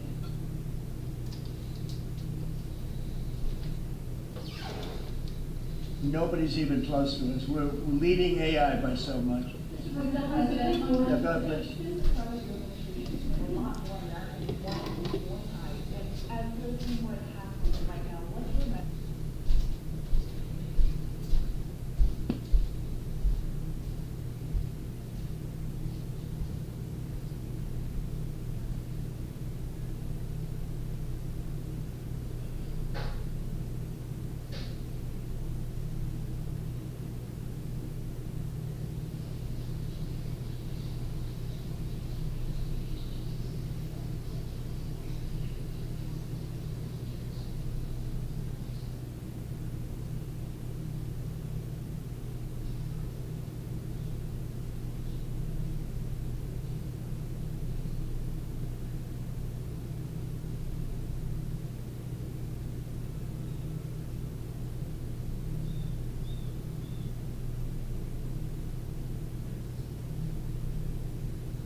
I love your questions, you know, I like it. So who are you with? I'm with NTV. Very I was good. the one who got mugged. You were the one, that's what I thought, you got mugged, you're not getting.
Mugged anymore. She was really, you're lucky to be with us with that deal that happened. I know all about that. Not anymore though. You feel a different world out there, right? Oh, good. Well, you're safe now. You're not, nobody's going to be hurting you in any way.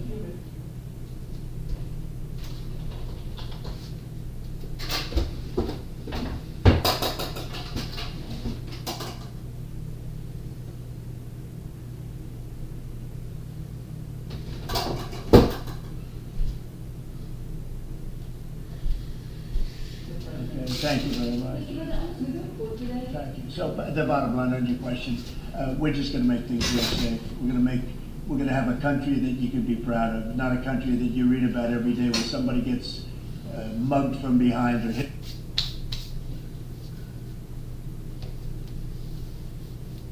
Hit over the head with a baseball bat. Those people aren't with us any longer. Yeah, please. Thank you very much. Thank you, Mr. President. On today's call with Lula from Brazil, Yeah. are you considering lowering tariffs after the call? Well, I had a great talk with the president of Brazil.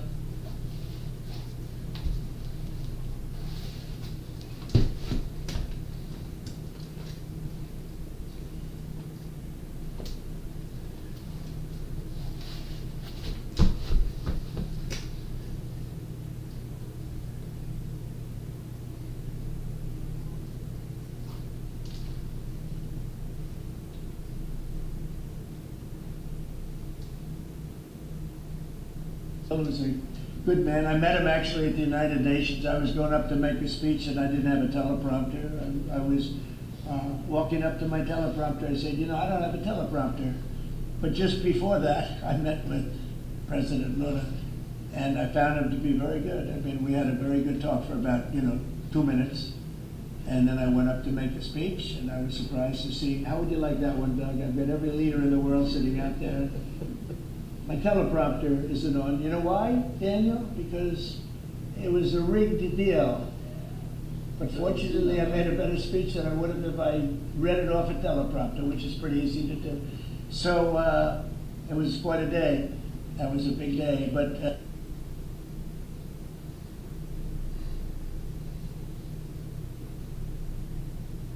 we met and we liked each other. And yeah, we had a great conversation. Yeah, we'll start doing business. And are you still considering coming to Brazil for At some point I would, and he's going to come here. We talked about that. And a follow-up question on Israel. Israel government has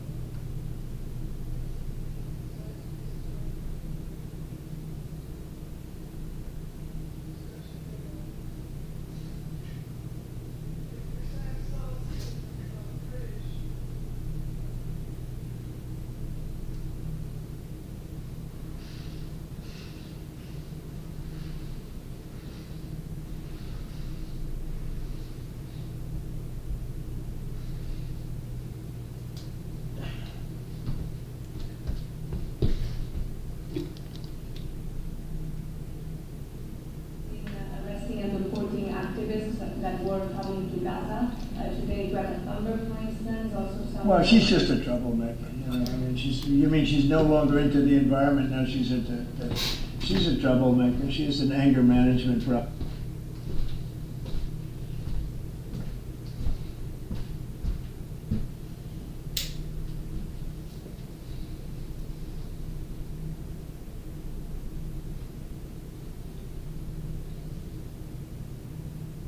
I think she should see a doctor. She needs anger. If you ever watch her, she's a young person. She's so angry. She's so crazy. Now you can have her. You can have. She's just a troublemaker. Yeah, please.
Today, Mr. President. Say it. The Supreme Court is back in session. Yeah. They rejected today an appeal by Dwayne Maxwell to overturn her conviction. That means her only chance at getting out of prison is a pardon for you. Is that something you're? Who are we talking about? Dwayne Maxwell.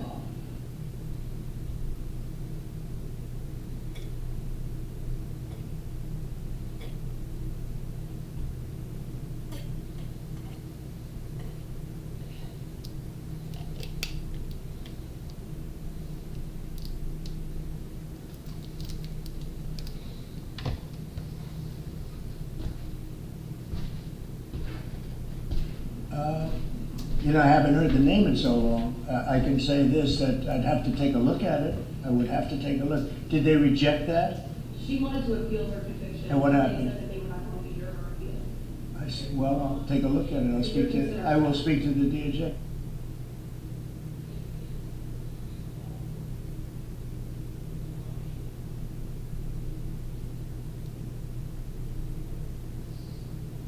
I wouldn't consider it or not consider it. I don't know anything about it, so, but I'll speak, I will speak to the DOJ. Why would she be a candidate for funding, sir? I don't know. I mean, I'd have to speak to the DOJ. I'll look at it. I have a lot of people have asked me for pardons.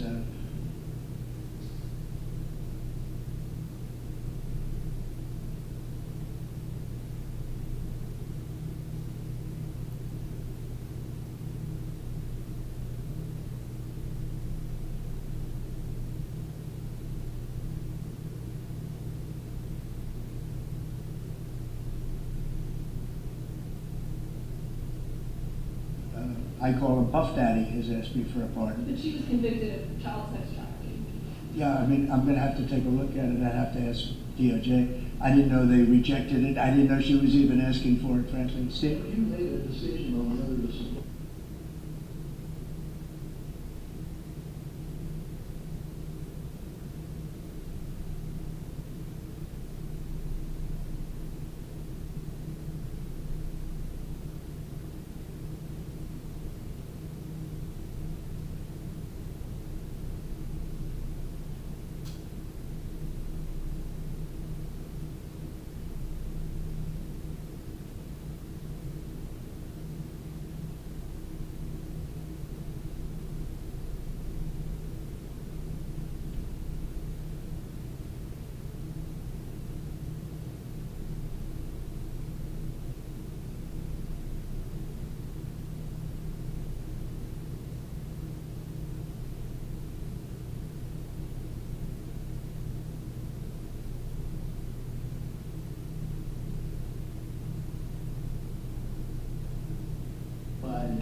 missiles to Ukraine, or sell them to NATO and let them sell them to Ukraine.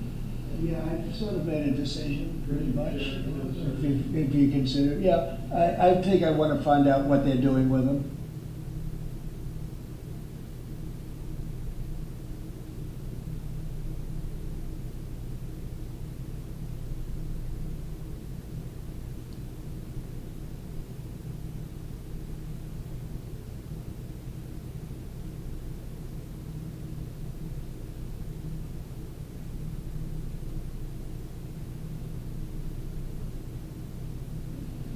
You know, where are they sending them, I guess, I'd have to ask that question. That war should never have started, would have never started. Such bad judgment was used there. I think on both sides, by the way. But nobody looks good with the war.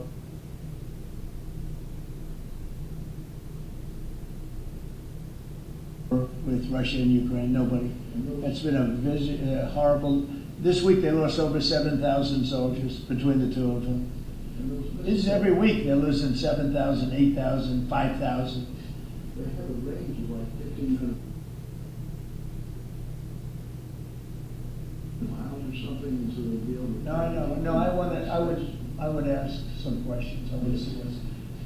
I'm not looking to see escalation. Yes, and it's been already meeting with Canadian.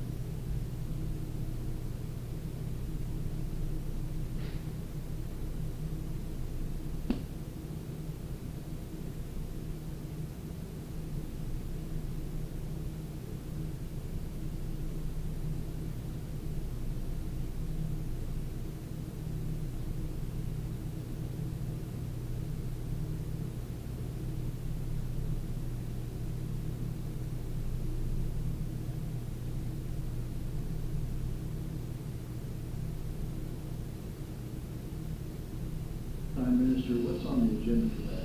Well, I guess he's going to ask about tariffs because a lot of companies from Canada are moving into the United States. You know, everybody's moving back into the U.S. and he's probably going to be asking about tariffs.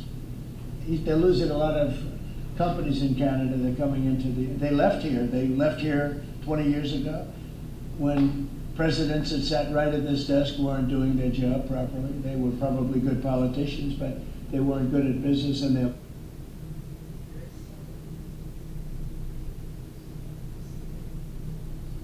allowed these companies to leave. And all they had to do is do what I'm doing right now. And you know, I'm not saying it's the easiest thing to do, but it is. It's effective. We're a rich country again. We're a powerful country because, you know, I've ended 7 wars, at least half of them was because of my ability at trade and because of tariffs.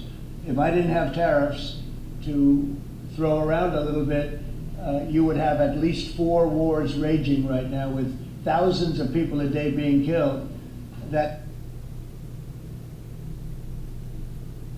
aren't happening. We settled. You know, we settled 7. We're getting close to settling 8. That would be a big one. And that's something that could happen. But so I think he's coming probably to talk about tariffs because a lot of companies are leaving Canada.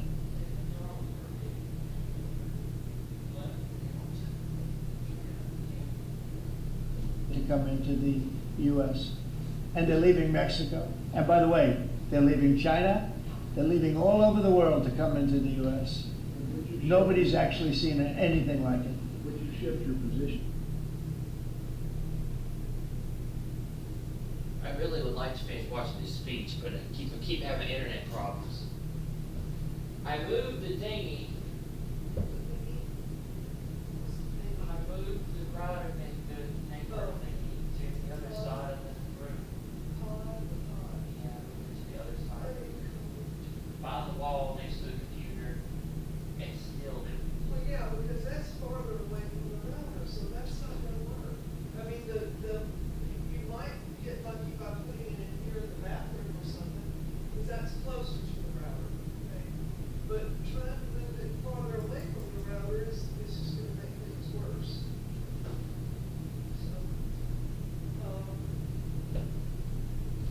What if I put it downstairs?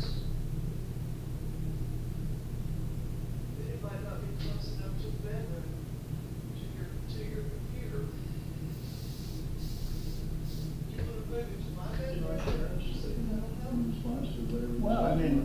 depositions turned out to, everybody Try said, that. I'm right.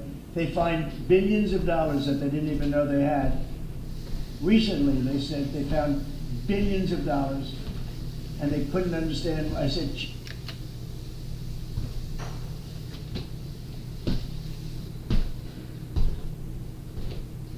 Really, I just think he gets too extra on That's right, I believe.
Man, I don't even have a network signal.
There it goes. Now I'm getting stupid.